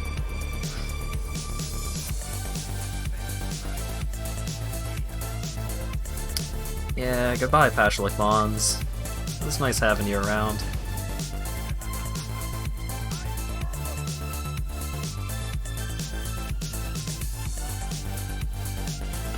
Oh, this sucks. Just completely mana screwed. I had such an incredible hand if I just didn't discard that mountain. Oh, no. Oh, okay, sure. Now you show up. Oh, thanks, bud. Really appreciate it.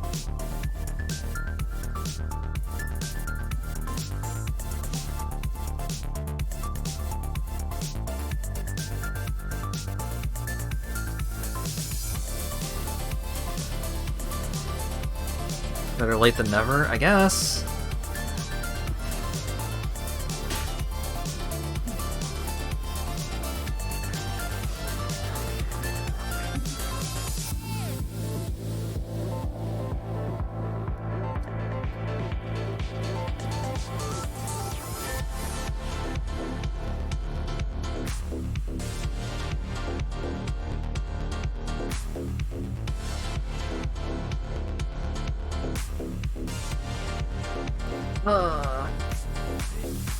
Yeah, Shivan Dragon. Man, this was like the perfect matchup, but I just fucked it up.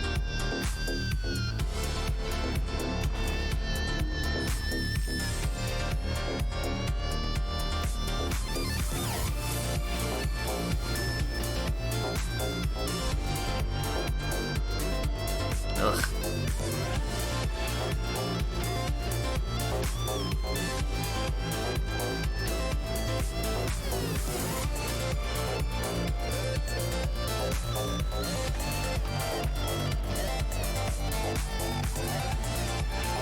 Oh, another cool thing about Madness is that when you cast things off Madness, it ignores the timing restrictions.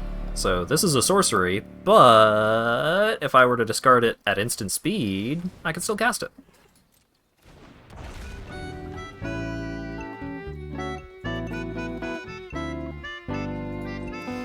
Like so.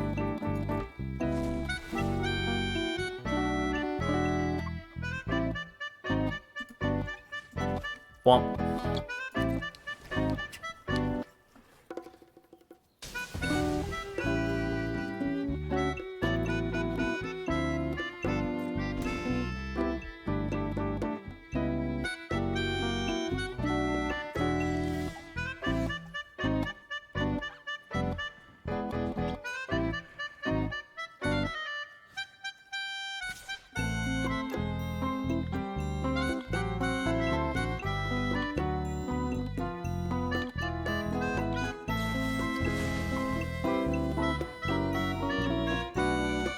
That's unfortunate. I am still gonna activate its ability so I can get this guy out. Ba-doop.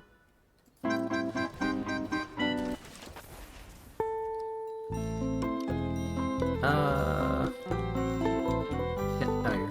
Okay, 3.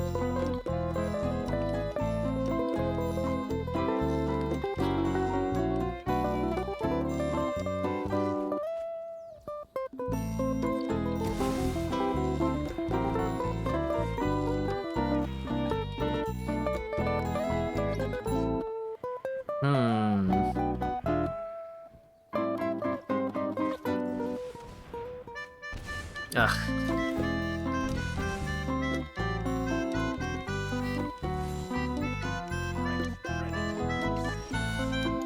Ugh! I'm done here. Get me out of here. Good lord. My opponent had everything. They had it all. I didn't hit my 4th land drop until like turn 6.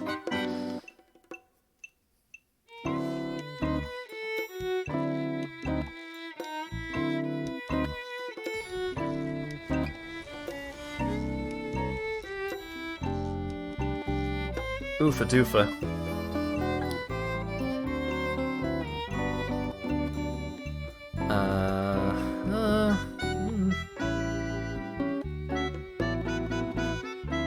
I'm gonna feel like a huge idiot if I don't draw a black mana source, but I have several things that I can do.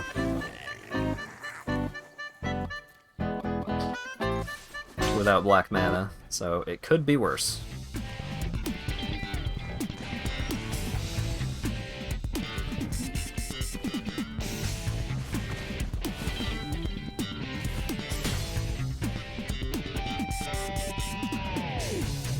So would be really neat.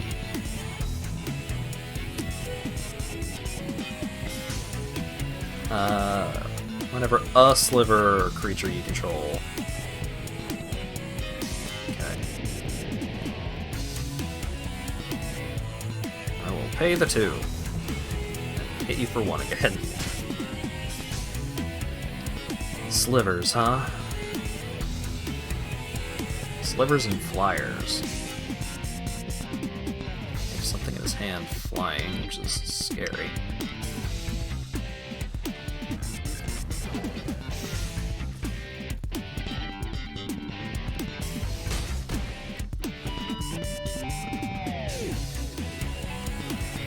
Yeah, huh? Okay. So he's got all colors of mana. But he needs a land of another color. Okay, that'll do it.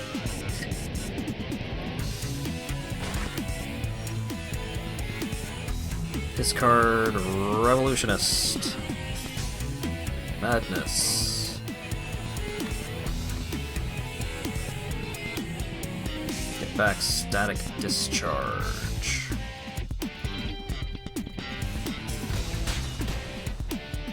Hooray! Just hit him. Just hit him very fast. Do not let him get up to 5 different colors of mana so he can cast the first sliver. Just get him.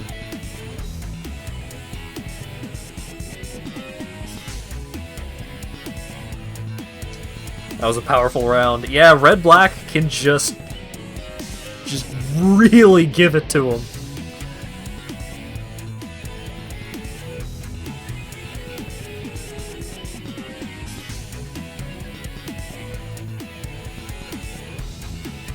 Another Sliver Hive? Sure.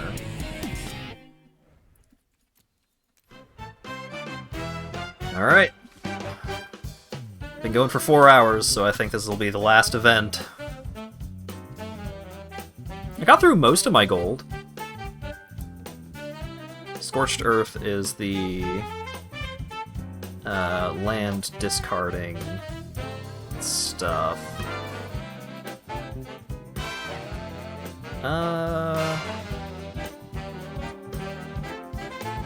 Let's do cycling. And I've already played all 3 of these. Okay.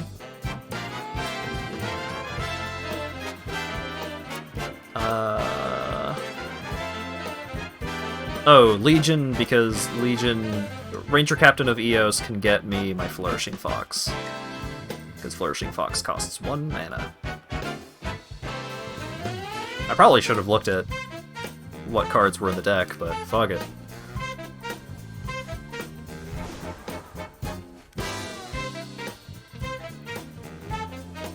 atlanmail.jpg. Alright. Hey, Forsake the Worldly. Been a while since I've seen you around. Let's keep.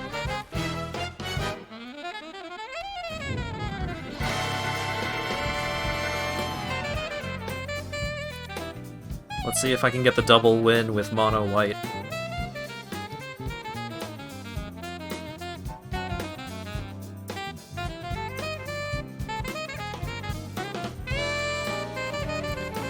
Death touch, sure. Lumbering light shield. Something in your hand is more expensive now. Hey, Faceless Agent. That was a good hit.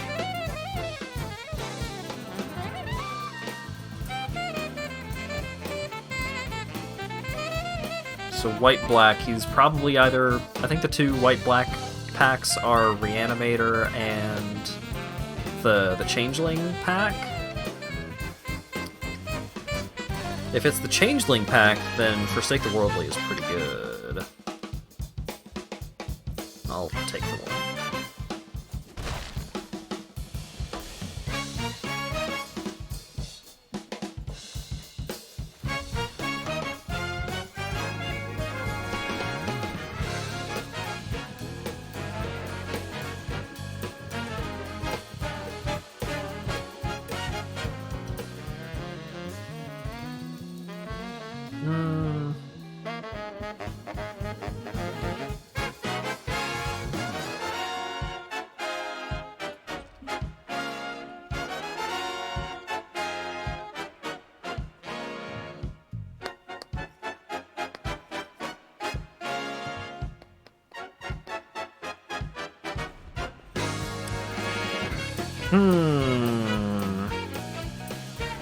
Okay, Faceless Agent.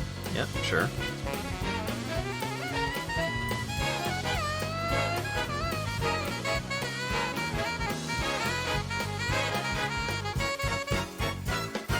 You know what? Yeah. I'll block your death touch, fella. Cycle, Forsake the Worldly. Oh, now you give me a cycling payoff. Oh wait, no. Sanctifier, give Valiant Rescuer lifelink, and then play Valiant Rescuer.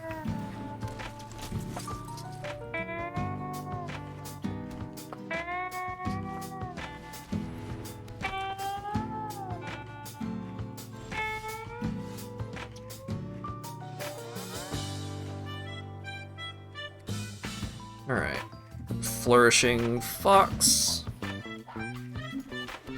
Play Plains.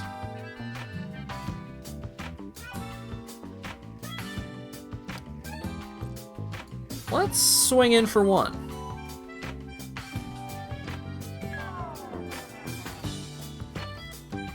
I forgot that it's random. I fucked up.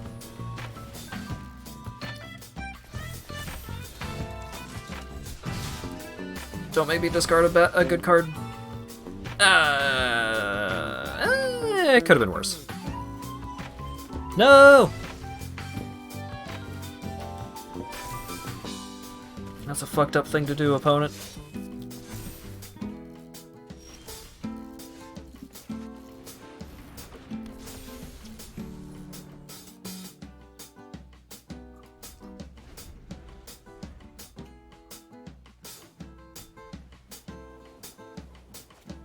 Got rid of my Fox?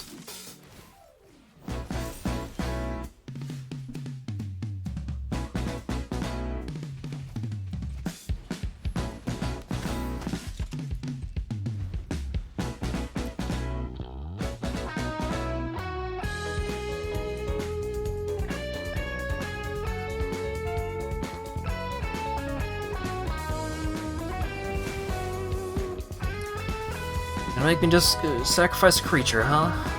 Alright, alright. Oh, neat.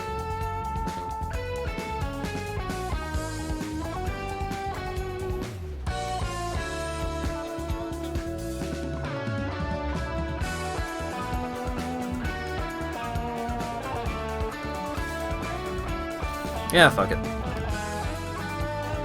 Get him.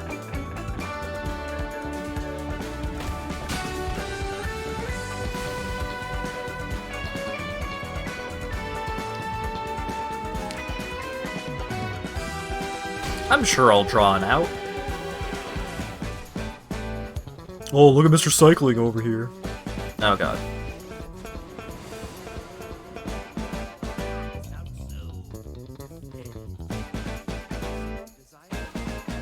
Oh god. Oh god. Well, even if I did play well, drawing that many lands is not gonna get me there.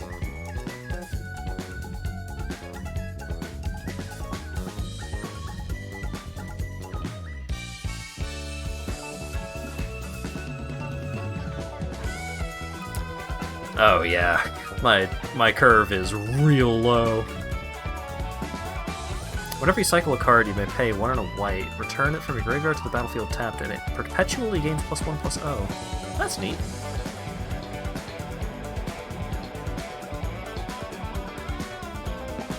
Huh.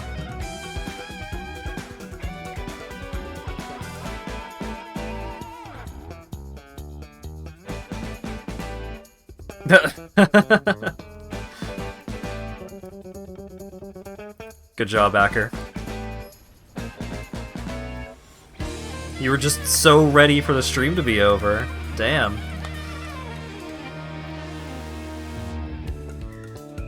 I know I'm boring you, but come on.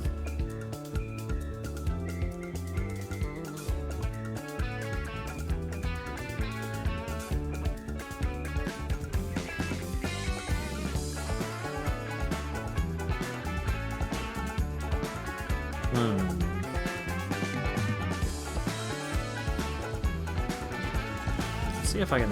Oh, there it is. I was about to say, let's see if I can actually draw a cycling payoff early.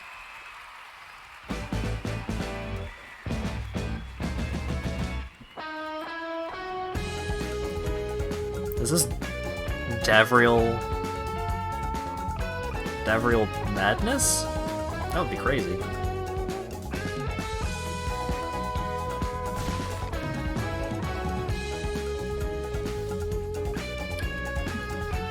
Give me the Valiant Rescuer!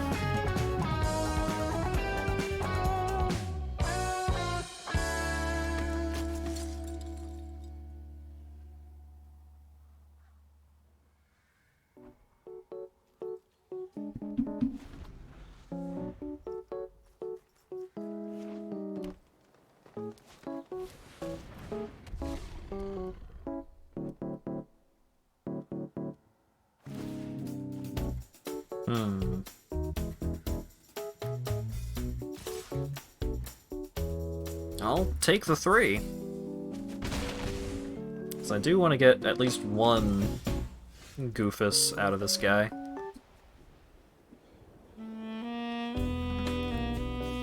Or...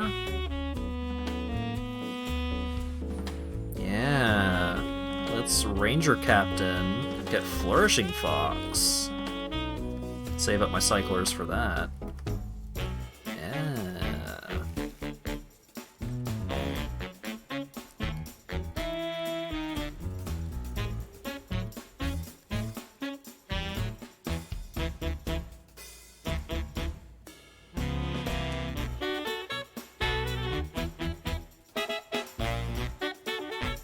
What you got, opponent?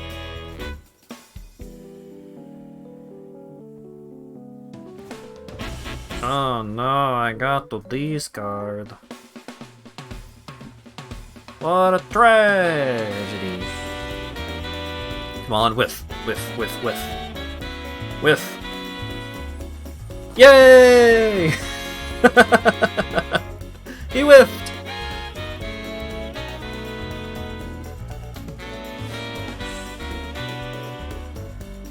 Well, yes, I would like a free 2-drop or less.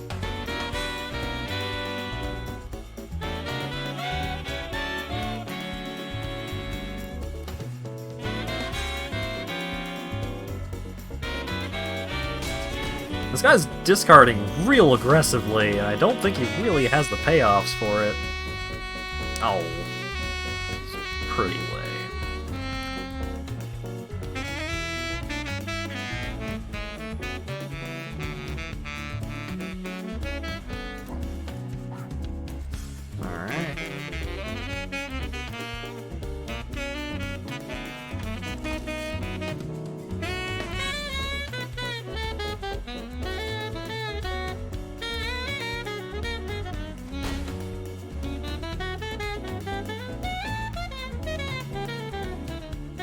So my game plan is I'm going to chump with Benelish Partisan so that I can activate its ability next turn.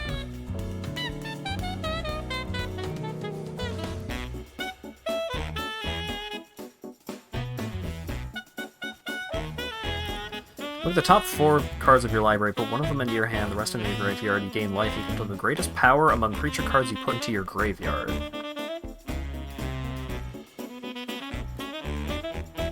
Gonna whiff again? No creatures into the graveyard? He gained 2. Ah.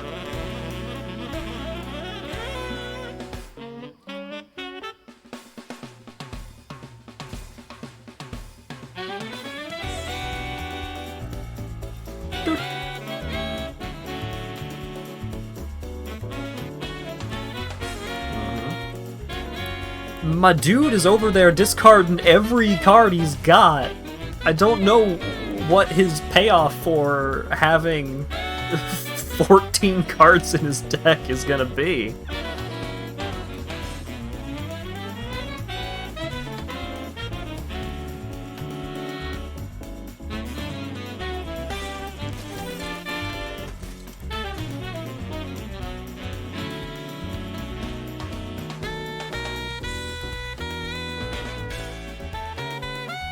He has a card that does more damage per card in the graveyard.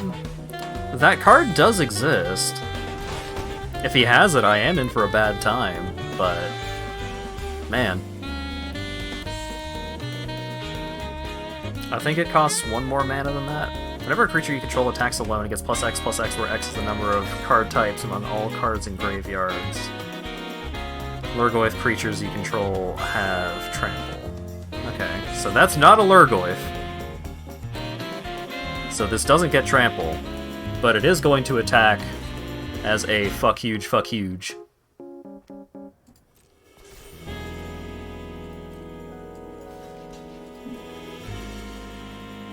Oh, the number of card types among cards in all graveyards. Oh, okay. That's nothing.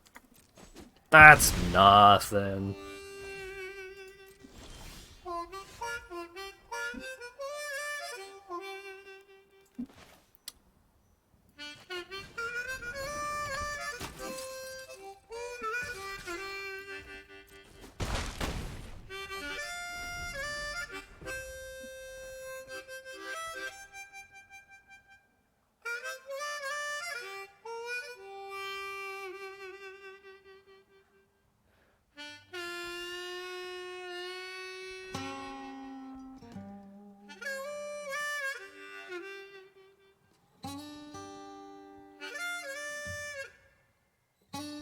And here we may witness our opponent regretting their decisions.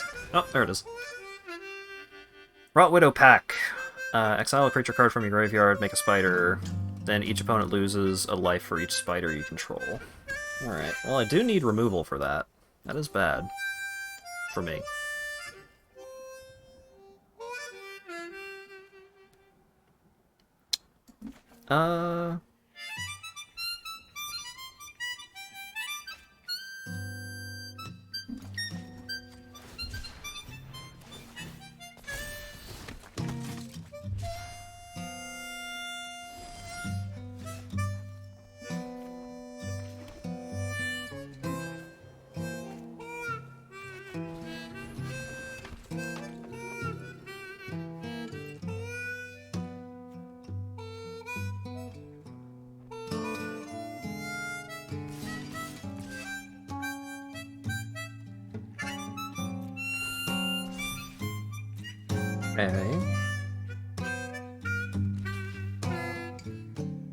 He fell for it, folks. We got him. Hashtag got him.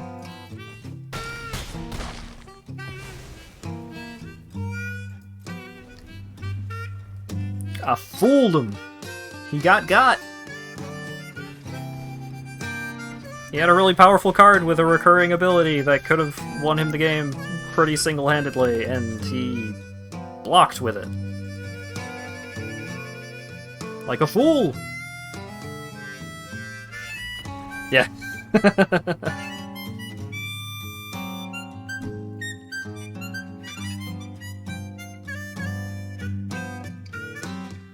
He did indeed beef it in a major way.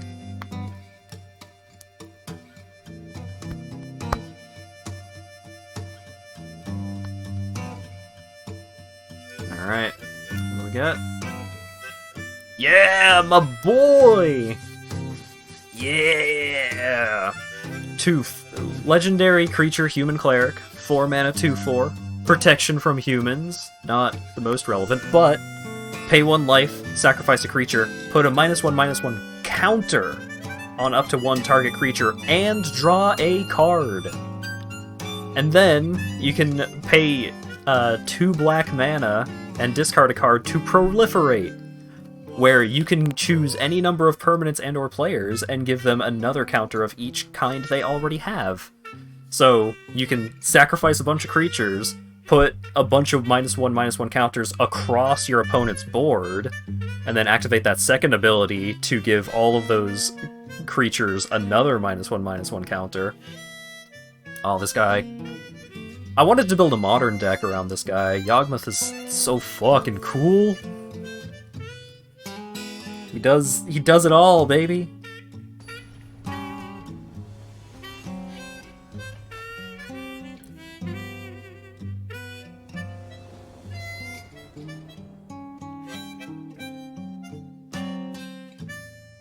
I will keep this.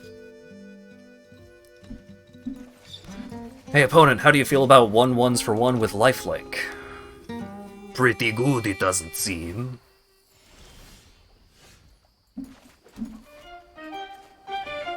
How about a bear with upside? Yeah, now you're feeling it.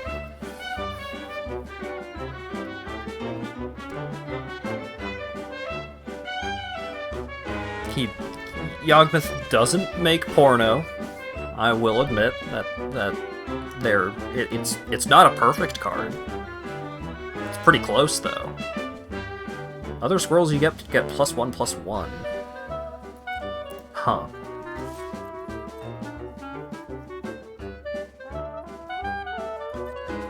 Oh, that artist. Okay, got it. I understand.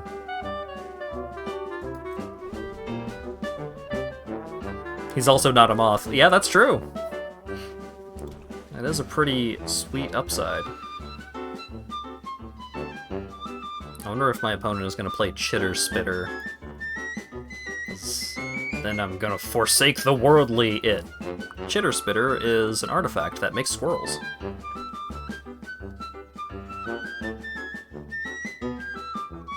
It also kind of sounds like an inappropriate word.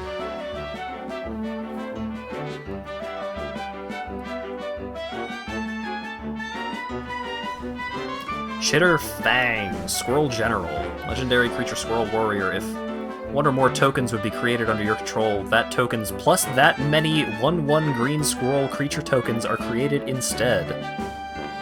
Pay a black, sacrifice X number of squirrels. Target creature gets +X/-X until end of turn.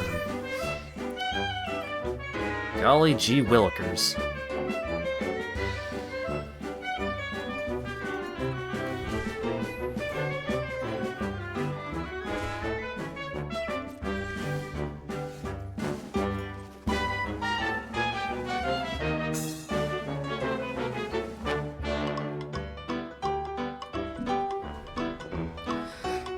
Just gonna pass the turn.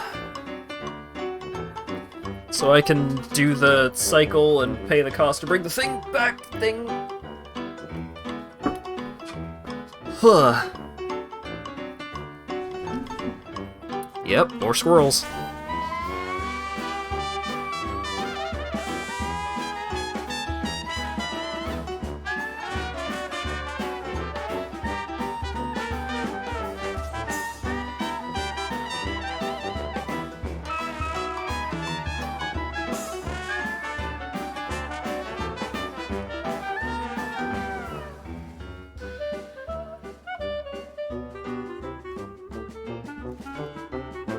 Cycle, Secluded Step. Activated ability, or triggered ability, rather.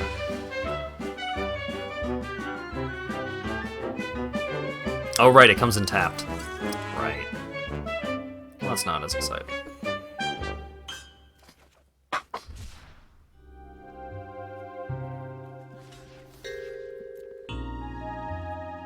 I will block with this 1/1 with lifelink. Ooh, Thraben Inspector.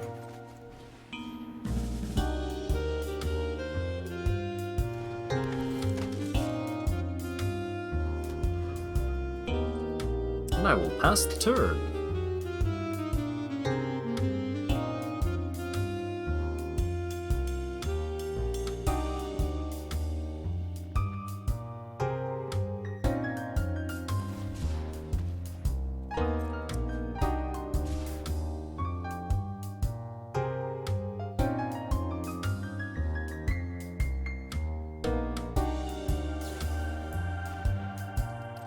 Yeah.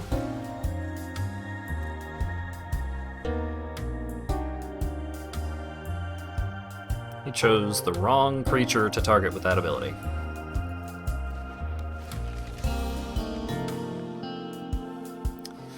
Oh boy. I'm gonna die to squirrels.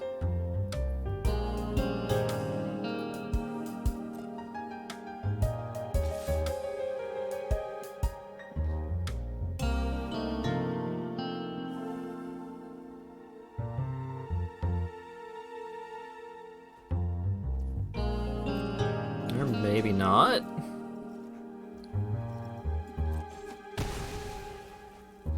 You really should be attacking with more stuff, but... works for me. That works for me!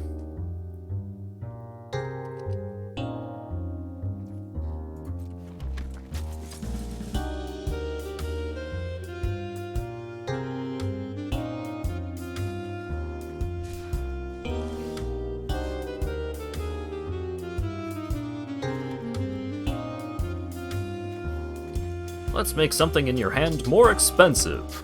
What are you gonna do about that, Mr. Man? You have a left field question. Well, I'm more of a right fielder, but go ahead.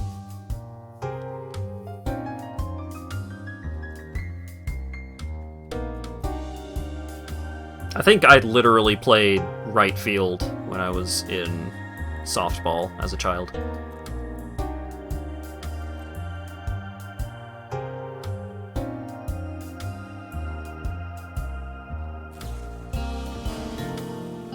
How do you feel about the fact that there are kids who will see Martin Luther King in schools and think, hey, it's the guy from Fortnite? I mean, it's kind of inevitable that that will be true of all cultural figures.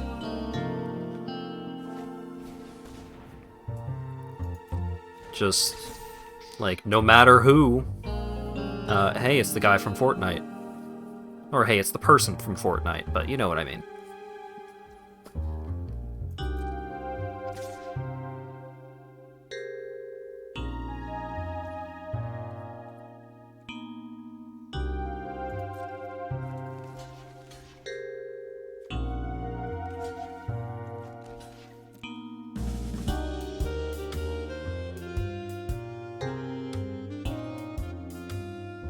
Is he actually letting Chatterfang die? What? Why?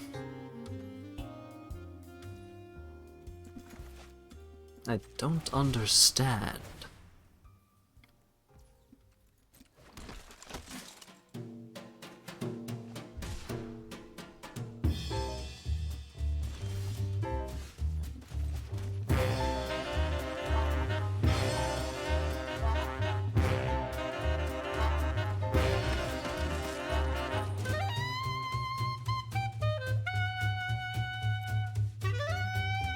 I will search for Flourishing Fox.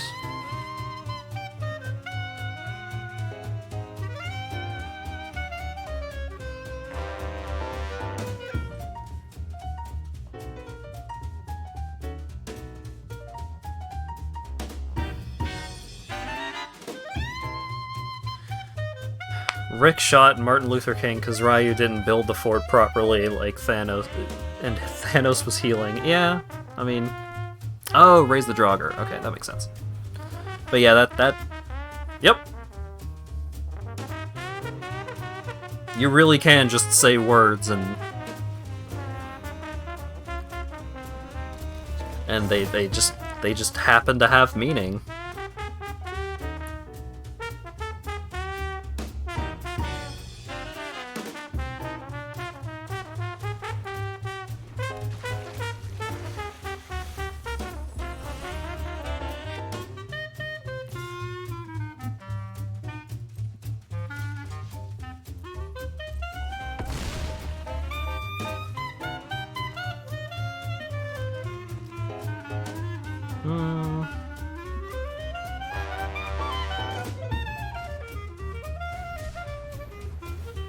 Yeah, let's put the counter on Ranger Captain.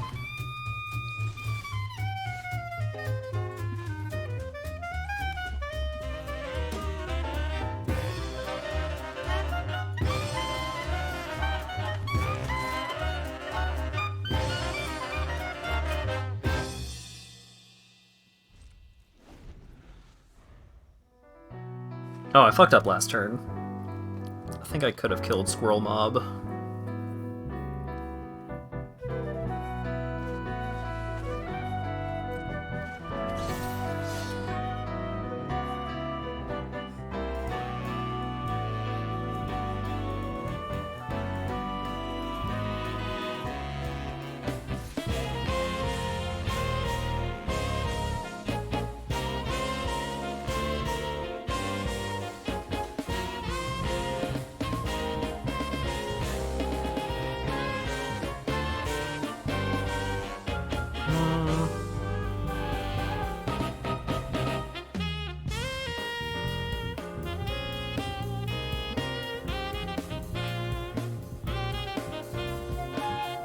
I think I'm gonna lose this game. Because I don't really have a whole heck of a lot of removal to actually do anything about my opponent's massive board state, and I also just fucked up in a major way.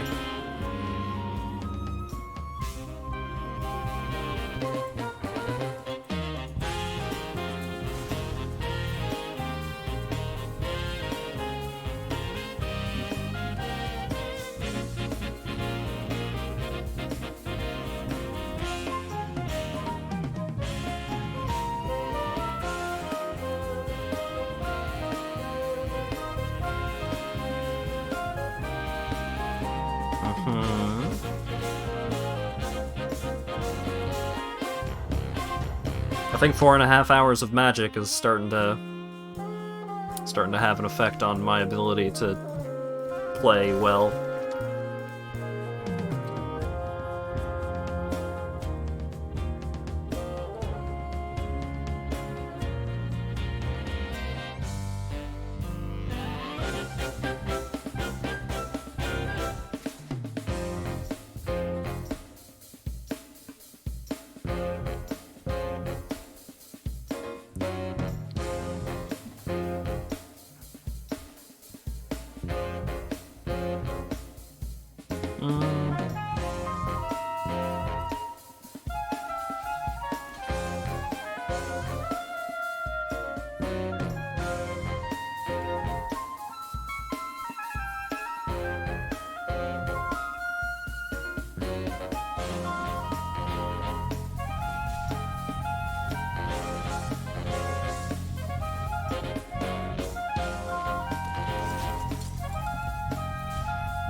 This is... What? What? What? But he was winning! I don't understand.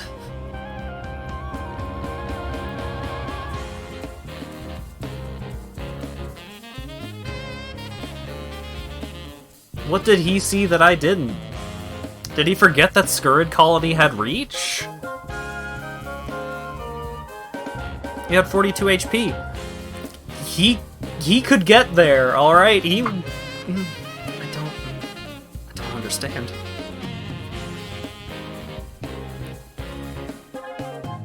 Maybe he just didn't want to play it out? I feel like that's probably the most likely situation of, like, I could probably win this game, but it would take forever, so fuck it.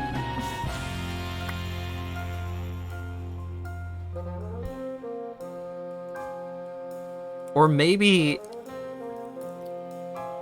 I don't know, maybe I'm just assuming too much of my opponent. Maybe they're on, like, the 4D chess foresight of just, like...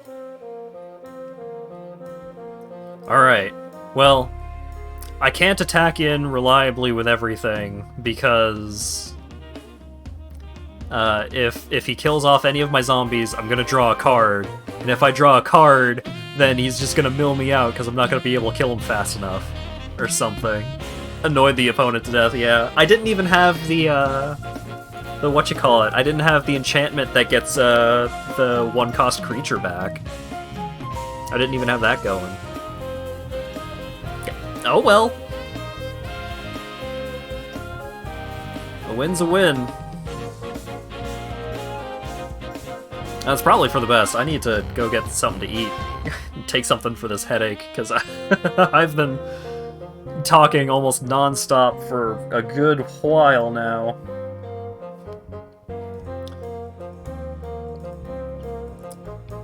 But hey,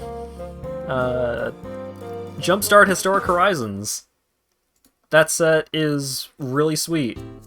I was having a really great time playing with those decks. I think I enjoyed those decks more consistently than I enjoyed the regular Jumpstart decks. Feels like the regular Jumpstart packs, there were more of those that were just not good. Meanwhile, almost every pack, even the Storm pack, the red-green Storm pack, was pretty spicy. So, if you have a Magic Arena account and some gold, it only costs like 2,000 gold to enter. You can get that with like a day's worth of quests and wins and stuff. You too could enjoy some wild bullshit. And also, if you want to play Magic the Gathering Arena with me, just hit me up on the Discord, because I love playing Magic. Don't enjoy Magic, it's fun hearing me have fun and explain some of the crazy bullshit, yeah. Especially with this set, there was a lot to talk about. Anyways, thank you all so very much. Oh, wait, upcoming streams. Saturday is gonna be No More Heroes 3. Monday and Tuesday, I finished the Mega Man Zero games and also Mega Man Legends, so I don't know what Monday and Tuesday are gonna be. But tune in on Saturday, and I'll probably figure out what's gonna be on Monday and Tuesday. Alright, I think that's it. Thank you all so much for showing up and hanging out and chatting and all that good stuff. And hopefully I will see you again on Saturday for the start of No More Heroes 3! Mega Man Zero X at some point? Yeah, probably. Anyways, later.